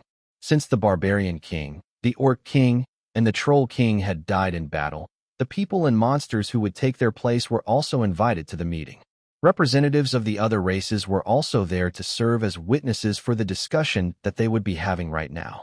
I wish to have a peace treaty with all of you present here in this room, King Atlas of the Tigerkins said. There is no need for our people to fight against each other, especially after we have united against a common enemy. Also, even though we won the battle, there is no guarantee that someone with Arundel's strength will not set their eyes on the Valbera archipelago again. If the same thing were to happen, I would like to work with everyone to think of countermeasures to retain our freedom. King Atlas had always wanted to stop the senseless battles between the Tigerkins, the Barbarians, and the Orcs. Now that a perfect opportunity had come, he decided to make his opinion known to everyone. Of course, some of the king's advisors didn't like this idea. Since the Barbarian King and the Orc King had died, wouldn't this be the perfect opportunity to conquer the Valbera archipelago? All they needed to do was strike a deal with the Ogre King, who had also survived the battle against Arundel, and they would become the supreme rulers of the 2 major islands in the archipelago. Seeing the reaction of the advisors of the Tigerkin King, Arthas snorted in disdain. In his hands was the thorniest sword, whom he had taken from the body of the Barbarian King. FreeWebble.cm, since they had lost their leader, he decided to take the position to ensure that his people would not fall into the hands of corrupt individuals who only wished for power. Of course, not all the barbarian warlords and city lords were happy with the current situation. However, they reluctantly accepted Arthas as their new king due to one simple reason. An alliance between the barbarians, orcs, tigerkins, ogres, and trolls is a good idea, 13 stated. It will prevent senseless bloodshed and allow the races to grow together. I'm telling you now, Arundel's buddies will definitely set their sights on the Valbera archipelago. If all of you don't work together then, after a few years, the same event will happen. By then, all of you will be reduced to nothing but slaves. No one will be the top dog of the Valbera archipelago because all of you will just be the lapdogs of a Magian prince or princess. 13's voice was firm, as if what he said would certainly come to pass. This made those who were against the alliance reconsider their choices. In the past, they would have never taken the words of a child seriously. But, after everything that happened, they had no choice but to acknowledge the fact that the only reason why they were able to survive the calamity was due to the 7-year-old, whom everyone treated as a hero. In fact, the barbarians and the Tigerkins had started to make statues of 13 in their cities, hailing him as the guardian deity of the Valbera archipelago. Originally, they thought that he had died because, after he had been flicked away by Mammon, he disappeared for an entire day. However, while everyone was cleaning up the battlefield and reclaiming the dead bodies of their brethren, 13 had made his appearance, making his subordinates rejoice due to happiness. Will someone like Arundel really come here? The new Orc King asked. The possibility exists, 13 replied in a heartbeat. So, all of you must stand united to prevent them from having their way. Will you be staying on the island? Arthas asked. If you do, I can make you my right-hand man. You will be treated with honor and respect. How I think he would serve better as my advisor than your right-hand man, King Atlas commented. How about it, Xylen? Want to live in the Sumatran kingdom? The Ogre King, who was busy cleaning his nose with his finger, glanced at the 7-year-old and smirked. Want to be my food? King Gamara inquired. No thanks, 13 replied. I'm good. Shame. King Gamara sighed. 13 scanned the faces of everyone in the room before making a statement. A week from now, I plan to go to the main continent, 13 replied. There are people that I need to find, and I'm sure that they are not here in the Valbera archipelago. Do you have a ship? Arthas asked. No, 13 admitted. But I can build one if necessary. Building a ship from scratch wasn't really a big deal. As long as he had the materials, he could ask the barbarians and the Tigerkins to help him build it. Since there was a looming threat that another powerful being would set their eyes on the Valbera archipelago, the 5 kings of the different races signed a peace treaty and had the shamans of the 3rd island bear witness to it all. Since it was a sacred agreement, everyone planned to abide by the rule that they all agreed upon. With this, 13 would finally be able to leave the Valbera archipelago with some peace of mind. The Tigerkins have a merchant ship that can take you to the mainland, King Atlas said. We also do trade with them, so we have a fleet of ships at our disposal. I'm sure any of the captains will be honored to take you to your destination. Should I send them your message for you? Yes, and thank you, Your Majesty. 13 bowed respectfully. King Atlas nodded and patted the boy's shoulder. He planned to form a good connection with the 7-year-old, as well as Anwer and Percival, who had shown great potential. After the meeting ended, everyone returned to their territories in order to spread the news to their people that the war between the different races was officially over. They would now work together to share crafts, studies, and other technologies that could potentially elevate the progress of their territories. As for 13, he spent the days posing for artists, who painted and sculpted his image. Everyone wanted to have his image inside their homes, like a lucky charm to ward off evil. Of course, his subordinates didn't allow their master to be the only one having fun, so they posed with him as well. In the end, at the center of the battlefield, where the Great War had just ended, a monument of 13, mounted on top of Giga Chad, was erected. Naturally, it was not only the boy and the Chad skunk who were immortalized there. Tiona, Blackie, Rocky, Hercules, as well as Anwer and Percival were included as well. After the grand monument was built, the names of those who had died in battle were written on 5 pillars that stood beside the statue. Because of this, 13 had to delay his trip for another week because the creation of the monument was something that everyone wanted. When the monument was completed, a plaque was placed below 13's statue, which read, "What you do in life echoes in eternity." The copyright god, who was looking at the scene, raised a yellow card. But the builders of the monument couldn't see him, so they continued to do what they wanted, unaware that a new generation god was looking at them with contempt. Chapter 249, Willing to Go to Hell and Back, Part 1. Chapter 249, Willing to Go to Hell and Back, Part 1. A week later, 13 stood at the port where the merchant ship that would take him to the main continent was docked. Are you sure that you two want to come with me? 13 asked Anwer and Percival, who had determined looks on their faces. Yes, Anwer replied. I believe that I still have much to learn. The main continent will be a good place to spread my wings. I also believe that I will meet many strong people in the main continent, Percival stated. I want to see how I measure up to those strong people. 13 smiled faintly, because his villain and hero were growing up really well. The 7-year-old then pointed behind the two tigerkins' backs, making them turn their heads to look in the direction where 13 was pointing. General Stark, Briella, and Chloe stood behind Anwer and Percival. Both of you take care on your journey, Briella said as she hugged Anwer and Percival close to her. The two of you are my sons, so make sure to return to me safely. Anwer bit his lips because he never thought that his adoptive mother would treat him as her son once more. One of his main reasons for leaving the Valbera archipelago was due to the fact that he felt ashamed for what he had done in the past. Because of this, he thought that he was no longer part of the Evander family. The two of you can come home when you get tired of your journey, General Stark said as he placed his hands on Anwer's and Percival's head. A home will be waiting for your return.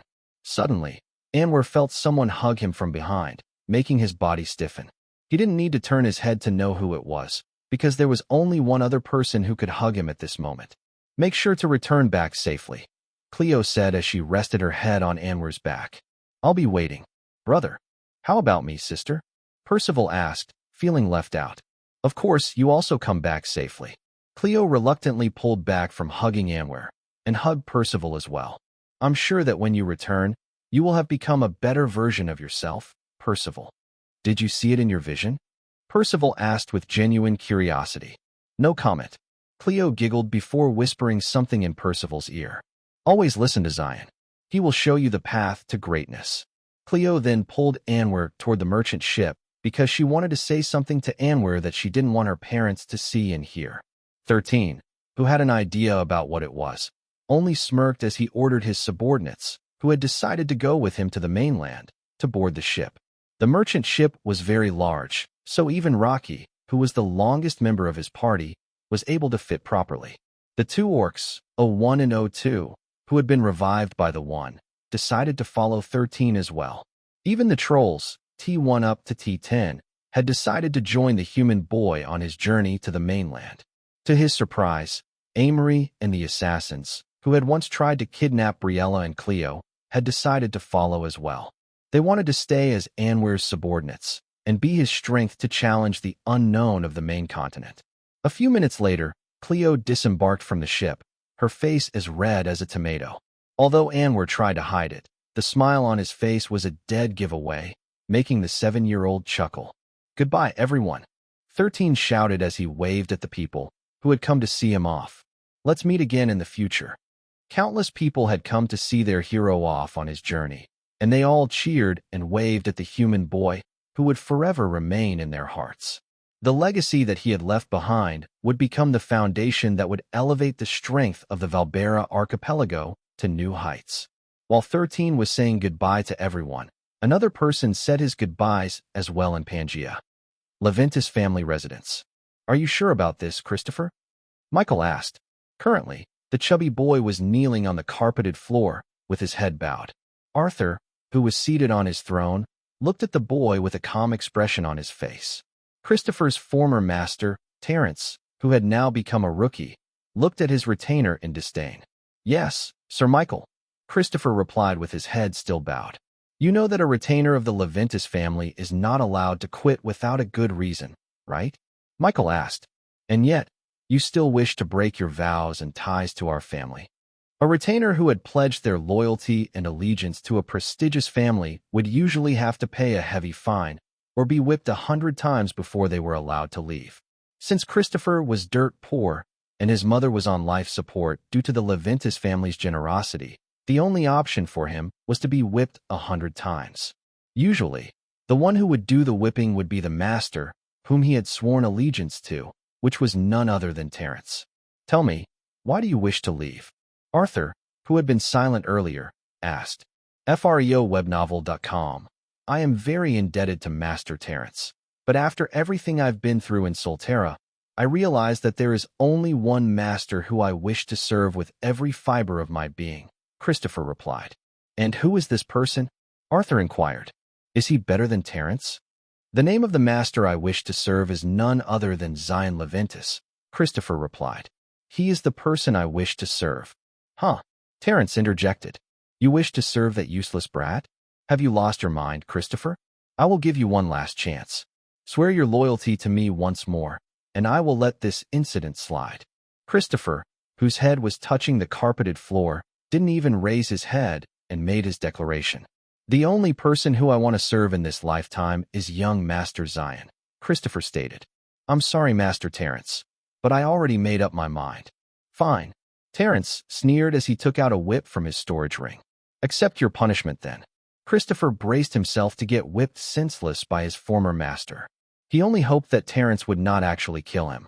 The chubby boy knew that he couldn't break free from the Leventus family so easily, so he decided to grit his teeth and endure until he was whipped 100 times. As long as he would be able to officially become Xylen's retainer, he was willing to go to hell and back, just to stand by his side. Chapter 250 Willing to Go to Hell and Back, Part 2. Chapter 250 Willing to Go to Hell and Back, Part 2. Since Terence was now a rookie, his body had become stronger than before. He had even absorbed the core of the rank 4 monster prime ape, giving him a boost in his physical strength. When the first lash landed on Christopher's body, a groan escaped his lips because Terence didn't hold back.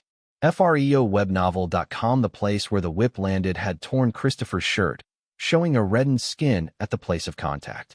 Truth be told, Terence was very angry inside after seeing his retainer choose to serve someone else. In order to make an example to the rest of his retainers, he planned to whip Christopher until the chubby boy was crippled. All the other members of the Leventus family were also present in the room, including the heirs and the geniuses of their family. The lashing of the whip reverberated in the surroundings, but no one said anything. They only looked at the pitiful boy, who was clenching his fists tightly, as traces of blood appeared on his shirt. Just as Terence was about to whip Christopher for the 13th time, the doors of the throne room opened wide, making Terence pause his whipping. There, 13's father, Gerald, swaggered in like he owned the place and walked toward the chubby boy, whose pitiful state made his gaze become as sharp as a hawk. Come, Christopher, Gerald said. Since you are now my son's retainer, I'm taking you out of this place. Why do you need to bow to this branch family?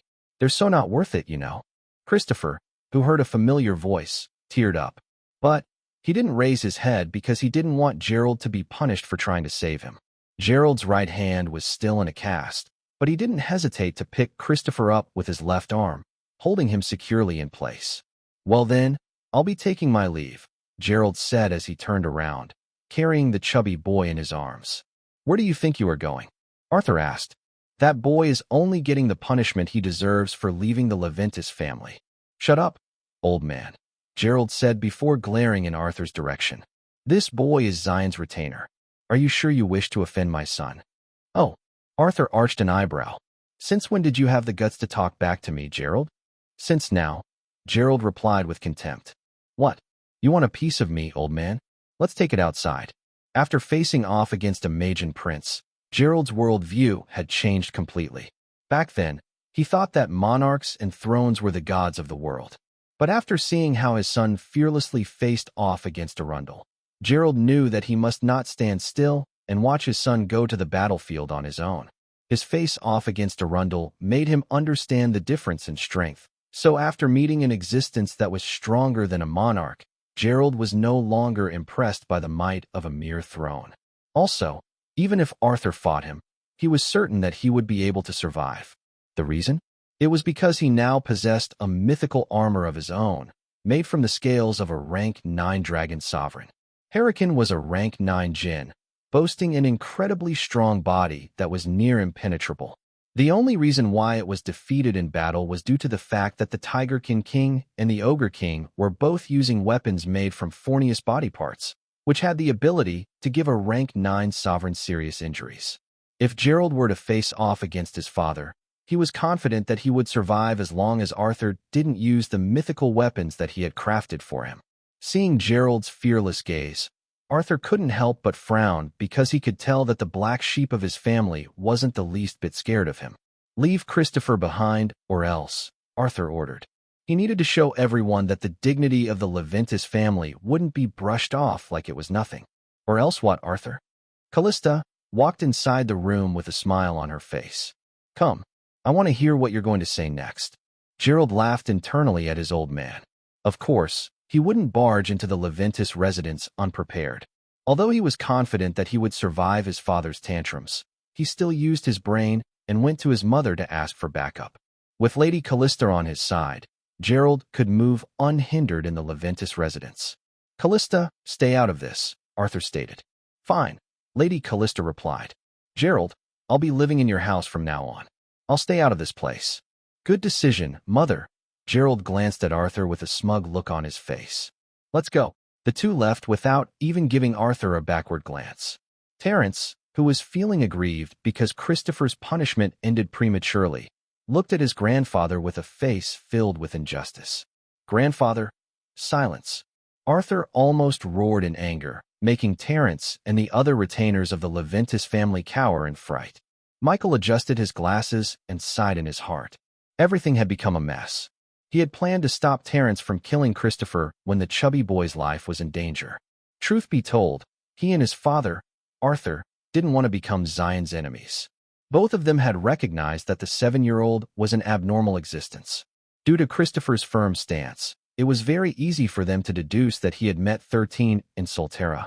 Arthur stood up from his throne and walked out of the throne room, followed closely by Michael. Father, where do you plan to go? Michael asked. I want answers, Arthur replied, and I will get them.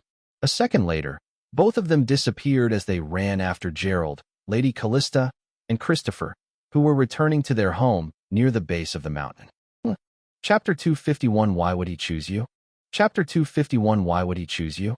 Arthur and Michael calmly sat in the living room of Gerald's house as Christopher told them the true reason behind his decision to quit being Terence's retainer and become Xylen's subordinate. At first, the two of them thought that the chubby boy had an easy mission in Solterra, allowing him to return to Pangaea alive. But the more they listened to the story, the more they thought that the boy was just telling them a bunch of nonsense. However, when Christopher came to the part where Gerald suddenly appeared in the barbarian lands, Lady Callista couldn't help but look at her son, who suddenly showed up at their residence with a cast on his right arm. Gerald and his wife, Alessia, were both listening to Christopher's story, interested to hear more about Xylen's adventures. Even Shasha, who had Remy seated on her lap, had a serious expression on her face as she listened to her brother's exploits. When the war against Arundel started, Christopher was no longer able to say anything because he was tasked to operate the Grand Ballista. At this point, Gerald took over and told everyone how Xylen fearlessly faced one of Arundel's generals, ordering his subordinates to lay down a trap for the rank 9 sovereign. Arthur, whose lifelong wish was to reach the monarch rank, clenched his fists tightly. The achievement of fighting against a rank 9 sovereign was enough for him to become a monarch. This was especially true if he consumed the Jinn's core, allowing him to gain enough points to break through to the next rank. After Gerald shamelessly told everyone that he was the one who dealt the last blow to the fire dragon, Michael fixed the glasses on his face, while Lady Callista covered her lips with her right hand. Arthur took a deep breath in order to calm his nerves because Gerald's story had captivated him completely. As someone who loved to fight, he could imagine himself fighting alongside the Ogre King and the Tigerkin King. But when Gerald mentioned his son's desperate attempt to lure the Magian Prince to the place where a trap was waiting for Arundel, everyone inside the room, including Christopher, nearly stopped breathing due to suspense. The chubby boy had no idea about how close his master was to death in order to bring the Magian Prince to the center of the formation. If in the past his respect for Xylen was already high, then now it had reached the peak, making him even more determined to become the 7-year-old's retainer. After I faced off the Magian Prince's giant fireball to protect Xylen, I blacked out for a few minutes, Gerald said with a bitter smile on his face. When I regained my consciousness, I saw something that I never thought that I would see in my lifetime. Gerald paused for a bit before clenching his fists. Mammon made an appearance and punched the Magian Prince, pinning him to the ground, Gerald stated. The being whom we desperately fought together went down after a single punch. Could you believe that? However, I saw then and there the vast gap between Mammon and Arundel. It made me realize how powerful the fiends really are. After that moment, the mission that I received was completed, allowing me to return to Solterra. But I didn't leave right away. I wanted to see everything until the end. Arundel begged for his life like the coward that he was, and even asked Mammon to give him a chance to gain his forgiveness. The fiend agreed and ordered Arundel to fight Xylen. When I heard the fiend's order, I felt as if all the breath in my body disappeared completely. Alessia felt faint and a little lightheaded after hearing her husband's words. There was no way that her son could fight against a Magian prince, especially after everything that had happened. But just as Arundel was about to attack Xylen, the bolts that we forged descended from the sky and hit the Magian prince's body, Gerald said, while doing his best to not look at Christopher. He didn't want the chubby boy to get the limelight for being the one to kill the Magian prince, because he didn't know how his father would react if he heard this bit of information. For reinforced bolts hit their mark, ending Arundel's life, Gerald added. That was the last thing I saw before I was teleported back to Pangea. A silence that lasted for a full minute graced the living room as everyone took their time to digest everything that had happened. A moment later, a sigh escaped Arthur's lips before looking at his son with a solemn expression on his face. Why? Arthur asked. Why did Xylen ask the Laplace demon to send you to Solterra instead of me? If I were there, I would have become a monarch after completing the mission that you received. Gerald only chuckled after hearing his father's aggrieved words. Xylen initially wanted Arthur to come instead of him, but Laplace demon and the One rejected his proposal. Because of this, Gerald was the one who was sent to Solterra, having received the permission to help the boy in his fight against the Magian prince. But Gerald and 13 had already discussed what they would say if Arthur were to ask this question to them. Why would he choose you? Gerald arched an eyebrow. You never did anything for him or for our family. You allowed a dimensional gate to spawn right in front of our house, and you forced children to fend for themselves. You also did nothing to make our family's life easier. Even the weapons I forged were forcefully taken away by you. After getting kicked out of the family, we learned to fend for ourselves and did our best to survive. We never gained any benefit from the Levinas family. It has always been you who benefited from ours. Tell me, do you really believe that my son will allow you to take advantage of our family forever? Do you really think that you can always have your way? If you had only treated Xylen with a bit of kindness, and if you had treated our family well, wouldn't my son repay you properly? However, you did none of that. It has always been you benefiting from us. I guess Xylen had enough of your shamelessness and decided that you didn't deserve to become a monarch. If as a throne, you treat us as trash, then what more would happen once you become a monarch?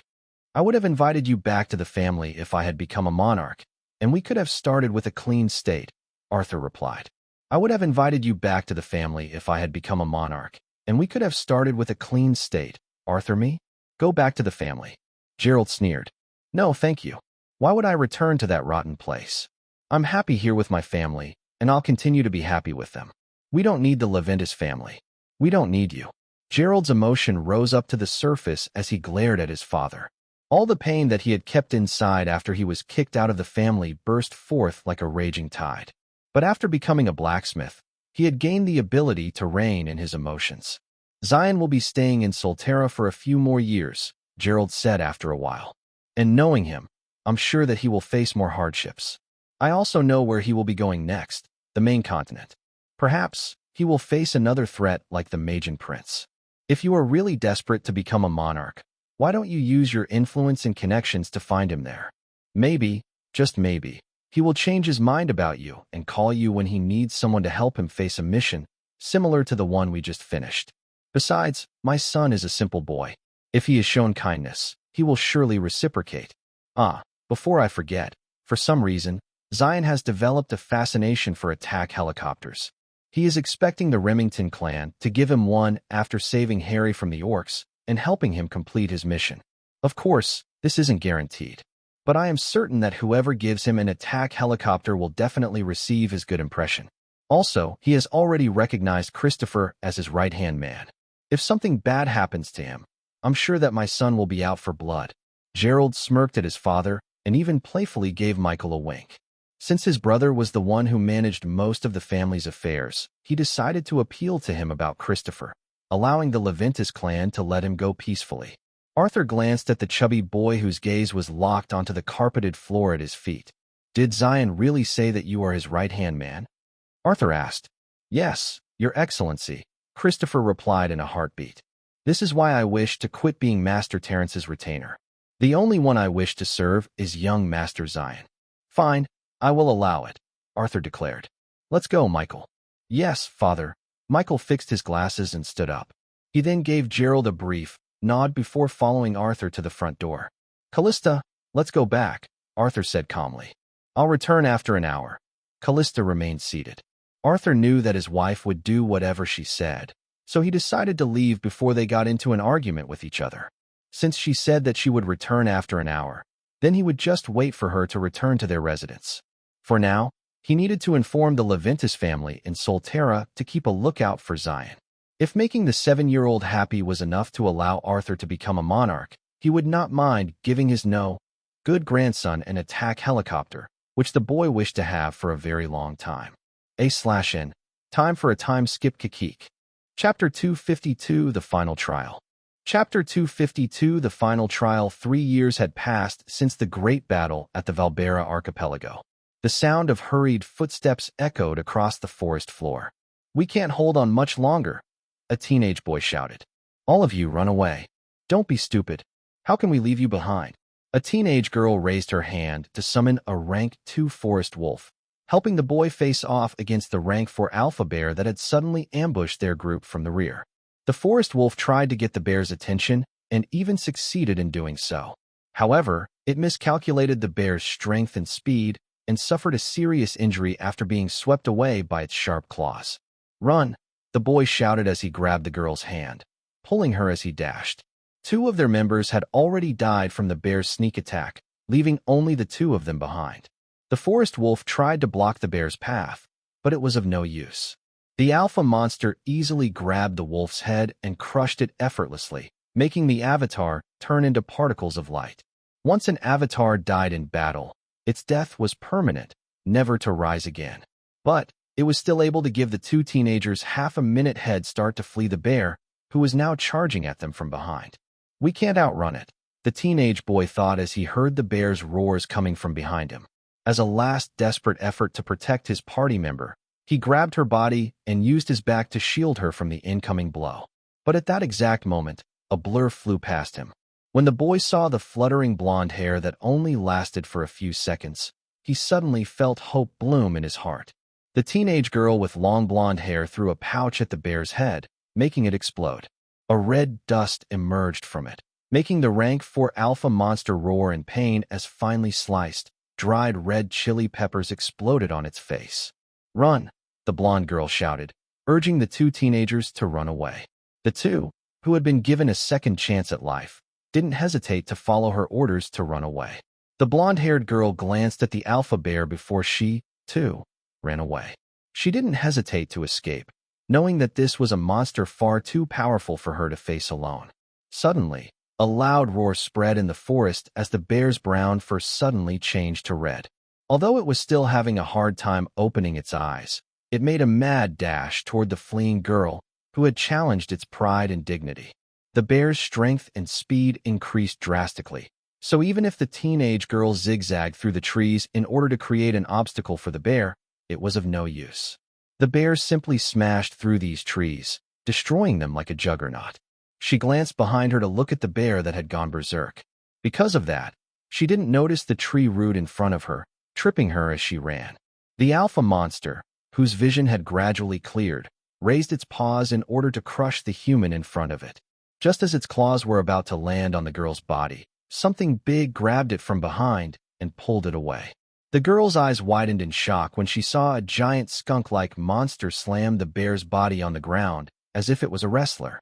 Knowing that it was not enough, the skunk jumped and body slammed the bear, using its elbow to smash the alpha monster's face. The 2 monsters tousled, grappled, and bit on each other's body, making dirt and trees fly in every direction. While this was happening, a voice sounded in the girl's ears, making her turn her head to look behind her. Sister, you should always pay attention to where you are going. A 10-year-old boy, with short black hair and green eyes, knelt beside the fallen girl and used a handkerchief to clean her bleeding knee. A moment later, he poured a healing potion over it, allowing the injury to heal at a rapid rate. Xylen. Shasha hugged her brother, whom she hadn't seen for 3 years, tightly, refusing to let him go. It's good to see you again, Shasha, 13 said as he hugged his sister and patted her head. Don't worry. Everything is going to be fine now. Xylen. There is a black snake on your neck. Shasha, who noticed that a black snake was looking at her, stuttered. Tiona was only a few centimeters away from Shasha's nose, and if she decided to bite the girl, Shasha would not be able to dodge her strike at such a close range. But the little snake had no intention of doing so, and was merely looking at the beautiful teenage girl whom her master had called sister. Don't worry. She's my beast companion, 13 replied as he pulled back to lightly rub Tiona's chin with his finger. Her name is Tiona. Tiona, this is my sister, Shasha. Please get along with her. Tiona nodded her head and flicked her tongue in Shasha's direction, as if telling her that the two of them were now friends. Shasha recognized that the black snake was a Domini Mortis, which was the main reason why she panicked. But after hearing that she was her brother's beast companion, she finally regained her calm and looked behind her brother. The rumbling sound had finally come to a complete stop, proving that the battle had finally ended. The bear was still alive, but it couldn't move because Giga Chad, in his Titan form, was seated on its back, making sure that the bear had nowhere to go. What do you want to do with the bear, sister? 13 asked. Do you want to kill it? Yes, Shasha replied firmly. It has killed many people, and it will continue to kill if left alone. Too bad, Christopher isn't here, 13 muttered as he looked at the rank 4 alpha monster. Also, too bad, it's only an alpha monster and not a sovereign. If it were a sovereign, 13 wouldn't hesitate to kill it since it would give him 1 apocalypse point after doing so. Since it wouldn't give him any benefits, he decided to let his sister kill it, giving her a chance to get an item from dealing the last blow to the monster. 13 was surprised when Shasha summoned a blue sword that was at the peak of the bronze grade. Although it wasn't a rapier, it was slender enough to be used by a fencer like her in battle. With a decisive thrust on the monster's eye, Shasha drove her sword deep into the monster's head, hitting its brain. Giga had already dealt serious injuries to the bear, so it didn't even have the strength to resist the teenage girl's thrust, which would end its life. Half a minute later, the bear finally breathed its last. Giga didn't hesitate to open the bear's chest. After retrieving its core, he gave it to his master. Good job, Giga, 13 praised the Chad skunk, who, after traveling with him for 3 years, had evolved into a rank 5 sovereign. FreeObnol.com after praising one of his most loyal companions. 13 handed the core to his sister. Shasha didn't reject her brother's gift and accepted it happily. Don't consume it right now, 13 said. We might find a rank 5 monster, which will be several times better than this. Shasha nodded in understanding, knowing that absorbing a rank 5 core was most ideal before breaking through the rookie rank. I don't have a place to store this core, Shasha replied. Hold it for me for the time being, Xylen. Okay. 13 didn't hesitate to store the core inside his storage before holding his sister's hand. Tell me your current situation as well as the mission that was given to you here in Solterra, 13 said with a solemn expression on his face. Just like what he did with Christopher, he would send her sister back safely to Pangaea regardless of the difficulty of the mission she currently had. Shasha had full trust in her little brother. In her heart, he was someone she respected and looked up to. After hearing what his sister's mission was, 13 remained calm. But deep inside, he felt a bit worried since Shasha's mission was quite vague. I guess I need to know more about her current situation, 13 thought.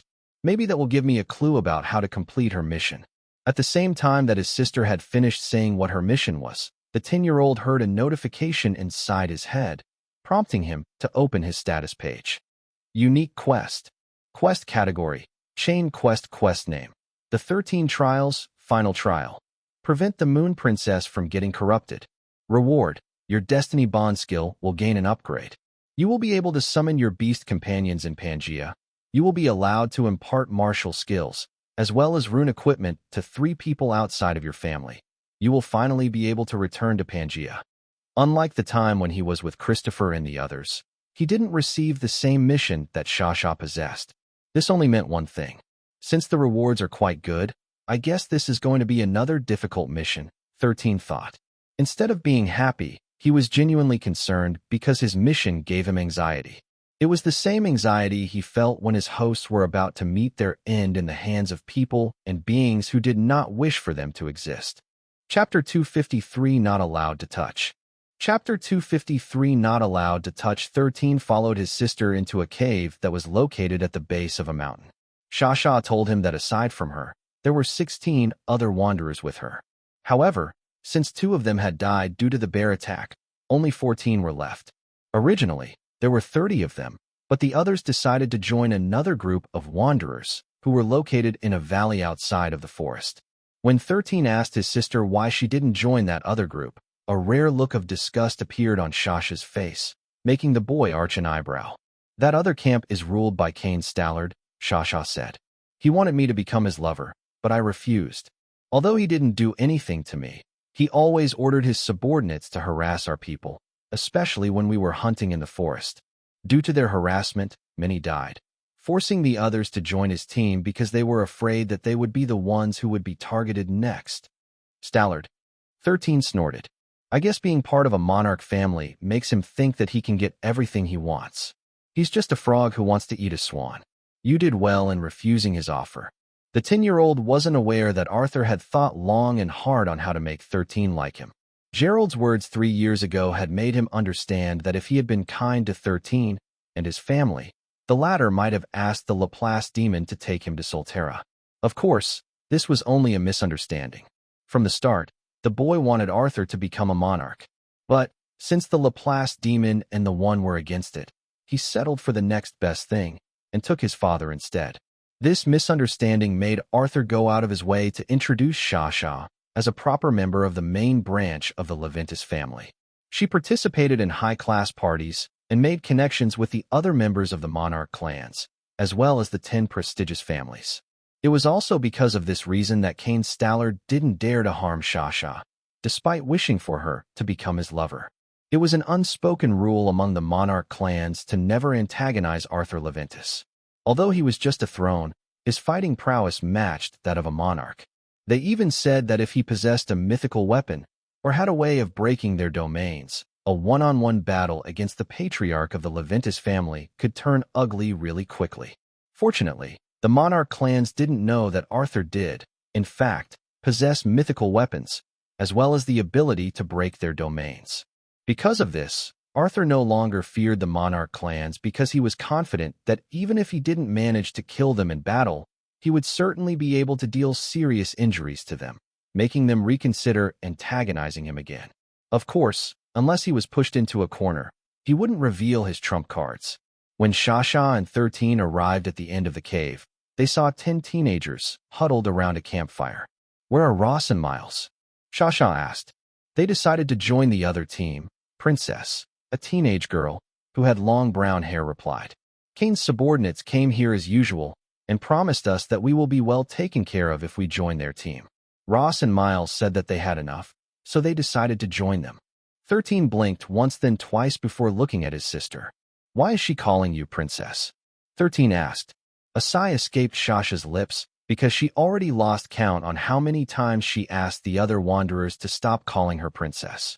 It's because Cain calls me his princess, Shasha replied. Everyone else calls me princess because of that. The disgust in Shasha's tone didn't escape 13's hearing, making him shake his head helplessly. To a certain extent, he could understand why Cain was infatuated with his sister, Shasha. His sister was really a beautiful girl, and he was certain that after a few years, she would become a beauty that would cause the heads of every guy to turn in her direction. By the way, do all of you have the same mission as my sister? 13 asked the teenagers, who were looking at him with curiosity. Sister. The girl, whose name was Miriam, looked at the younger boy with curiosity. Who is this boy, princess? Why is he calling you sister? Because I am his sister, Shasha replied. This is my biological brother, Xylen. Everyone had shocked expressions on their faces as they looked at the boy, who was younger than them by a few years. But how? Miriam asked. He isn't even 13 years old yet. Isn't that the age when children get spirited away? You're right, 13 replied. I entered a dimensional gate by accident, and because of that, I am kinda stuck here in Solterra for the time being. The wanderers looked at him with pity because they had heard of such stories before. There were children that the monsters had tossed inside the dimensional gate to become their plaything, preventing them from returning to Pangaea. Shasha, who knew the full story, kept her lips closed and simply nodded to confirm her brother's explanation. Okay, so let's return to the topic. 13 clapped his hands together. Do all of you have the same mission? The wanderers glanced at each other before nodding their heads. Very well. So your mission is to enter the Gate of the Moonlight, which will allow you to return to Pangaea, 13 stated. But do any of you have any clue as to where this Gate of the Moonlight is located? All the wanderers shook their heads. They still hadn't fully explored the place they were in, so they had no idea where the gate was located. 13 also didn't have any information about the Gate of the Moonlight in his soul core, which meant that this gate might have only appeared after his host had died in Pangaea. Unlike the Beacon of Light, where all wanderers would complete the mission if one of them lit the beacon of hope, the mission that Shasha and the other wanderers possessed was an individual thing, meaning they would have to enter the Gate of the Moonlight by themselves before they cleared their mission. Okay, I have another question. 13 rested his hands over his waist as he scanned the faces of the wanderers in front of him. Who among you wishes to join Kane's group? Don't worry, I will not look down upon any of you who wish to switch sides. After all, your survival should be your top priority. Although my sister is beautiful and strong, I can tell that only 3 of you here know how to fight. The rest haven't received any formal training, so if you all wish to switch sides, no one here will blame you. Everyone lowered their heads because this was the question that had been inside their heads for the past few days. Kane had promised them that if they joined his group, they would be treated fairly and equally. In fact, when they were still part of the same group, Kane didn't really harm any of them. It was simply his obsession with Shasha that prompted him to use them as pawns, so that the girl that he liked would be pressured to stay by his side. Unfortunately for him, 13 had indoctrinated Shasha that no matter what happened, she should prioritize her safety and well-being above all else when she arrived in Solterra. 13 made it clear that aside from her family, she shouldn't easily trust anyone, especially boys who only approached her because of her beauty. I want to stay here with the princess, Miriam said with a determined look on her face. When I was being chased by goblins, she was the one that saved me. I want to return the favor no matter what. 13 crossed his arms over his chest as he looked at the girl up and down. What can you do? 13 inquired. I can cook, Miriam replied. 13 nodded. Okay, you can stay. Although he was a system, for some reason, he sucked at cooking. Even if all the ingredients were properly measured, the heat controlled accordingly, the food he prepared tasted plain. His mother, Alessia, even commented that his cooking lacked the heart needed to make the food delicious. Back then, 13 thought that his mother was referring to an ingredient, which was the heart, that would make his cooking delicious. Fortunately, this misunderstanding was cleared up before 13 actually used a heart as an ingredient in the dishes he cooked. How about the rest? 13 asked. Do you wish to stay here knowing that you will live a harsher life compared to being in Kane's team? The Wanderer firmly nodded their head because they could feel at an instinctual level that siding with Shasha was better compared to siding with one of the scions of the Stallard family. Good. Then, tell me your specialties, as well as the abilities you currently have. 13 ordered. Some of you have killed monsters and gained items from them. It will be best if you tell me what you can do without hiding anything. That way, I will be able to devise a plan to turn all of you into proper wanderers who have a chance to return to Pangaea. The wanderers looked at the boy, who seemed to have taken the leadership position. They then glanced at Shasha as if asking her if she was fine with this arrangement. Xylen is stronger than me, Shasha stated. I trust him with my life. After hearing her words, the wanderers looked at the boy with doubt written all over their faces. Suddenly, they heard something moving towards their direction, making everyone take a fighting stance.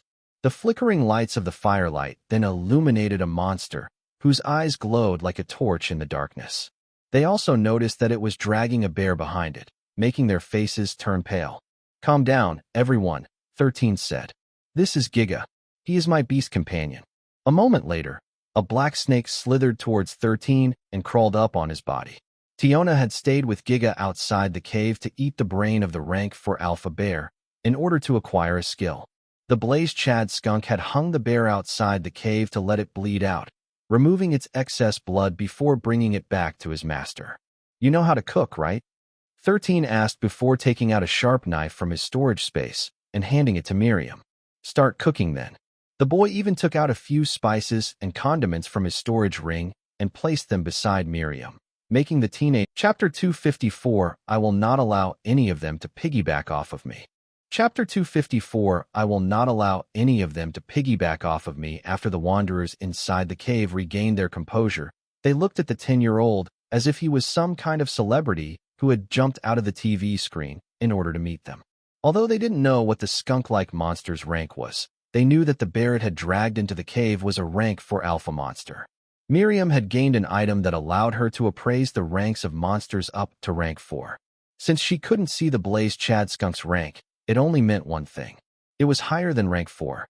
No one in their group, even Shasha, was capable of defeating a rank 4 monster. Even as a team, they could only defeat a rank 2 monster at most. A rank 3 would already be incredibly difficult since only 4 of them knew how to fight, including Shasha. And if the rank 3 monster was an alpha monster, then only death awaited all of them. But with Xylen's appearance, Miriam became hopeful. If the skunk monster behind him was his avatar, then they would no longer have to worry about Kane Stallard and his team. All of you work together to barbecue this bear's meat, 13 ordered. Those who won't work won't eat. So contribute to this team if you want to live. He could tell that the Wanderers were very dependent on Shasha because she came from one of the 10 prestigious families. Shasha didn't talk a lot, but she was a very kind person, nurtured by the love and care by their parents. 13 also trained her properly, so that when it was her turn to go to Solterra, her chances of surviving would be higher. Of course, he didn't tell her that she shouldn't work with other Wanderers to finish her quest. Going solo in a dangerous world, especially when they had just arrived in Solterra, was suicidal. If there were people who could help her accomplish her task, she should work with them, on the condition that they didn't harbor any malicious intent toward her. Because of this teaching, Shasha firmly distanced herself from Kane Stallard, who had shown excessive infatuation toward her even back in Pangaea. So, the moment Shasha saw him in Solterra, she didn't hesitate to go as far away as possible from him, well aware that he was bad news. Come with me, sister, 13 said as he held Shasha's hand. Let's do some catching up. Shasha nodded and allowed her brother to pull her toward the entrance of the cave, where they could talk. Mikhail said that you helped him finish his quest, Shasha said as she sat beside 13 at the entrance of the cave. I just didn't expect that I would meet you here too, Xylen. Well, his quest is quite straightforward, 13 replied. It was just a little hard to accomplish since he and the other wanderers with the same quest were required to defeat a rank 4 sovereign protected by hundreds of rank 2 and rank 3 monsters. You call that a little hard? Shasha commented with an amused expression on her face. That's nearly impossible too. Shasha then suddenly remembered Christopher's and her father's story about the rank 9 sovereign fire dragon and Magian prince that his brother had fought against in Solterra. Compared to those two powerful beings, a rank 4 sovereign would look cute in comparison. You want to know how Mikhail defeated that many monsters? 13 asked in a mischievous tone. Shasha nodded because she was truly curious about how their brother's team of wanderers, whose numbers didn't exceed 30, were able to complete such an incredibly hard mission. Oh, it really wasn't that hard, 13 said.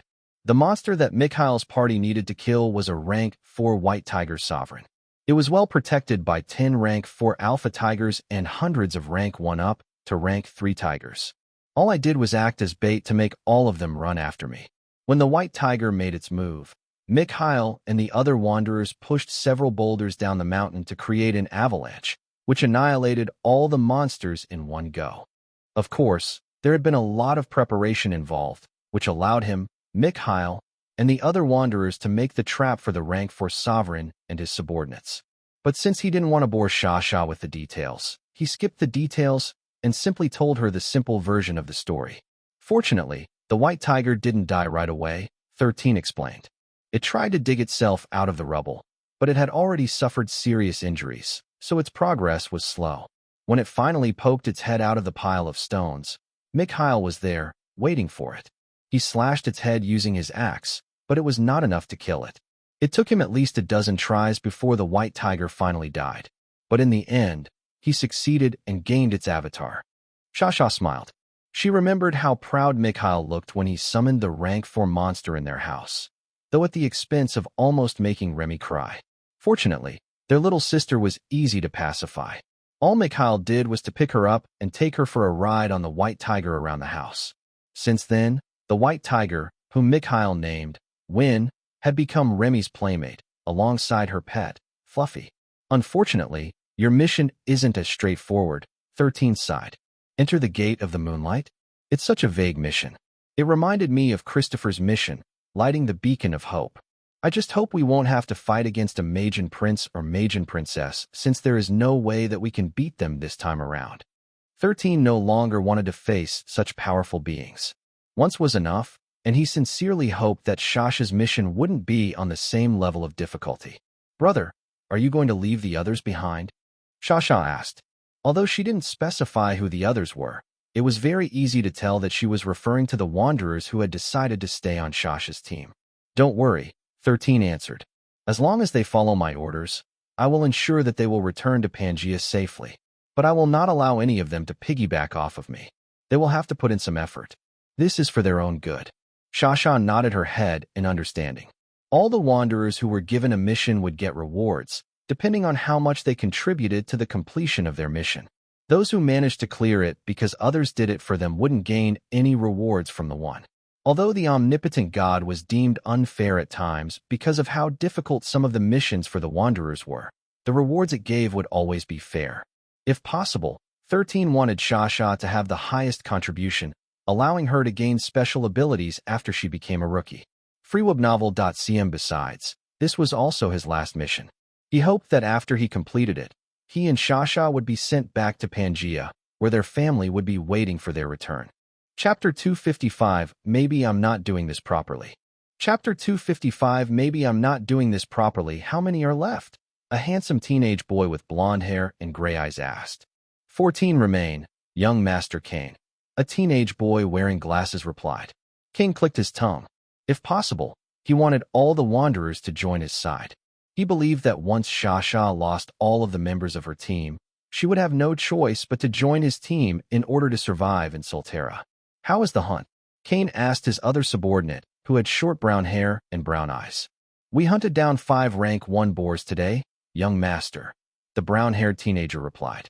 Everyone will have enough food to eat for a few days. Kane nodded. Make sure that those who got injured are treated. They are now part of our group, so we need to make sure that none of them die. Yes, young master. The brown-haired boy nodded in understanding. Young master, are you sure that this is the right way to do this? The boy with black hair and wearing glasses asked. The princess might hate you if you keep on trying to absorb her team. She already hates me, so making her hate me more wouldn't make a difference, Kane replied before sighing. Tell me, why do you think she doesn't like me? Am I not handsome enough? Am I not influential enough? Of course, you are worthy of her, young master. The teenage boy wearing glasses replied. But most of the time, using a very aggressive approach to win the heart of a lady isn't effective. Instead of getting closer, it might make her want to run away. Then, what should I do? Maybe you need to talk to her personally and try to reach a truce or something?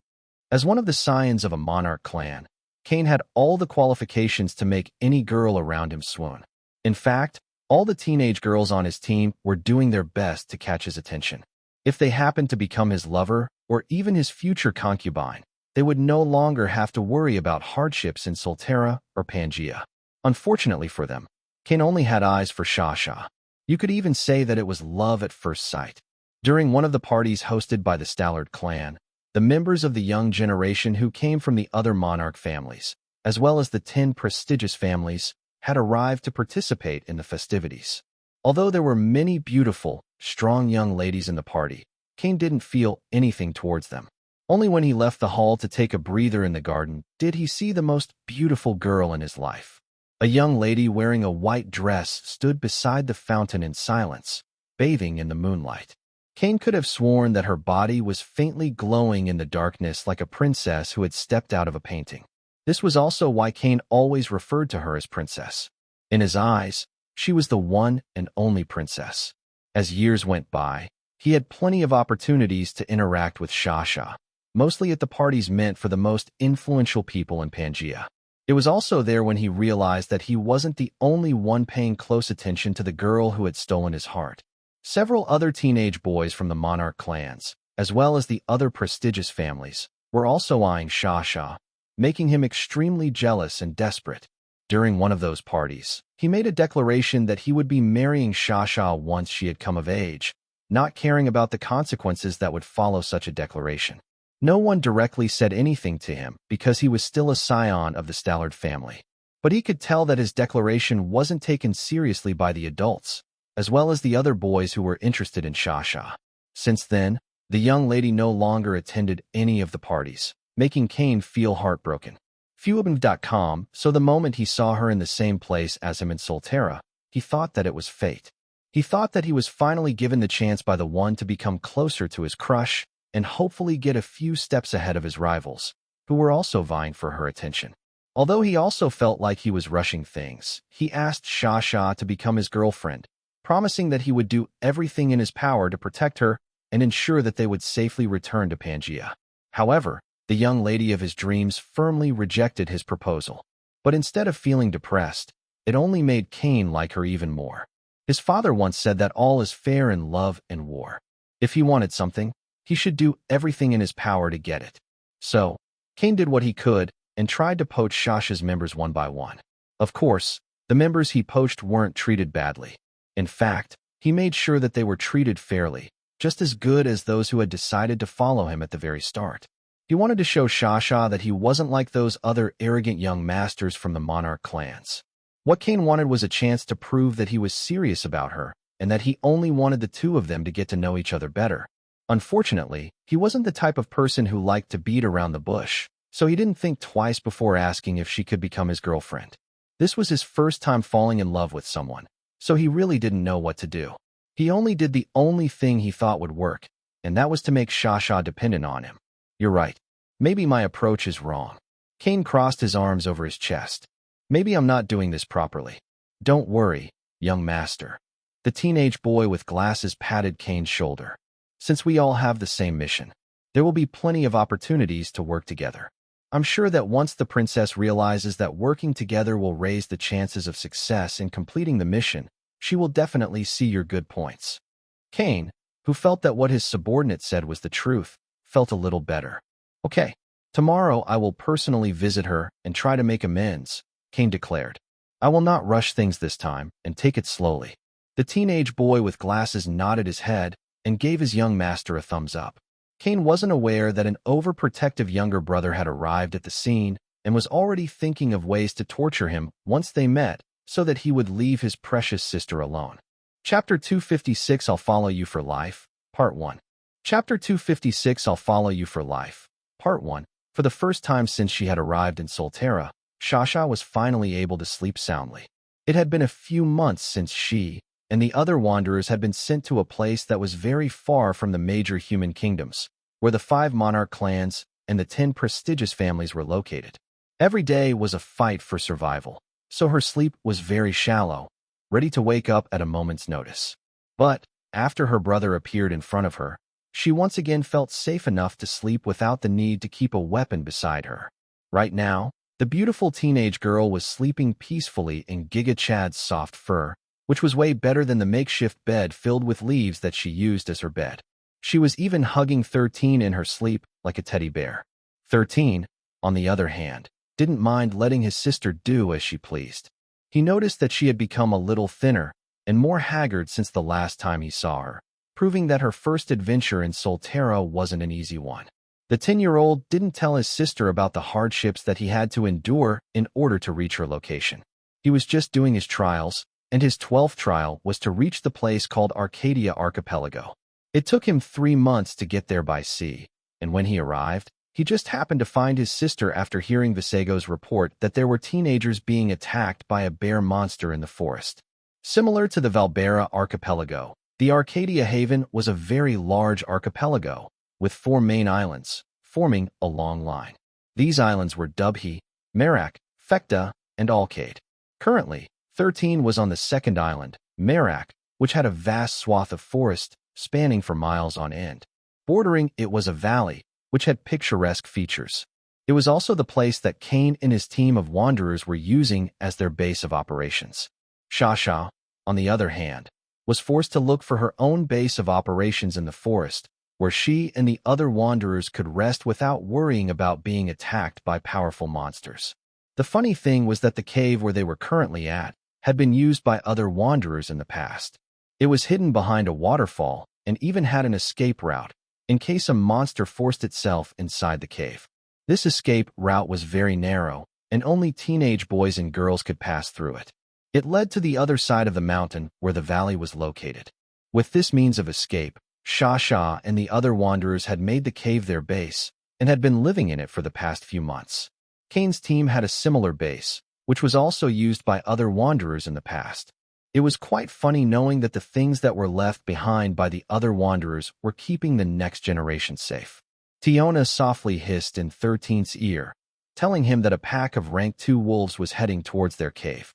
"Thank you, Tiona," 13 replied, but he didn't make a move to do anything. The reason? Because there was no need to do anything. A few minutes later, the sound of howling, growling, and roaring spread inside the cave, waking all the wanderers from their slumber.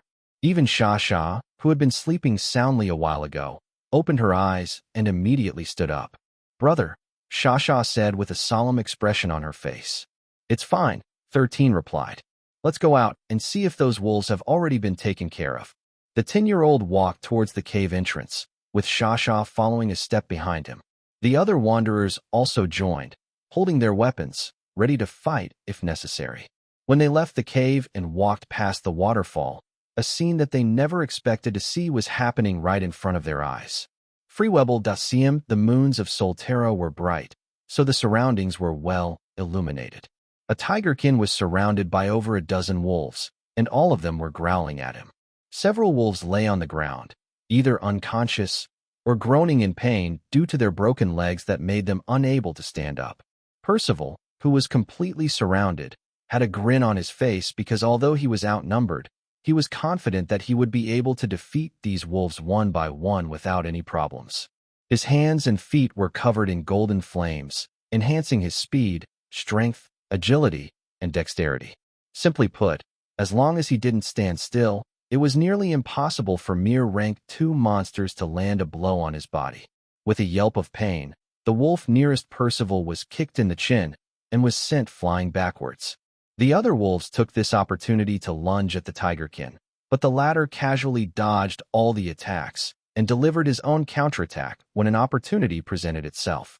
His attacks would either land on the wolf's head, jaw, or leg, rendering them unconscious, dead, or crippled.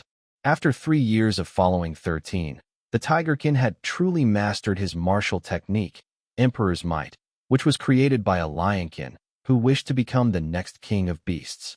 Seeing that it was impossible to win, the rank 2 alpha wolf howled, which signaled their retreat.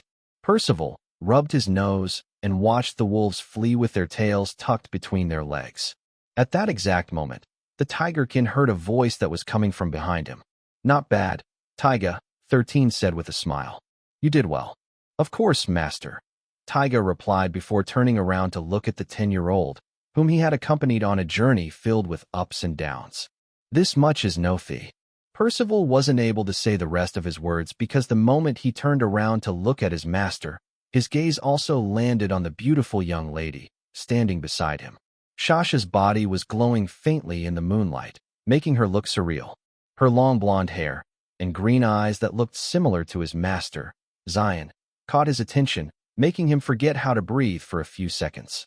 Seeing his reaction, 13 couldn't help but chuckle inside his heart, because it was very obvious that the tigerkin had become one of the victims of his sister's beauty. Chapter 257, I'll Follow You for Life, Part 2. Chapter 257, I'll Follow You for Life, Part 2. Everyone, this is my disciple, Taiga. 13 introduced the tigerkin to everyone. "Hello, just call me Taiga," Percival said, no longer caring about what name 13 planned to call him, "or any name that you wish to call me by." After knowing that the beautiful teenage girl was his master's sister, Percival did his best to be in his best behavior because he knew that if he did something out of line, 13 would make sure that he suffered for it. Shasha also introduced herself, but didn't elaborate any further. She was already used to people looking at her with the same heated gaze that the tigerkin was giving her. In fact, this was the reason why the other teenage boys in Shasha's team had chosen to stay with her, instead of joining Kane's team. Shasha, kill those wolves that Taiga left alive, 13 ordered. Yes, brother, Shasha replied, and did as she was told. There were 7 wolves that Percival had knocked unconscious, so Shasha simply stabbed them with the sword in her possession.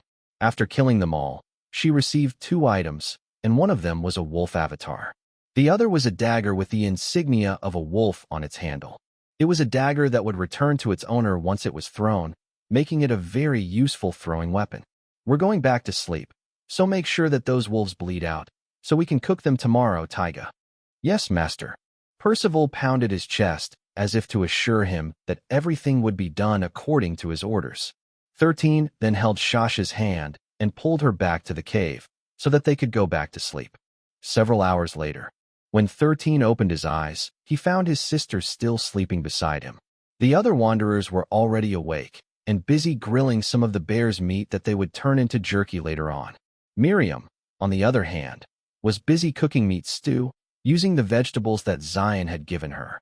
She knew how to cook, and was very good at it because she helped a lot in the orphanage where she grew up. Since 13 had given them a lot of ingredients like salt and other spices, she was finally able to put her skills to the test. 13 even gave her pots, pans, ladles, and other cooking utensils, making her the official cook of their team. The younger boy gently pried Shasha's hands off his body so that she wouldn't wake up. Today was going to be a busy day because he would need to help the wanderers stock up on their food supplies. He had already asked Visego and Poca to scout the surroundings to see if there were any dangerous monsters that they needed to keep an eye on. The 2 Pocos were already used to this kind of thing, so they scouted the island overnight. Percival was not in the cave when 13 woke up, but he had an idea where the tigerkin went. He had assigned Taiga to keep watch over their ship and only follow him after they had properly anchored it. The 10 trolls and the 2 ogres, who had become part of 13's private army, were also on the ship and had already learned how to operate it properly. Rocky, Blackie, and Hercules were on the ship and were tasked to guard it. During the past 3 years, everyone that had followed 13 had become battle-hardened monsters. The 2 ogres and the leader of the trolls, T1, had become rank 4 sovereigns. The rest of the trolls had become rank 4 alpha monsters, showing how much they had grown over the past 3 years. Giga, Blackie, and Hercules had now become rank 5 sovereigns, making them very powerful monsters. Rocky, on the other hand, was now a bona fide rank 6 sovereign, and he was also the strongest monster in 13's army. Their explosive growth was attributed to eating the rank 9 fire dragon's meat and blood, which Rocky had stored inside his body, allowing 13's group to monopolize it. The dragon scales, horns, claws, teeth, and other important body parts were also stored properly because he intended to bring them back to Pangaea. 13 already had a plan in mind for how he would be using the dragon scales. He would not be giving them to his father to turn it into armor or artifacts, because he had a better use for it. The only thing that he planned to give his father were the dragon's teeth, claws, horns, and other parts that he deemed that he wouldn't need for his personal use. 13 believed that, even if he didn't do anything, his father would be able to craft a mythical item, just because of the quality of materials he would be using. There was only one instance when a rank 9 sovereign was killed in Pangaea. It was also the event that allowed the 5 traitors to become monarchs, allowing them to become the strongest pillars of humanity. 13 planned to keep everything under wraps, because once people knew about the fire dragon monster parts, things could become extremely dicey for him and his family. 2 hours later, a commotion happened inside the cave. A group of wanderers, headed by a handsome teenage boy, made their way inside to look for Shasha. Fortunately, she had woken up and had already eaten breakfast by the time they arrived. 13 looked at the person standing in front of the group and almost face-palmed the moment his gaze landed on Cain Stallard, who was one of the heirs of the Stallard clan. Earlier, the wanderers following Cain were feeling smug because they were now part of the popular group. However, when their gaze landed on Giga Chad, who was happily eating bear stew from a large wooden bowl, all of them froze in shock. They could tell that the monster, who was seated behind Shasha, was not a low-rank monster, making them more timid than usual. Cain, although also shaken, didn't make it appear on his face. He simply looked at his crush with an affectionate gaze before shifting his attention to the boy that was standing beside her. "Who are you?" Cain asked. "I have never seen you before." Taiga, who had also just returned inside the cave after checking their ship, noticed the commotion and walked towards his master. He could tell that the newcomers were weaker than him, so he didn't do anything that might hurt them. Shasha stood beside her brother and looked Cain in the eye. "This is my little brother Xylen," Shasha replied. "You once asked me to become your girlfriend, right?" "Yes," Cain answered in a heartbeat. Even now, that feeling hasn't changed. Taiga's ears perked up after hearing that the handsome human boy was courting his master's sister. "Well, I will now give you my answer," Shasha stated. "The only one whom I will accept as my lover is the person who has gained Xylen's approval." After hearing Shasha's reply, Cain fearlessly walked towards 13 with a serious expression on his face. A moment later, he grabbed hold of 13's right hand and knelt in front of him. "Brother, I will follow you for life," Cain declared. Taiga, who didn't plan on losing out, instantly appeared in front of 13 at the blink of an eye and held his left hand. He also knelt in front of the 10-year-old and looked at him with an unwavering gaze. "Master, I will serve you forever," Percival stated. Chapter 258, Are We in Danger? Chapter 258, Are We in Danger? "Tell me, how did this happen again?" 13 asked his sister, who was seated beside him. "I'm not so sure either." Shasha blinked innocently. Just like her brother, she had no idea why Cain suddenly decided to bring his people to merge with her own group of wanderers. Only a day had passed since Cain had come to see Shasha and left. But the very next day, he came back, and he didn't come alone. He brought his entire team with him, which made the cave where Shasha and her team were staying quite crowded. All in all, there were over 50 wanderers inside the cave, and all of them were looking at the 10-year-old with great curiosity. "Brother, what are we going to do today?" Cain asked in a respectful tone. "For now, I'm thinking of stocking up on food supplies," 13 replied. "I see." Cain nodded in understanding. "So we're going hunting today." The young man then called out his subordinates who specialized in fighting and told them that they would enter the forest to hunt. Taiga, who didn't want to be left out, walked toward the exit of the cave with brisk steps. Clearly, he also planned to go hunting since that was what his master wanted to do today. Also, he would make sure that he'd hunt more than Cain's group so that Shasha would think of him as a very dependable person. The Tigerkins and the heir of the Stallard clan's gazes met. Both of them smiled at each other. But deep inside, the two of them understood that they were about to compete for Shasha's attention.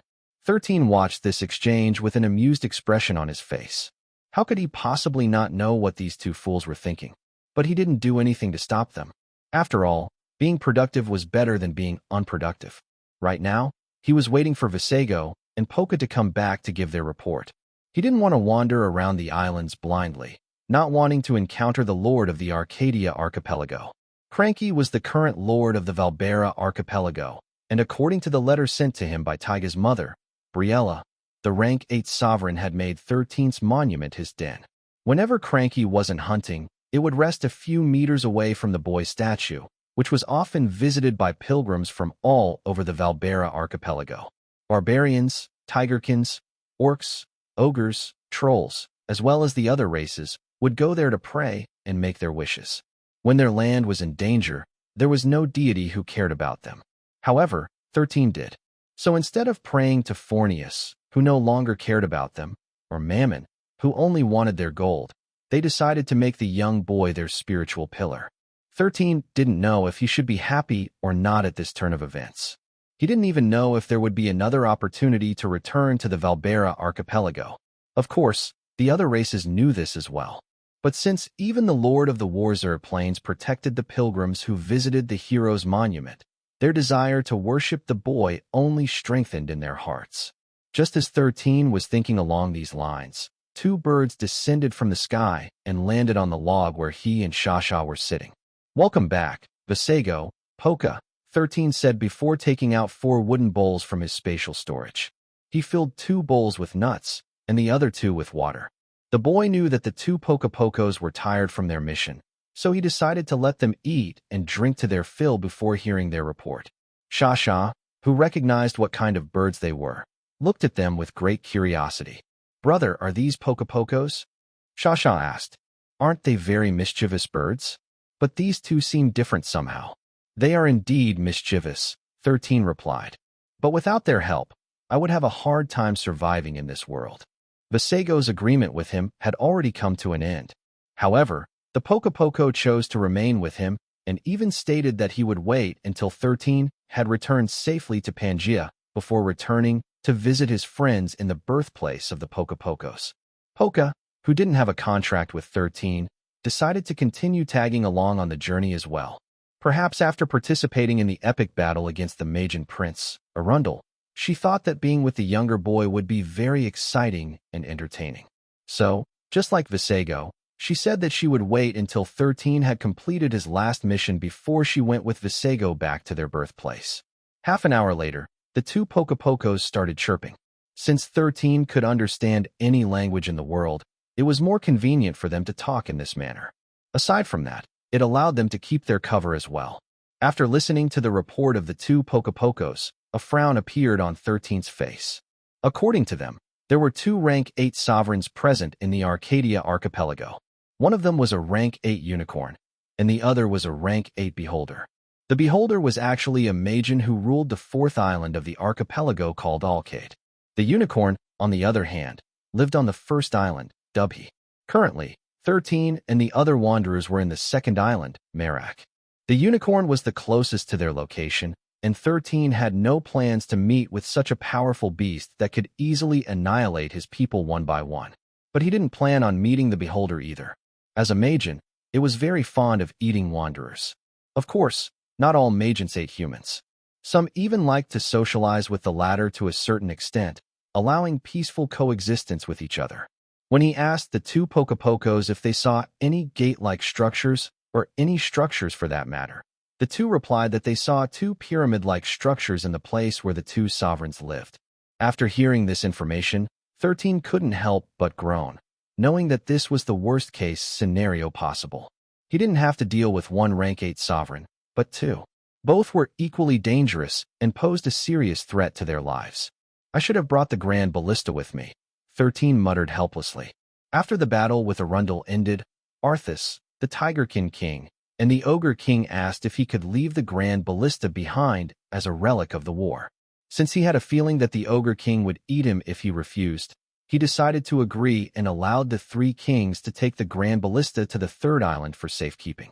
Although Fornius had already abandoned them, the third island was still a sacred place to them, and they wouldn't desecrate it no matter what. How should I handle this? 13 rubbed his chin as he pondered his next move. He didn't doubt that the information he needed could be found inside the two pyramids, which definitely held a special purpose in the Arcadia archipelago. "One last thing, Xylen," Visego chirped. "I also found dozens of teenagers on each island." "I saw them too." Poca joined the conversation. "There are many kids here. On the first island, I estimate that there's around 100 of them. The third island and fourth island may not have that many, but I think there were around 50 of them. There could be more though. I only counted those who were actively hunting monsters." The more 13 listened, the deeper his frown became. Usually, the more wanderers there were in the same place, the more difficult the mission was. Shasha didn't know what her brother and the two Pocopocos were talking about, but she could tell by the frown on his face that the situation was serious. "Xylen, what's wrong?" Shasha asked. "Are we in danger?" "Not yet," 13 replied in a heartbeat. "I still need to investigate a few things first to better understand the situation." Aside from the two rank 8 sovereigns, there were also several strong monsters in the island that they were currently on. However, unlike those two threats, 13 could deal with the monsters here easily since he had enough manpower to do it. For the time being, he decided to come up with a plan that would allow him to meet with the other wanderers on the other islands. Only after accomplishing that would he start checking out the two pyramids, which were being guarded by two powerful monsters. Chapter 259, Breaking the Myth. Chapter 259, Breaking the Myth. Somewhere in Solterra, Lancaster City was a bustling city free from the control of the 5 monarch clans and the 10 prestigious families. It was part of the Essex Kingdom, which was ruled by a monarch of Solterra. That day was as peaceful as always, but not until something unexpected happened. From within the portal, A person who hadn't been seen for many years made his appearance. Even though it had been a long time since he was last seen in the city, it wouldn't change the fact that many people still recognized him for the kindness he had shown. "Long time no see, Gerald." One of the guards who were protecting the gate looked at Gerald with a smile. "I thought you had kicked the bucket since your injuries last time were serious." "It's nice to see you too, Ryan." Gerald chuckled as he patted his friend's shoulder. "Tell me, have you married Susan yet?" "Not yet," Ryan replied with a bitter smile on his face. "Her father doesn't like me." "Then make him like you." "I can't. I hate him too." Gerald smirked. "Well then, do your best to get close to that old man. I still have something to take care of." However, Ryan grabbed hold of Gerald's arm, holding him in place. "Gerald, you should go back to the teleportation gate," Ryan advised solemnly. "I'm sure that by now, news about your reappearance here in Lancaster City is already spreading. It's only a matter of time before they reach Death Wish." Xylen's father smiled faintly, touched by Ryan's sincerity and friendship. "Don't worry, Ryan," Gerald commented. "I will just stay long enough to buy a few things before I go. Then you better hurry," Ryan urged. "No one escapes Death Wish twice." Gerald nodded and went on his way. But instead of hurrying like he was told, he walked at a leisurely pace as if he was just taking a stroll in the town. He visited a few places, especially the shops that sold monster parts and metals. Although he could buy monster parts from the Leventis family, there were certain monster parts that he needed that could only be obtained in Lancaster town. Everywhere Gerald went, people who knew him urged that he leave the city as fast as possible. There was even an old lady who threatened to whack him with her cane if he dilly-dallied in his shopping. The more he interacted with the people of Lancaster City, the more he missed the times when he explored the ruins of Solterra. Everything came to an end the day he was targeted by Death Wish for reasons he didn't know about. A part of him was sad that he was forced to stop doing something he liked to do. The other half, on the other hand, was quite thankful. After all, if not for that incident, he would have not picked up the hammer and tried his hand in blacksmithing. Although he didn't want to admit it, Gerald found creating things very fun and exciting. This new joy, which hadn't faded over the years, only grew his desire to craft a mythical weapon of his own without relying on his son's abilities. After buying everything he needed, including a few souvenirs for Alessia and Remy, who were waiting for him back home, Gerald walked back toward the teleportation gate. But as he walked the streets leading to the teleportation gate, he found the atmosphere had suddenly become tense. The people weren't walking all over the place as usual, and all of them positioned themselves at the sides of the road, looking at Gerald with varying expressions on their faces. "I see," Gerald thought. "They're finally here." When he arrived at the teleportation gate, there was not even a single person standing around it. The guards, who were usually stationed to ensure that there wouldn't be any dangerous things happening near the gate, were nowhere to be seen.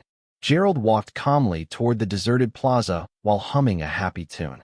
When he was only dozens of meters away from the teleportation gate, he felt countless presences charging in his direction from every direction with the intent to kill.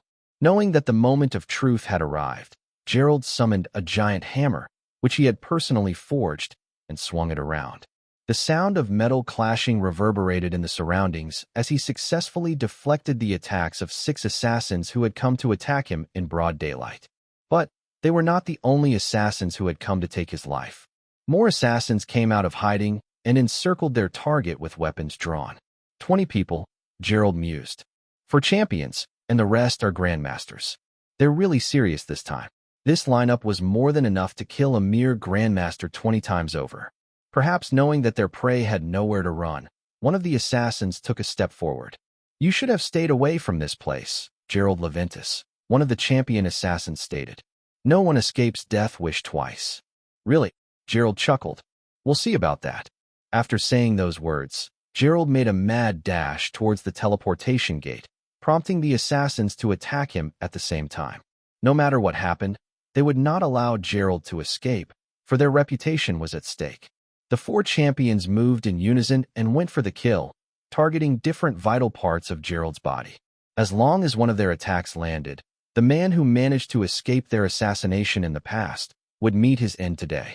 But just as their weapons collided with Gerald's body, they heard a metallic clinking sound, making them feel as if they had stabbed something hard.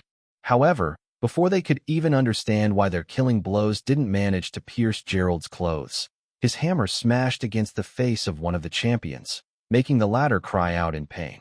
"Heaven's overdrive," Gerald said in a cold tone. Soon, his strength, speed, agility, and dexterity rose drastically. The eyes of the three remaining champions widened in shock because they finally realized that their target was no longer a grandmaster. After completing the mission of lighting the beacon of hope in the Valbera archipelago, Gerald had finally stepped into the champion rank. Also, due to his contributions, he received a lot of rewards from the One, allowing him to gain enough confidence to return to Solterra and pay back the organization, who almost took everything for him. Together, the leader of the assassins roared as the other champions unleashed their full powers in order to fight their target seriously. Unfortunately for them, Gerald was no ordinary champion. He was a champion who was in possession of a divine martial technique. Hammer for all seasons final form. Gerald roared as he swung his hammer, preparing to counter the combined attacks of the four assassins at the same time. Fortress Breaker. The giant hammer in his hands was coated with golden flames, multiplying his attacks several folds. The moment his weapon and the weapons of the assassins clashed, their daggers and swords shattered on impact. But that wasn't all. Gerald's strike could already smash the defensive walls of a fortress. So how could they possibly deal with an attack that was augmented by his berserk skill, Heaven's Overdrive? A loud cracking sound was heard as the bodies of the assassins were hit directly by Gerald's hammer. Blood gushed out from their mouths before all of them were sent flying by the attack that could end their life. But Gerald's strike was still not over. Using the momentum of his strike, he swung his hammer around and hit the assassins behind him. Unlike the champions, the rest of the assassins were just grandmasters. Faced with such a deadly attack, their lives flashed before their very eyes. A moment later, all of them were annihilated. Their bones and organs were crushed by the impact of Gerald's hammer. As if he was possessed, Xylen's father went on a killing spree, making sure that all the assassins that he could see died in his hands. Even the champions, who managed to survive his attacks the first time, weren't able to escape it a second time. When everything was over, Gerald scanned the surroundings and saw one more assassin in the distance. He was smaller than the others, which made him think that he was just a new recruit that was only sent to observe the assassination mission. "Tell your superiors that your organization's myth has ended," Gerald said as he walked towards the teleportation gate. Whoever said no one escapes a death wish twice must have been pissed drunk when he said it. "If you people have a death wish, come and find me. I'll send you all to the afterlife." After saying those words, Gerald finally entered the portal with a smug look on his face. On that same day, news of what happened in Lancaster City traveled far and wide. For the first time in the history of Solterra, someone managed to survive the second assassination attempt of the most notorious assassination organization in the world. Not only did Gerald survive, but he also annihilated all the assassins that came after him. Now that the organization's myth, stating that nobody could escape their assassination twice, had finally been broken, Death Wish lost a bit of their influence. This news would soon reach not only the far reaches of Solterra, but Pangea as well. Gerald's name would once again be the talk of the town, and this time, they would not be words of ridicule, but words of awe and admiration. Chapter 260, You Will Not Get Out of This Unscathed. Chapter 260, You Will Not Get Out of This Unscathed. While 13 was busy planning on how to get his sister back home to Pangea, news of what Gerald did appeared on the front page of the popular newspaper, Solterra Times. This was managed by one of the most credible information guilds in Solterra that was under the management of Wanderers. Any news of great importance that happened in Solterra would be compiled and published in Pangea. Originally, the plan was to let newspapers become the norm in Solterra as well. However, Laplace Demon put his foot down, preventing anyone from opening a newspaper company in his backyard. Because of this, the Wanderers no longer insisted on doing something like it, and simply brought back the news in their own world. In fact, the news spread faster in Pangea because the technology used there was higher compared to Solterra. Gerald's one-sided massacre of the assassins from Death Wish became sensational news. However, not many people were happy about it. One of those unhappy people was none other than Arthur Leventus. He didn't know who had ordered the assassination attempt on the black sheep of his family. But he was sure of one thing. From this day onwards, Gerald and Death Wish would never be able to live under the same sky. The patriarch of the Leventis family was starting to worry that his family members, as well as their branch families, would be targeted by the assassin organization because of what Gerald had done. Not only did he kill the assassins who had come to assassinate him, he even gave Death Wish a big middle finger, making them the laughingstock of the two worlds. Why can't he just sit still? Arthur sighed helplessly. If only he had been the one that accompanied 13 in Solterra instead of Gerald, he would have been a monarch by now. With his newfound power and influence, he believed that Death Wish would no longer target his son because they would be afraid of his counterattack. Right now, Arthur was just a throne. Although Gerald had backing, they didn't think much of him because his father was just a throne. It was a well-known fact that the head of the assassin organization was also a throne. A throne against a throne could go either way, so the chances of them fighting each other was slim. If Arthur was a monarch, then they wouldn't have accepted Gerald's assassination request, even if they were paid a high price for it. Tell our people in Solterra to be on high alert, Arthur ordered. Make sure that they always travel in groups, and don't stray too far from our territory. Michael nodded in understanding and went to their family's teleportation gate to travel to Solterra. While Arthur was worrying about the potential repercussions of Gerald's antics, the man in question was laughing out loud while reading the newspaper about him. Do you see this, Alessia? Gerald asked as he showed his wife the front page of the newspaper. Your husband is popular right now. Instead of being happy, Alessia only glared at him because Gerald didn't tell her that he had gone to Solterra in order to get revenge on Death Wish. If she only knew what her husband intended to do, she would have tied him up with a rope and locked him up inside their bunker. What are you being so happy about? Alessia snapped. What if you had died? Would you still be smiling then? Seeing that his wife didn't like the news of him killing the assassins from Death Wish, Gerald didn't hesitate to take a step back and pacify her. Alessia, you know more than anyone that I don't intend on dying, Gerald replied. The fact that I went to Solterra to challenge Death Wish meant that I was 100% confident that I could survive a battle against them. But what if you hadn't? Alessia asked. What if something unexpected happened? What if their leader had personally come to kill you? Would you have been able to survive his assassination? Yes, Gerald replied in a heartbeat, which took Alessia by surprise. Gerald then equipped the fire dragon armor that he had gained after getting the last hit on the rank 9 sovereign. This is a mythical ranked equipment, Alessia, Gerald stated. It is the reward that I gained after facing off against a rank 9 sovereign. Originally, I should not have been able to wear something of this rank since I was just a grandmaster back then. But, for some reason, the requirements for equipping it was lowered to my rank, and is even soul-bounded to me. Even if a throne was there, he would not be able to kill me so easily because of my armor. This is also the reason why I felt confident that I would be able to return safely. I already thought of every other variable, and, after thinking of all the worst-case scenarios, each of them ended with me surviving and coming back home. Alessia, who had heard Gerald's explanation, softened a bit because she could tell that her husband truly made sure that he had taken everything into consideration before going back to Solterra. His goal was to let everyone know that Death Wish would not be able to kill him a second time, which was a slap to their faces. It was Gerald's own way of rebelling and telling the world, especially those who ridiculed him, that he was still the genius of the Leventis family. Lastly, he did it in order to smoke out the person who had placed the assassination kill order for him. The moment he survived the second assassination, the assassin group would then face their employer, who hadn't informed them that their target was no longer a grandmaster, but a champion.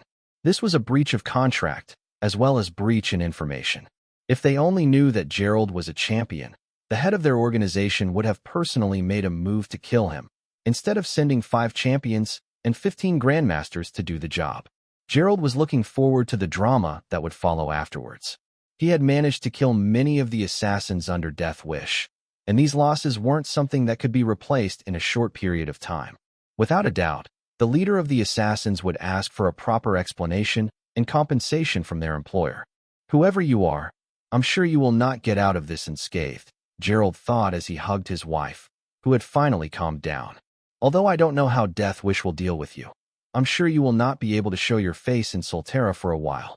What Gerald didn't know was that at that very same moment, the one who issued the kill order for him had started to panic. Death Wish took pride in their legend of not letting any of their targets escape twice. Now that this myth was broken, their reputation took a great hit. Since they failed a second time, wouldn't that make them the same as any other assassin organizations in the world? They only became popular because of the high success rate of their missions. But since this was no longer the case, they would do their best to save face and make sure that Gerald and the one who wished for him to be killed would be put on the very top of their kill list. Chapter 261. Is this how it's going to end? Chapter 261. Is this how it's going to end? On the third island of the Fekta, in the Arcadia archipelago, just like Shasha and Cain, there were two groups of wanderers on the island. The first group was led by a teenage boy who came from one of the prestigious families, and the other group was led by a girl who hailed from a military family. Vasego and Poca had observed these two groups from a distance and informed their master about their personalities.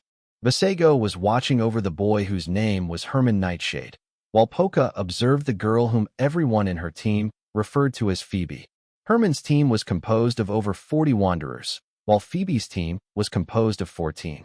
Surprisingly, the bigger group didn't antagonize the smaller group, and they even helped each other occasionally. Even so, both of their bases were at least a mile away from each other, occupying strategic locations, which had also been used by wanderers in the past. After hearing this piece of news, 13 started to wonder if the two pyramids, which weren't inside his database, were created by wanderers during the 300 years that he was away from the world of Pangaea and Solterra. Of course, this explanation was a long shot because kids couldn't possibly create such structures on their own. If that was the case, then there could only be one explanation. Someone, or a group of people, who held considerable influence and power, had created the pyramids for a purpose. As to what that purpose was, 13 had no idea. He would need to infiltrate these two pyramids first to better understand what they were used for. But, before he did that, he planned to make contact with the rest of the wanderers who were on the 4 islands of the Arcadia archipelago. Although their enemy wasn't as strong as a Magian prince, fighting against a rank 8 sovereign was pure suicide. Even with 13's mercenary group, there was simply no way that they could fight against such an existence. Also, after what happened in the battle with Arundel, 13 no longer treated the monsters under his command as disposable troops. They had fought alongside him during the war, and even died trying to protect him.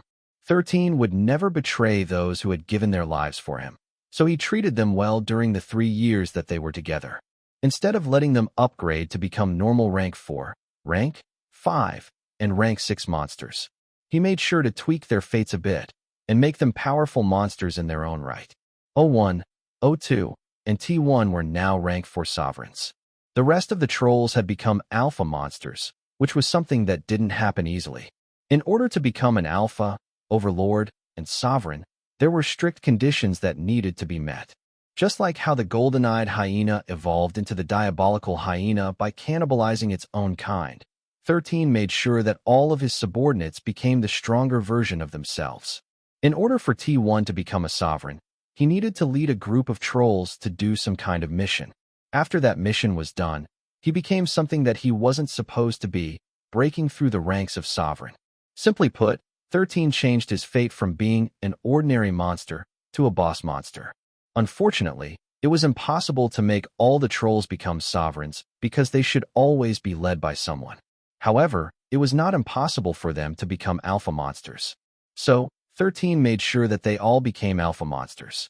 When 13 planned to give them all proper names, the ogres and the trolls told him that their names were fine.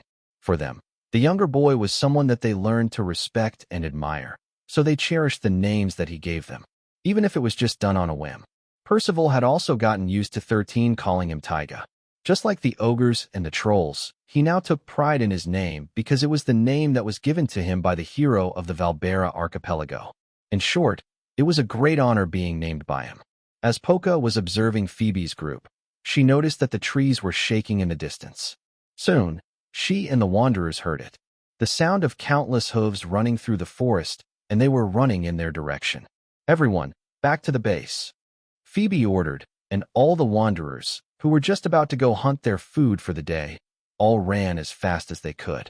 Unlike Shasha's base, which was inside a cave, Phoebe's group stayed inside a treehouse, which was built in one of the biggest trees in the forest. The tree house couldn't be seen from above the trees, and several vines hid it from below. These vines gave off a smelly odor, which prevented animals and monsters from getting too close to it. Fortunately, we didn't go too far, Phoebe thought as she and the other wanderers were able to climb into their tree house safely. Holding her breath, she parted a few vines to get a better look on what was happening outside. There, she saw countless monsters running away from a horde of goblins. A monster stampede. Phoebe's face turned pale after realizing what was happening. Alone, a goblin wasn't that much of a threat because it was just a rank 1 monster. However, if there were hundreds of them, even rank 3 monsters would have a hard time if they were attacked by a swarm of rank 1 monsters. Since a frontal confrontation was impossible, the monsters did the only thing they could do, and that was to run. Perhaps due to their crazed state, the monsters no longer cared where they were running, as long as they could get away from the monster horde behind them. Phoebe could only watch in horror as the vines that were hiding their treehouse from sight parted as the monsters ran past it, destroying most of them in the process. The goblins, who were running after the monsters, saw the treehouse, as well as the humans in it. Phoebe's group shuddered in fright as the goblins laughed wildly and pointed in their direction. Soon, dozens of goblins ran towards the tree and attempted to climb it. "Everyone, shoot them down," Phoebe ordered. She knew that if the goblins were to grab hold of them, they would suffer a fate worse than death. Goblins were known to prey on human and demi-human women because this was one of the ways that allowed them to reproduce at a rapid rate. Phoebe didn't want to think about what was going to happen to her and the girls on her team if they were overrun by goblins. There were only 14 of them, and dozens of goblins were climbing up the tree. The other goblins were just laughing as they watched the helpless teenagers defend with everything they had. However, it was only a matter of time before they fell into the clutches of these beasts. When the first goblin managed to climb into their treehouse, the girls and boys shouted in fright because they knew that there was no escape for them. Phoebe, on the other hand, slashed the first goblin and kicked the second one off the tree. She didn't plan to go down without a fight, so she planned to take out as many goblins as she could before she was violated by them. Because she was busy fending off the goblins in front of her, she didn't notice those who were at her back. One of the goblins grabbed her hair, pulling her backwards, while the others grabbed her arms and legs. Is this how it's going to end? Phoebe thought as the goblins started to strip off her armor.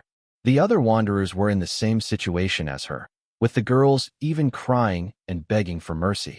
Suddenly, the head of the goblin that had just finished tearing her armor off of her body fell to the ground. The same thing happened to the other goblins holding her, making her gasp in shock. She thought that the other group of wanderers, led by Herman, had come to her rescue. As she gazed at her surroundings, countless goblins screamed in pain as something fast flew past them. All that Phoebe could see was a blur, but wherever this blur hit, the goblins' heads would be severed from their bodies without mercy. The goblins, who were still climbing up the tree, had no idea what was happening in the tree house. However, their attention was caught by the sound of countless horns that reverberated in their surroundings. Soon, the trees that were blocking their view were blown away, making all the goblins look at the scene in front of them in shock. A magma Balboa, followed by 2 ogre berserker sovereigns, appeared on the scene. Behind them, the troll warlord and his troll rangers, who were mounted on rank 4 dire wolves, charged in their direction with eyes glinting with expectations.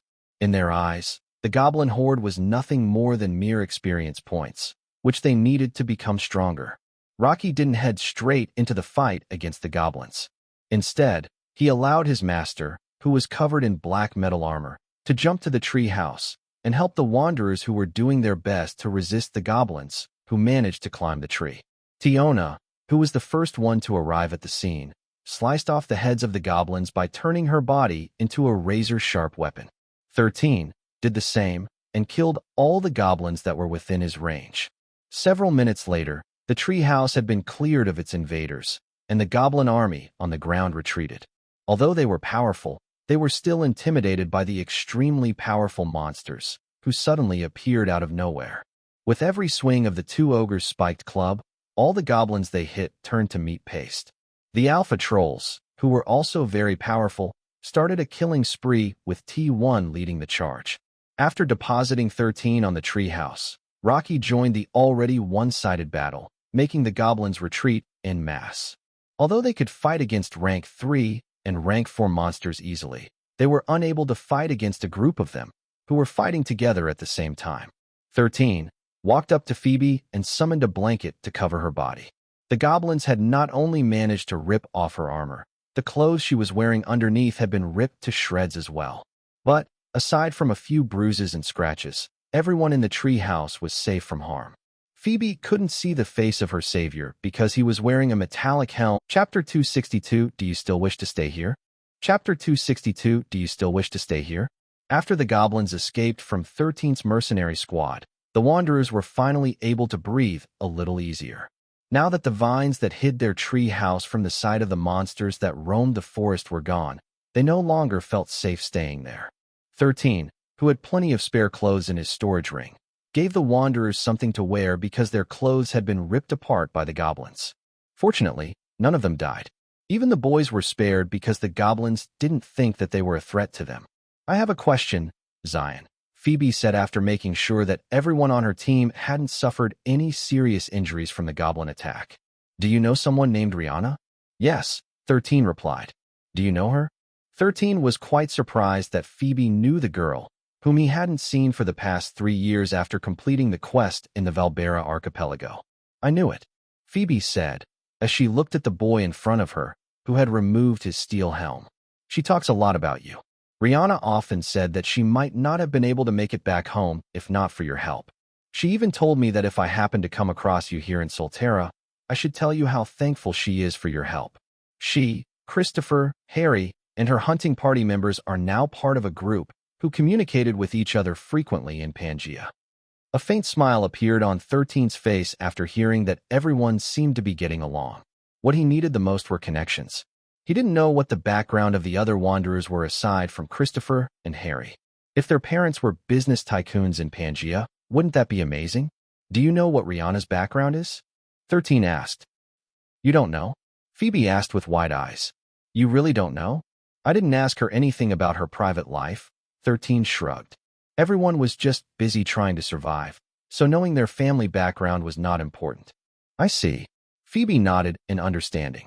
She did say that you were someone who did things your way, and only asked for help when it was needed. I think someone who doesn't like to meddle with the private life of others is a good person. 13 arched an eyebrow because he was far from being a good person. But being labeled as a good person was useful, so he didn't correct her. You still haven't answered my question, 13 replied. What kind of background does Rihanna have? Phoebe hesitated for a bit before giving her answer. Rihanna and everyone here came from military families, Phoebe replied. That is all that I can tell you because the rest is her private matter. 13 nodded and decided not to pry any longer.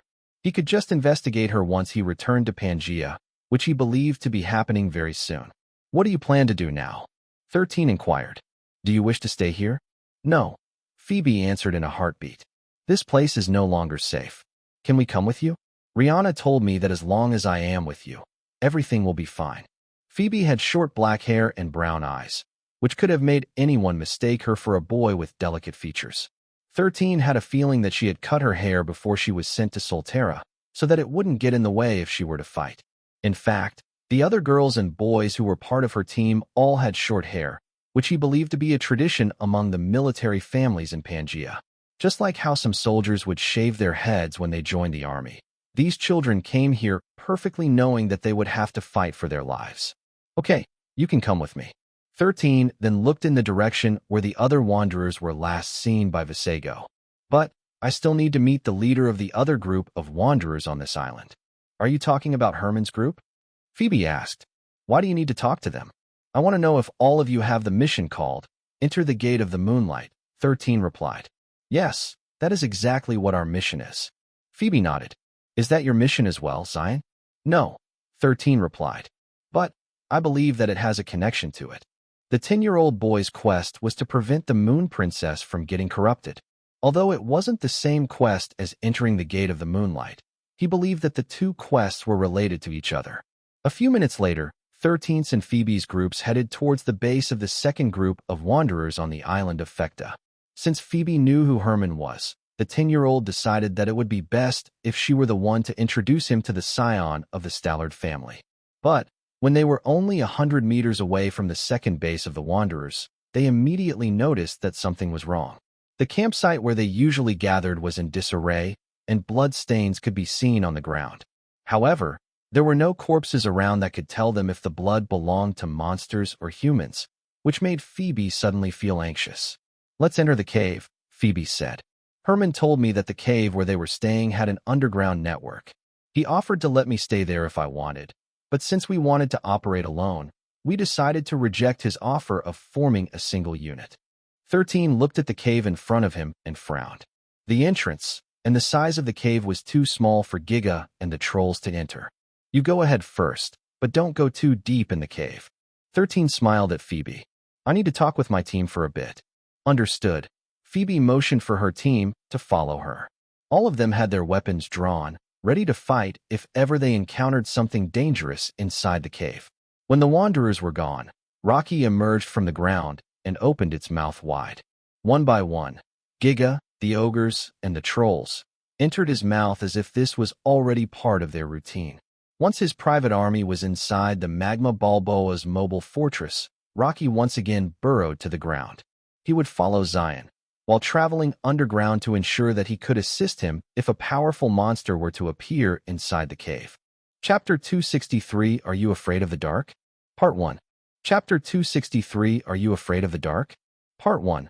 One of the Wanderers held a glowing artifact in his hand and stood at the very front to light the way. 13 had caught up with Phoebe's group, and together they went deeper inside the cave until they arrived at a cavern. As they walked inside the cave, they noticed stains of blood on the floor and had continued up to this point inside the cave. There were also several footprints on the ground, and judging by their sizes, they could have belonged to goblins, and their higher-ranked forms, hobgoblins. Times like this, he wished that he had Taiga with him. However, since he brought most of his troops to the third island, he had no choice but to leave the Tigerkin behind, so that he could protect his sister just in case something happened. He had also left Poca behind, and only brought Visego with him to scout the third island. It was also because of this reason why he was able to come to Phoebe's rescue right away due to the commotion that the goblins had caused, which could be seen from the sky. But, after seeing the things outside and inside the cave, he believed that the goblins might have raided this place a little earlier compared to Phoebe's group. Still, why is it so silent? 13 thought. Have the goblins left already? Tiona, who was coiled up on his neck, kept flicking her tongue from time to time, as if trying to locate any lingering scent in the surroundings. After walking for a long time, the cavern split into 4 intersections, forcing 13 and Phoebe to make a choice. Judging by the footprints and blood stains on the ground, the most obvious choice was the farthest left corner. However, before the younger boy and the Wanderers could walk in that direction, Tiona gave a soft hiss, stopping her master from his tracks. "The right one?" 13 asked. Tiona hissed a second time before nodding her head. "Let's go to the right path," 13 declared. "But the trail went this way," Phoebe commented. 13 shook his head. "It doesn't matter. Tiona said to go this way, so I'll go this way. Of course, you can choose to go that way if you wish. But I am going this way." Taking out a torchlight that used cores as a source of energy, 13 headed to the rightmost path with confident steps. Seeing that their savior was heading to a different pathway, Phoebe and her team followed not long after. After seeing how deadly the 10-year-old was in battle, they believed that it would be safer to stay close to him. Also, Phoebe had heard about the younger boy's legendary exploits from Rihanna. He was the one that orchestrated the defeat of a Magian prince, which not even the monarchs of Pangaea dared to face together. But there was one thing that puzzled her, as well as all the other people that had heard the story of Xylen Leventus. Rihanna said that the boy told her that he accidentally entered a dimensional gate and was sent to the Houdini Desert. Of course, these stories did in fact happen in the past. However, there was one important factor that many didn't miss. If he entered a dimensional gate, how did he manage to arrive in the Houdini Desert? Usually, dimensional gates were connected to the territories of the Jinns and Magians. If a 7-year-old accidentally entered that kind of dimensional gate, he would have long been Jinn poop by now. But Xylen was alive and even thriving in Solterra. News about him had also spread in Pangaea, making the authorities investigate if similar incidents had happened in the past. As much as the Leventis family tried to rein in the news, it was simply impossible. There were many Wanderers who had been part of Xylen's team during the last stages of the war, and these same Wanderers spread his feats after they returned to Pangaea. Naturally, the people of the military had heard about this since Rihanna was very vocal about 13. So, when they finally met the living legend, they decided that they would hug his thigh no matter what, so that they could return to Pangaea just like Rihanna and the others. After walking for some time, they once again came into an intersection. This time, there were no blood stains anywhere. There were also no traces that someone had come to this part of the underground cave network. Tiona once again hissed, telling her master where to go. This time, 13 went to the middle path and walked until he and Phoebe's team arrived at an underground river. Hiss! They jumped into the river. The black snake nodded. The flow of the water wasn't strong, so there was no danger of being washed away by the current. Using his torch, 13 noticed that the underground river wasn't that deep, so he decided to walk on it to see how deep it was. The river was at least 6 meters wide, so it didn't take long for him to reach the center. At most, it was only a meter deep, which could easily be traversed by teenagers older than him. Let's follow the river, 13 said before motioning for Phoebe and the others to come to him. They only had 2 artifacts that could light their way, so they decided to form 2 lines with 13 at the front and one holding the second artifact at the back. After walking for what seemed to be half an hour, the teenagers were already feeling cold from the water. But they persevered because they had been trained by their families to endure harsher situations. Finally, Tiona raised her head, telling her master that she could sense living creatures ahead. As to whether they were humans, goblins, or other creatures, they decided to prepare themselves just in case they were going to engage in battle. 13 once again wore the black helm which covered his face, while the other Wanderers held their weapons firmly in their grasp. After walking for a few more minutes, they saw a light source in the distance, with several human children gathered around it. The moment they noticed the light that was coming from 13's torch, the second group of Wanderers prepared for battle. They didn't know that the one holding the light was a human because he was wearing a black set of armor. Wait! Phoebe shouted. We're not NMHHHH. 13 hastily covered Phoebe's mouth because her shout echoed across the caverns. The second group of Wanderers also lowered their weapons after hearing Phoebe's shout, but their faces became pale when they realized what just happened. Soon, the sound of roars echoed in the surroundings, making all the Wanderers who heard them shudder due to how close these roars sounded to them. Phoebe, who realized what she just did, looked ashen because she might have just doomed all of them with that single shout from her. 13, who also understood that this wasn't the time to blame anybody, motioned for the other Wanderers to go to the second group of Wanderers. Close the lights, 13 said. Although these monsters might have night vision, they will spot us faster if they can see a light source. Herman, who was the owner of the glowing artifact, nodded and deactivated its effects. Soon, the entirety of the cavern returned to its dark state, with everyone hoping that it would be enough to make their pursuers unable to find their location, which was their last bastion of hope. Chapter 264 Are You Afraid of the Dark? Part 2. Chapter 264 Are You Afraid of the Dark? Part 2. The roars in the cave quieted down after some time.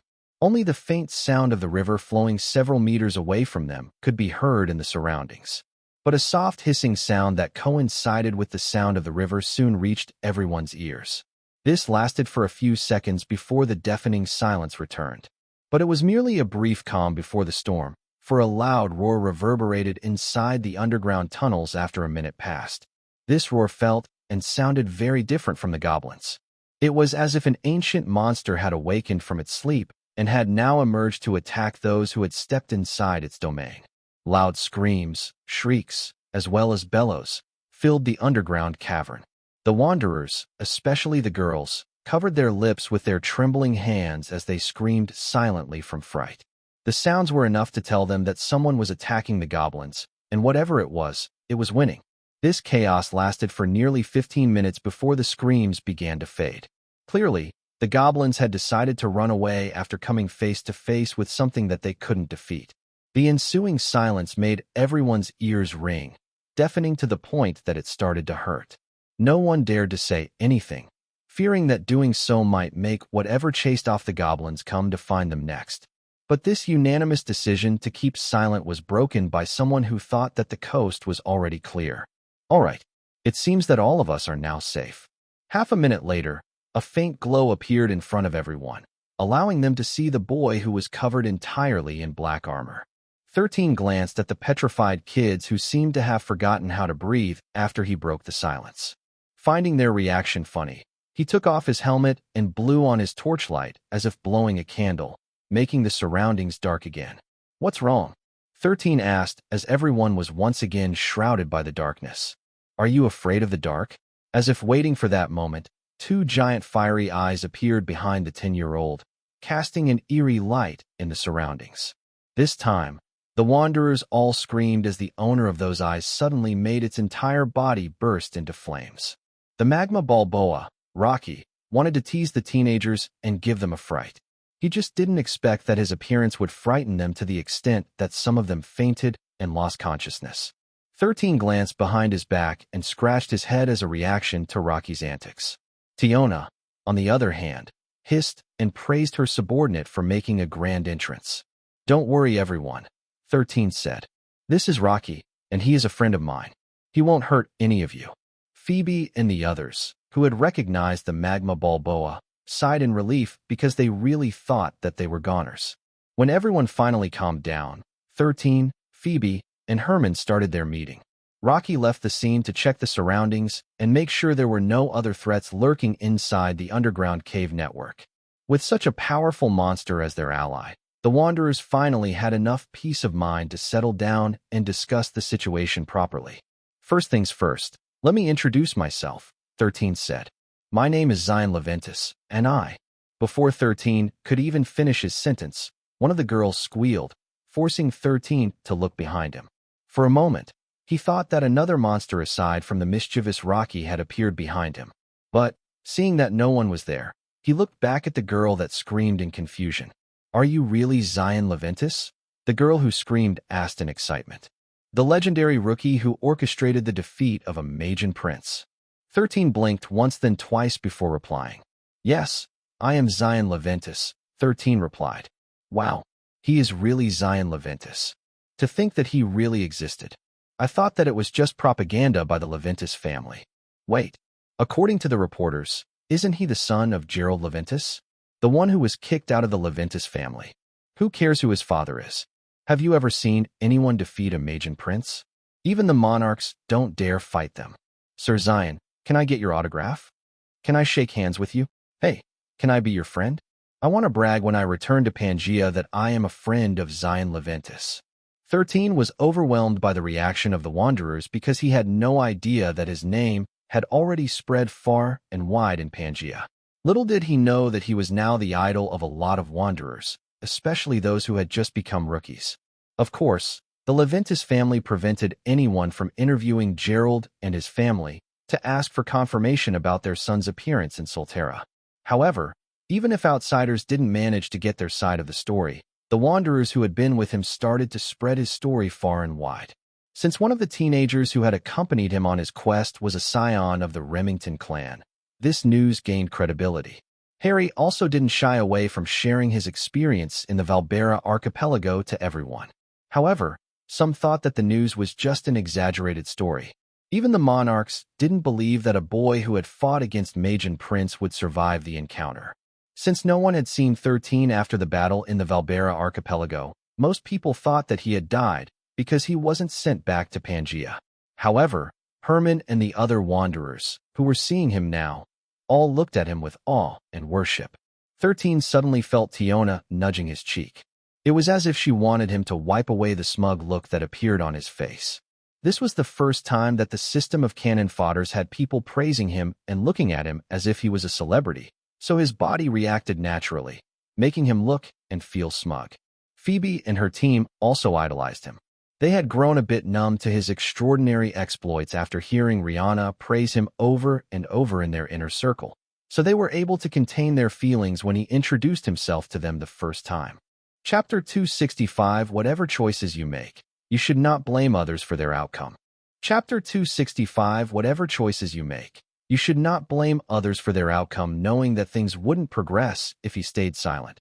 The teenage boy cleared his throat in order to divert the attention of the wanderers to other matters. Okay, let's put that aside for now. 13, who was brought back to reality by Tiona, decided to deal with the current situation first. Herman, what do you plan to do now? Do you wish to stay here and use the underground caves as your base of operations? The teenage boy with short reddish-brown hair and blue eyes glanced at his team, wanting to see if they were willing to stay and use the caves as their base. However, after seeing the anxious look on their faces, he understood that his teammates had no intention of staying underground and hiding from their enemies. But instead of answering 13, he shifted his attention to Phoebe and asked her a question. Were you also attacked by goblins? Herman asked. Yes, Phoebe replied. It was Xylen who came to our rescue. After that, he said that he wanted to talk to you, so we came here. Phoebe didn't need to tell the rest of the story since all of them were now together in one place. Do you plan to go with him? Herman inquired. Phoebe nodded. You also saw it, right? With that monster as his friend, the chances of my team surviving this mission, if we stick to him, is very high. Besides, Rihanna kept telling me that if I happened to cross paths with him, I should always take his words seriously. After hearing the answers to his question, Herman finally shifted his attention to the boy who had become popular in Pangaea. If we listen to you, do you think we will have a higher chance of going back to our world? Herman asked. As an heir of one of the 10 prestigious families, he also prided himself in his ability to survive in Solterra. However, after what he experienced just now, he realized that the extensive training he got from his family wouldn't guarantee that he would be able to return to Pangaea alive. Your life is your own, 13 replied. Whatever choices you make, you should not blame others for their outcome. I will not tell you that if you follow me, I can guarantee that you will be able to return to Pangaea. The last time I made that kind of promise, I almost died after facing a Magian prince. Besides, there is someone that I need to protect here in the Arcadia archipelago. I will prioritize her life over all of you. Are you talking about Shasha? Herman arched an eyebrow. Is she also here? You know my sister? 13 couldn't help but arch an eyebrow because his sister sure was popular. How can I not know who she is? Herman asked. Did you forget? You are like a celebrity. So, naturally, your family members are also very popular in Pangaea. You should see how many teenage boys are trying to get close to her. How about you? 13 asked with genuine curiosity. Are you one of those boys? I already have a fiancé. I see. For a brief moment, the 10-year-old thought that he would need to deal with another Cain Stallard, who had recently started calling him Brother Xylen. There was also the fact that Tyga seemed to have developed a crush on his sister. With so many boys trying to get Shasha's attention, 13 felt that he should permanently station 01 and 02 as his sister's protectors from now on. So, what is the reason you came to look for me? Herman inquired. Are you trying to rally all the wanderers to form one group? 13 shook his head. Originally, I only planned to ask you guys about what you intend on doing to tackle your missions. Depending on your answers, I will share with you some information that might help all of you enter the gate of the moonlight. The moment the wanderers heard his statement, all of them paid more attention to his words. I don't mind joining your group, Herman stated, but I want to retain command over my people.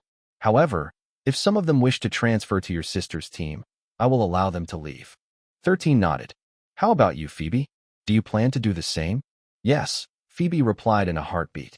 Although I would like to join a bigger organization, I also wish to retain authority over my team. We are already used to fighting together, so we are better as an independent unit. Good, let's go with that, 13 agreed. I also don't plan to command many people, so I'll just treat all of you as independent teams. However, I expect that all of you will join the meetings that I will set up. That way, we will be able to work together to achieve a common goal. Phoebe and Herman both agreed to 13's statement. Truth be told, they also wanted to personally see if the stories about him were true or if they were just something that had gotten blown out of proportion. Okay, listen well. I will now share the information I gathered with all of you, 13 said before telling them about the 2 rank 8 sovereigns and the 2 pyramids that they treated as their home. When Phoebe, Herman, and the wanderers heard his story, all of them turned pale because of the gravity of the situation. None of them could even hope to defeat a rank 5 sovereign, let alone a rank 8 who could easily kill all of them 100 times over. The Arcadia archipelago is composed of 4 islands, 13 explained. The rank 8 unicorn is on the first island, while the rank 8 beholder is in Alcade. Just like all of you, there are also wanderers on the first and fourth island. Since you guys are the closest, I decided to visit all of you first before checking the other islands to see how the other wanderers are faring. After figuring out how all of us can work together, I will try investigating the pyramids to look for clues about the Gate of the Moonlight. All of you are free to do whatever you want until then. Phoebe and Herman glanced at each other, both feeling anxious about their current situation. If what Xylen said were true, then they should prepare themselves for the worst possible outcome. However, after remembering that the boy in front of them had faced something stronger than a rank 8 sovereign, both of them felt a bit hopeful, especially after knowing that Shasha Leventis was also in the Arcadia archipelago. As long as she was there, Xylen would definitely go above and beyond to make sure that his sister would return to Pangaea, where their family was waiting for their safe return. Chapter 266, I didn't know you have suicidal tendencies. Chapter 266, I didn't know you have suicidal tendencies. After everyone decided that they would follow 13 back to the second island, they headed toward a cliff where a ship was docked.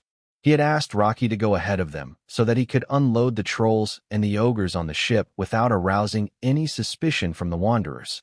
After everyone arrived at their destination, the 10-year-old asked them to do something, which made their faces turn pale. You want us to jump? Phoebe asked anxiously. Are you sure we need to jump down to the ship? Yes, 13 replied. Don't worry. Just do what I do. 13 didn't hesitate to jump down on the ship, which was right below the cliff. A second later, his descent slowed down until both of his feet landed safely on the ship's deck. See, 13 said, just trust me and do it. It's perfectly safe.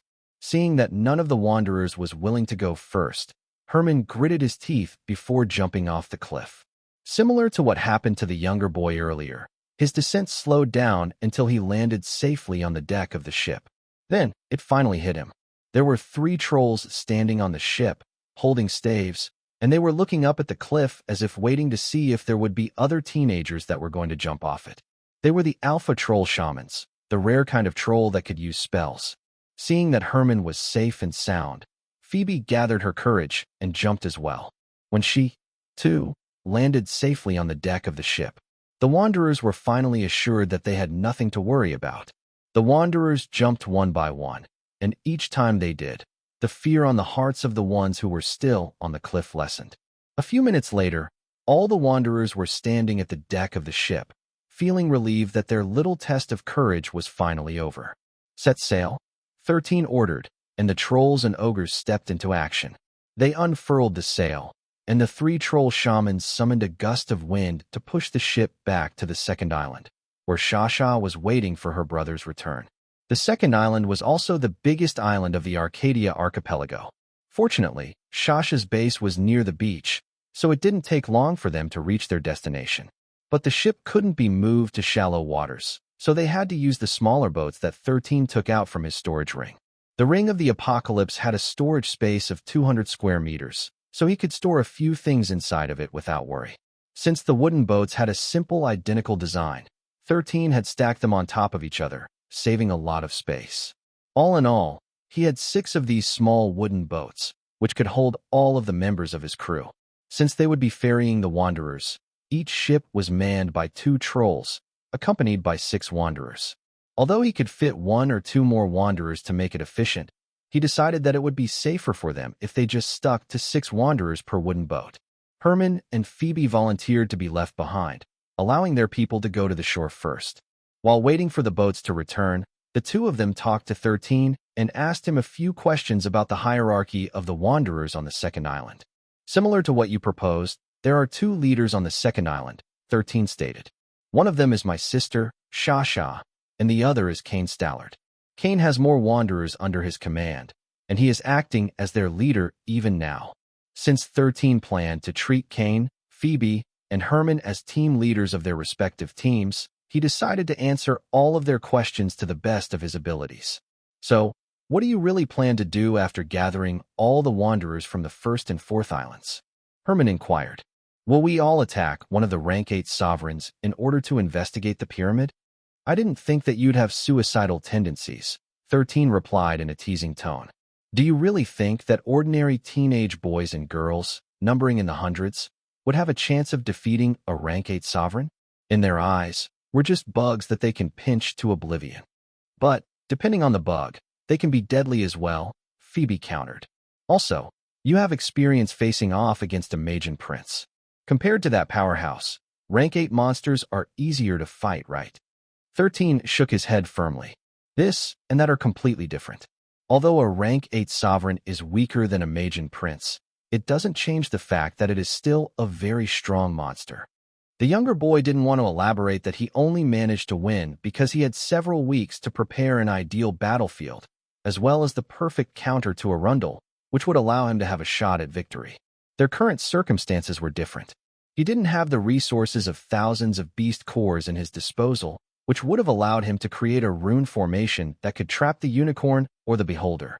He was only able to lure Arundel to the center of the formation because he taunted him by using the Magian Prince's greatest shame of pleading with his life. That was something that the Magian Prince didn't want anyone to know about, even if it were his subordinates who hadn't been there when it happened. For the time being, your mission is to absorb as many cores as possible, which will allow all of you to break through to the rookie rank, 13 explained. I will investigate the pyramids on my own because it will be easier that way. 13 had already thought of a few ways he could infiltrate the 2 pyramids with a high chance of success. For now, he just wanted all the wanderers to gather on the second island, so that when he finally understood how to make the Gate of the Moonlight appear, all the wanderers would have a chance to return to Pangaea. He wasn't really doing this for any noble reason. He simply refused to turn a blind eye to those he could have helped if he was able to. 13 didn't want to have any regrets in this lifetime. Since it was also his last mission before returning to Pangaea, he also wanted the teenagers, who had been spirited away from their families and friends, to have a second chance at life. Chapter 267 Look at me when you answer, fool. Chapter 267 Look at me when you answer, fool. Welcome back, brother. Cain excitedly greeted the moment he saw 13 riding on top of Giga, followed by dozens of wanderers, heading toward their camp. Herman, who heard Cain's bootlicking, smirked because he had already expected to see something like this happen. It wasn't a secret that one of the scions of the Stallard family was smitten with Shasha Leventis. He could understand why many were attracted to her. Not only was she beautiful, but she was very talented as well. There had been a small tournament held at one of the gatherings of the Monarch clans, and Shasha participated in them. To everyone's surprise, she defeated all her opponents, including the teenagers from the Monarch clans. The Stallard clan also recognized her strength, which was the reason why they weren't getting in the way of Cain's attempt to woo Shasha. In fact, if Herman didn't already have a fiancée, the patriarch of the Nightshade family might have asked him to also try and seduce the young lady, whom everyone recognized as one of the strongest rookies of the young generation.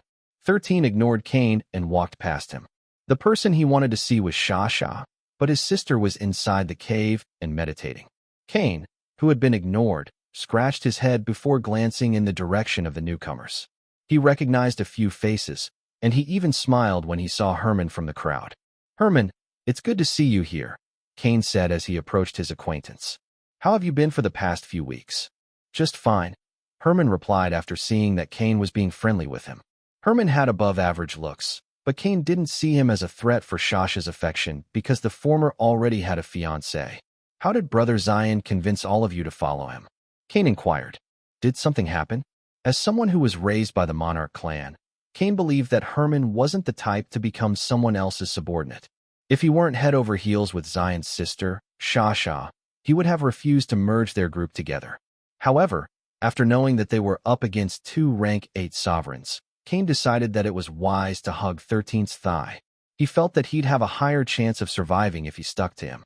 Things happened, Herman replied, not planning to elaborate. How about you? How did he convince you? He didn't convince me, Cain replied. I just thought that cooperating with Shasha's team was a good decision. Herman scoffed. Look at me when you answer, fool. It's very obvious that you're not telling me everything. Cain pretended not to hear what he had just said and approached some of his acquaintances who were part of Herman's group. Phoebe and her team came from military families, so they didn't have any interaction with the Monarch clans and the 10 prestigious families. All of them mostly stayed within the circle of the military families, which only strengthened their will to cooperate with each other. When the two groups finally settled in, Shasha's right-hand woman, Miriam, served food so that everyone could eat. While 13 went to the third island, all the wanderers on the second island started to hunt monsters in earnest. They made sure that their territory was safe from monsters who might attack them when they were least prepared. Poca and Visago had already scouted the island, and 13 made a makeshift map in accordance with their report. He told the leaders of the group to stay away from certain landmarks because they were the territory of lower-ranked overlords and sovereigns. The wanderers might be able to defeat a rank 3 monster if they worked together, but fighting against overlords and sovereigns still required more manpower. Also, only those who had been trained to fight could handle such monsters. The rest could only play a support role from the back. Not all wanderers were born from well-off families, so the majority of them didn't have any survival skills. Even so, they had no choice but to learn how to fight if they wished to survive their first mission in Solterra. "You're back, Xylen," Shasha said as soon as she sensed her brother's presence. "How did your trip go?" She was currently meditating at the deepest part of the cave, and she knew that the only one who would dare to disturb her was her brother. Even Cain didn't dare to offend Shasha while she was meditating. Of course, there was another reason why no one could approach her. Taiga was blocking the path, while staying 100 meters away from her. Taiga naturally didn't dare to stop his master, so 13 walked past him easily. "I brought all the wanderers from the third island here," 13 replied. "They are led by Herman Nightshade and a girl named Phoebe. You can meet them later." Shasha nodded. "I know who Herman is, but I don't know anyone named Phoebe. She's from the military." "I see." Shasha hadn't interacted with any teenager from the military families since her grandfather, Arthur, only brought her to the parties of the monarch clans and the 10 prestigious families. "Are you going to visit the first island next?" Shasha inquired. "Yes," 13 answered. "Compared to the beholder, I'm hoping that the unicorn will be more sociable. Are you planning to talk to it?" Shasha arched an eyebrow. "No," 13 shook his head. "There's a higher chance that it would want to talk if you were there." Unable to understand what her brother meant, Shasha tilted her head in confusion. 13 only smiled, not planning to tell her one of the quirks of the unicorns. They only interacted with maidens, especially chaste maidens. If 13 were to talk to the unicorn, there was a high chance that it would either stomp him, kick him, or stab him with its horn to oblivion. Also, 13 didn't believe that the unicorn was unaware of the presence of humans in its territory. Because of this, he planned to first approach the wanderers living on the first island cautiously. They might have already entered into an agreement with the rank 8 sovereign. If that were the case, and he did something reckless, there was a chance that both the wanderers and the rank 8 monster would team up against him. Chapter 268 Something of Equivalent Exchange.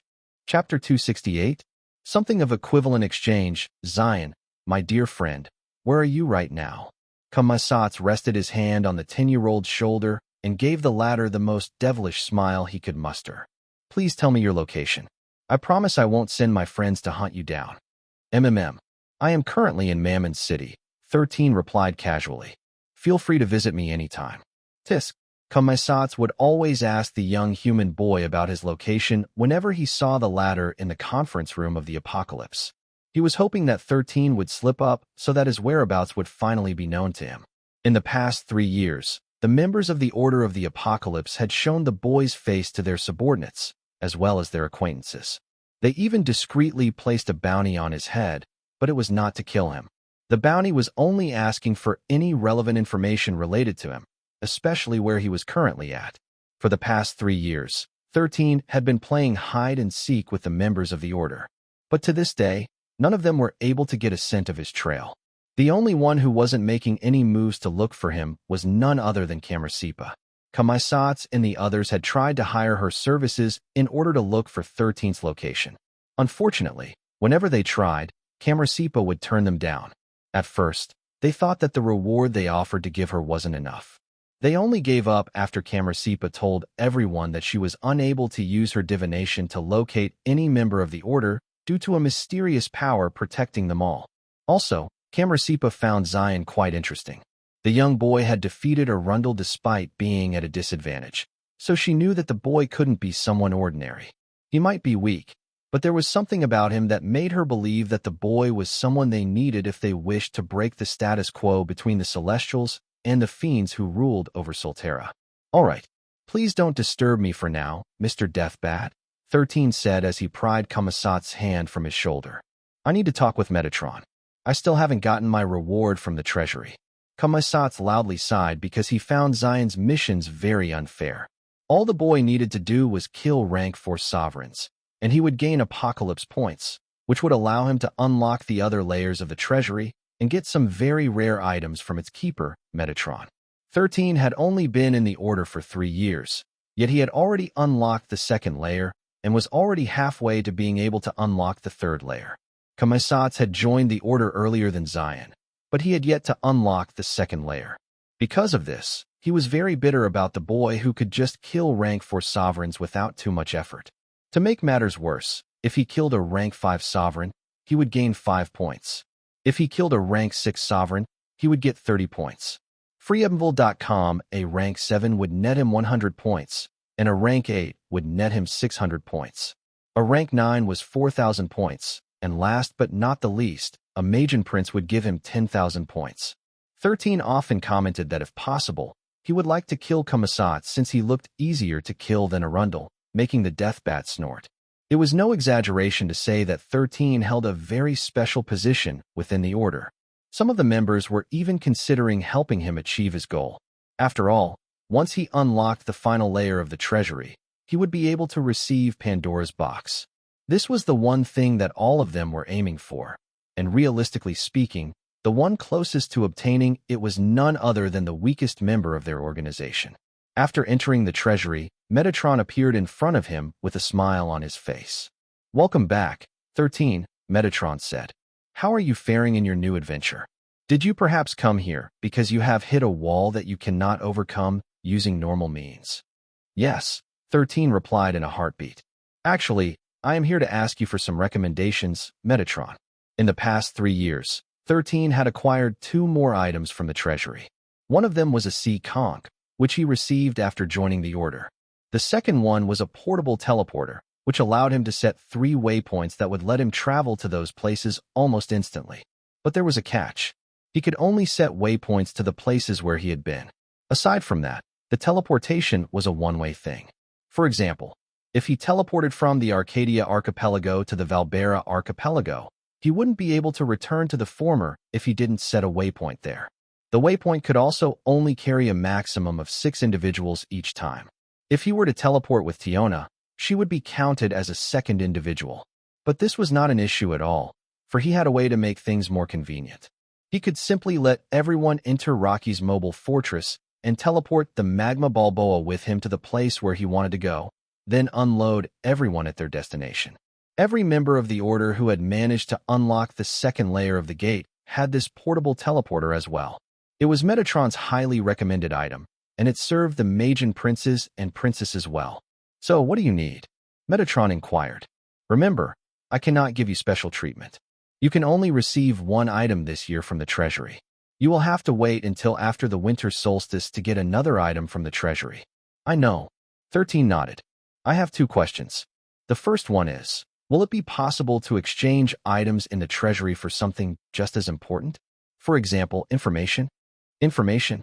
Metatron pondered for a bit. "Well, information is indeed a valuable thing. Depending on what it is, I might consider trading it for something of equivalent exchange." "Then, what if I exchanged a treasure here instead of information?" 13 inquired. "Since the treasury can house extremely rare items of the mythical, legendary, and divine rank, is it possible to trade something of equivalent value? Information?" 13 inquired. "Since the treasury can house extremely rare items of the mythical, legendary, and divine," Metatron didn't answer right away. Instead, he pondered for a bit. A few minutes later, he reluctantly nodded his head, making 13 sigh in relief. Since there was room for negotiation, he would be able to exchange items within the treasury without the need to wait for the winter solstice to come. "As long as it is indeed worth exchanging, I will consider it," Metatron stated. "In fact, if it is truly unique, I am willing to exchange more than 1 item from the treasury. But, remember this, it must only be of equivalent value." 13 nodded. Then, there is something I want to ask you. Ask away. I am currently in this kind of situation. 13 told Metatron about the two boss monsters whom he might need to fight in order to clear his current quest. After 13 told the other party about what he needed, Metatron only chuckled before summoning an item from the second layer of the treasury. I believe this is the item that you are looking for, Metatron said. Remember, this is a consumable. After using it once, it will disappear. So, are you going to use your last opportunity in the treasury to exchange for this item? Tell me more about what it can do first, 13 commented. Metatron was more than happy to tell him what the item was capable of doing. After 13 asked the Guardian a few more things, he decided that it was truly the item that he needed to complete his current mission. Thanks. I just hope that I will not need to use this anytime soon, 13 said. Well, in any case, I already told you what you need to know, Metatron smirked. Good luck, and do your best not to die, Xylen. I was sincere when I said that I have taken a liking to you. So, as long as you don't plan on breaking any rules of the Order, I will help you in any way that I can. 13 nodded, and returned to the second island of the Arcadia archipelago. After racking his mind, he really couldn't think of any way to deal with the unicorn and the beholder that he might need to fight in the future.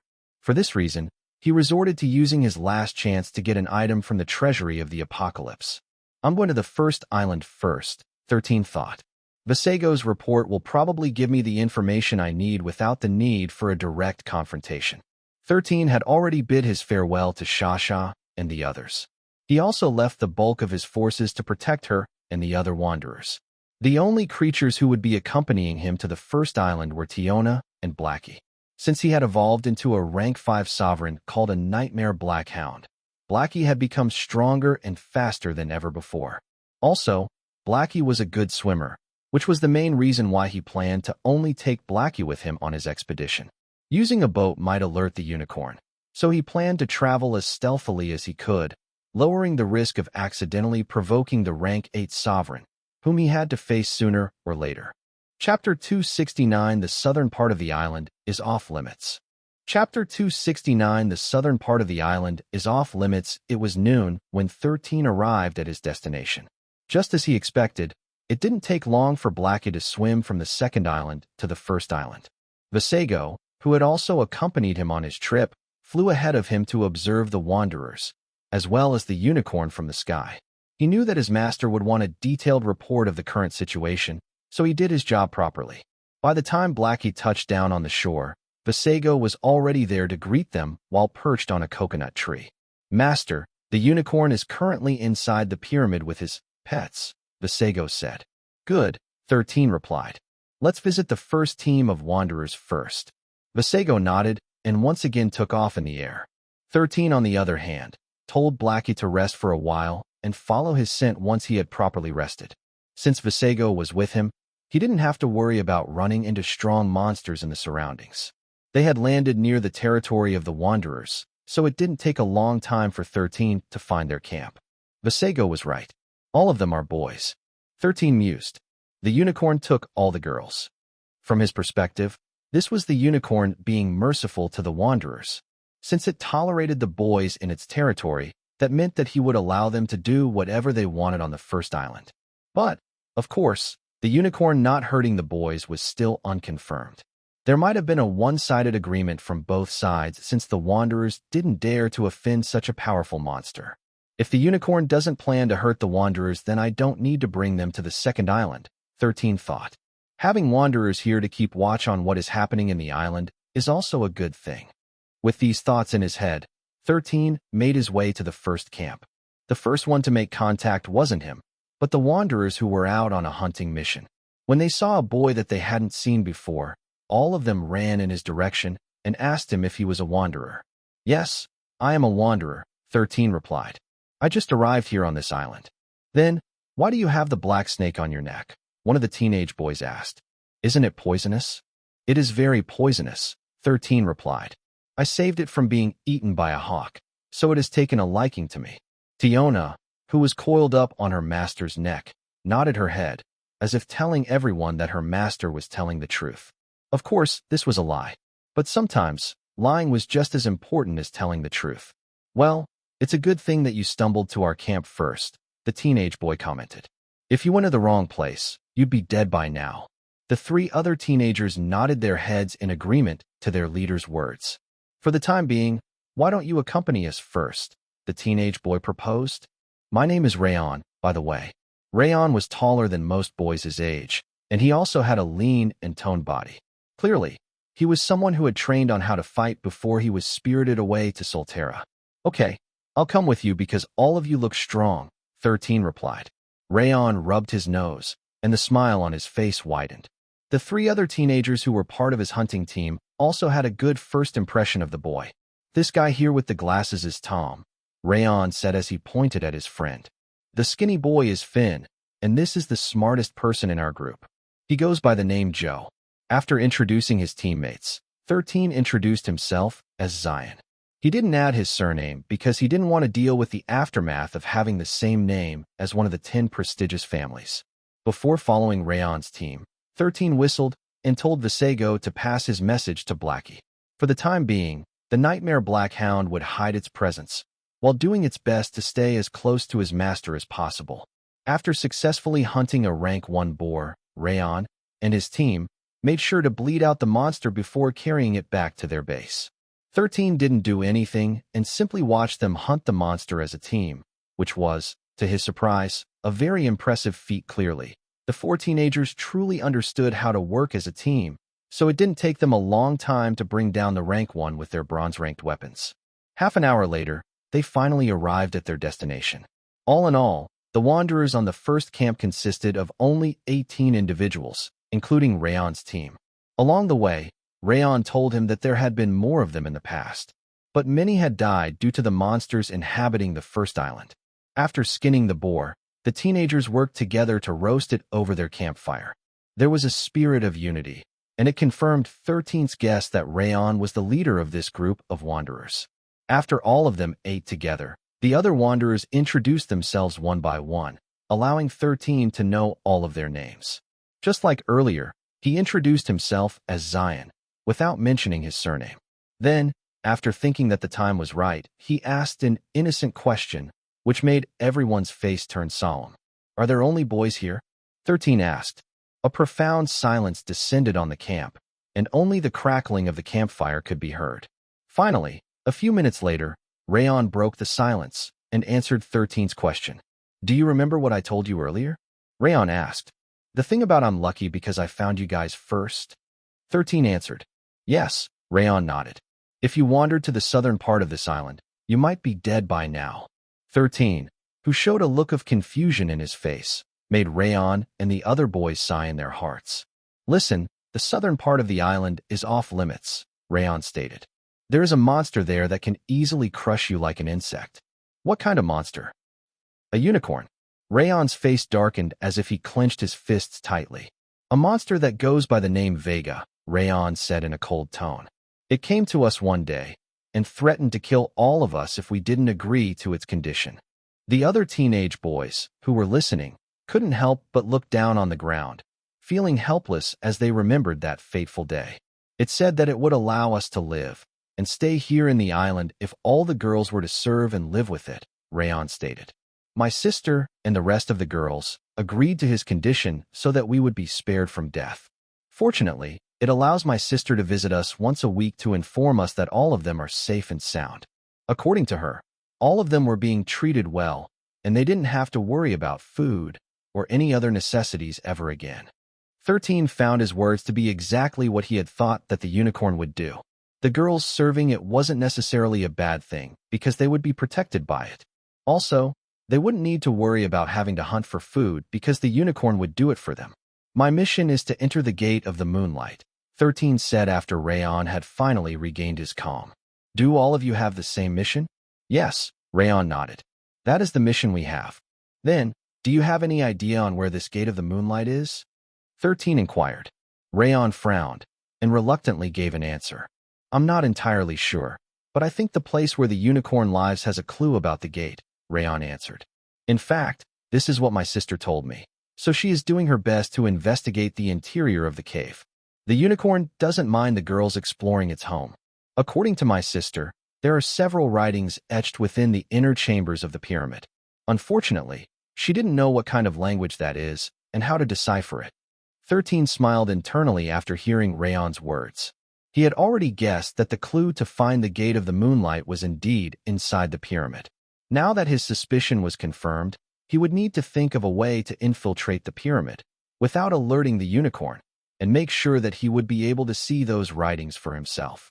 As someone who could understand any form of language in the world, he believed that he would be able to read it properly. After thinking for a while, he could only think of one method on how to get what he needed without endangering anyone's life. 13 looked at the black snake, who was nudging his cheek with her head. Tiona hissed, as if understanding what her master was thinking. 13 nodded to confirm Tiona's question, which made the black snake very happy. Right now, the only one who could safely enter the pyramid was none other than Tiona. Even if she was discovered by the unicorn, Vega, it would not dare to kill her, because killing her would get it killed as well. A rank 8 sovereign had reached its rank because it was smart and strong enough to understand the opponents that it could and couldn't fight. Although Tiona was just a rank 1 monster, the celestial who treated her kind as his sacred beasts would not allow anyone to kill her with impunity. Chapter 270 Tiona's Scouting Mission.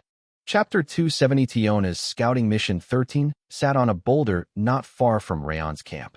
He made an excuse that he needed to meditate in order to calm his mind, allowing him to think in a more positive manner. Of course, this was far from the truth. He was currently looking through Tiona's eyes, allowing him to see whatever she was seeing. This was a skill that he gained after completing his 7th trial, and it was vision sharing. His beast companions could share their vision with him, which was a very good scouting method, allowing 13 to stay at a safe location, while the others went to investigate dangerous places. Right now, Tiona was burrowing deep underground and headed towards the pyramid. Since she had the skill Unblocked Passage, which allowed her to move effortlessly underground and pass through walls, she was the perfect scout to infiltrate the pyramid. It took Tiona 2 hours to reach the pyramid.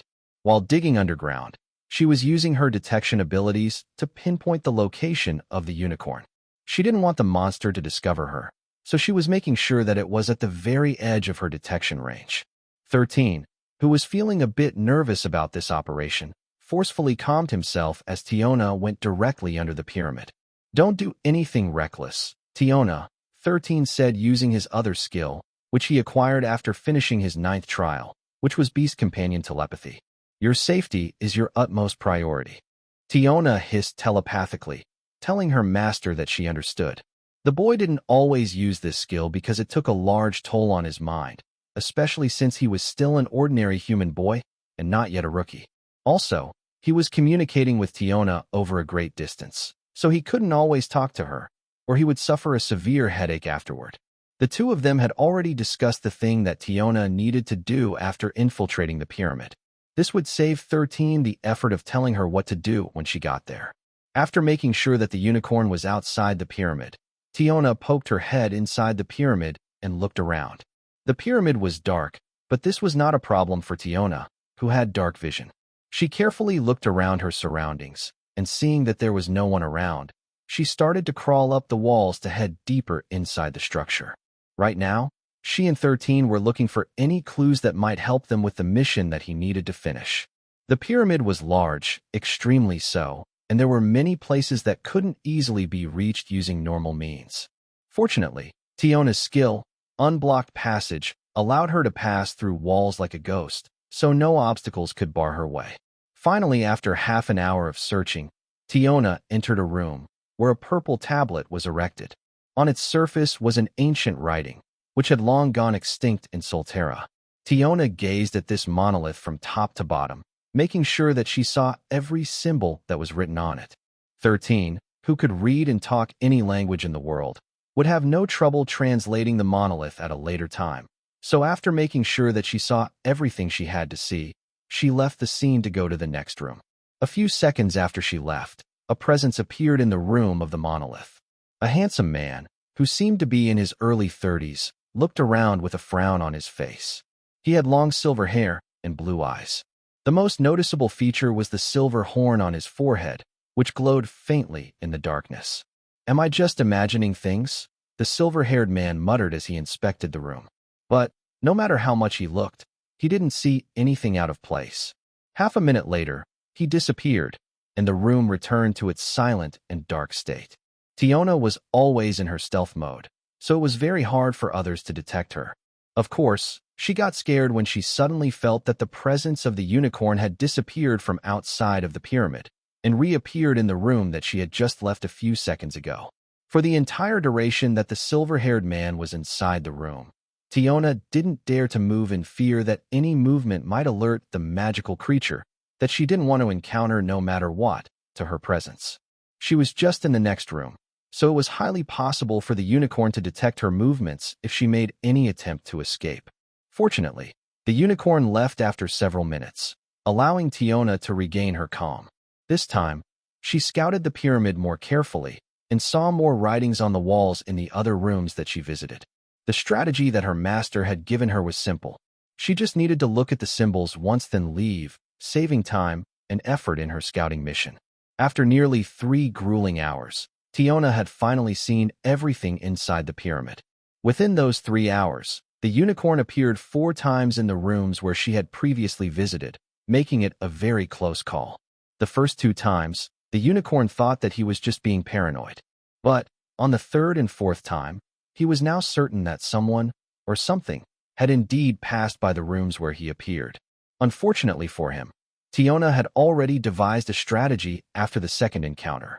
She would just poke her head through the wall and look at the symbols before going back again. This was how she managed to evade the unicorn's 3rd and 4th attempt to capture whatever it was that had infiltrated its domain. Only when Tiona was 2 miles away from the pyramid did 13 finally breathe a sigh of relief. "Good work, Tiona," 13 said. "Make sure to stay underground until you reach me. Let's not take any chances." Tiona hissed, confirming that she would do as her master said. Since it would take a while for his beast companion to return, 13 focused on the images that Tiona had seen inside the pyramid. Since he had an eidetic memory, it was very easy for him to recall the images that Tiona had seen with great clarity. 13 began translating the symbols inside his head, hoping that it would be enough to answer some of his questions. He was not aware that while this was happening, the unicorn was still waiting for the intruder to show up in one of the rooms because he had finally devised a method to capture them. Fortunately, Tiona was already on her way back to her master, leaving the pyramid and its confused protector behind. A few hours later, Tiona, who had arrived beside 13, was happily eating a beast core that he had prepared for her. The 10-year-old was leaning on Black's body, as if he was sleeping. 13 was indeed sleeping because he was mentally exhausted from keeping his connection with Tiona, but it was worth it. While he didn't get any information about the Gate of the Moonlight, there was a passage referring to a ceremony that would need to be conducted during a lunar eclipse. A ceremony that would cover the Arcadia archipelago in darkness and allow the second coming of the Moon Princess.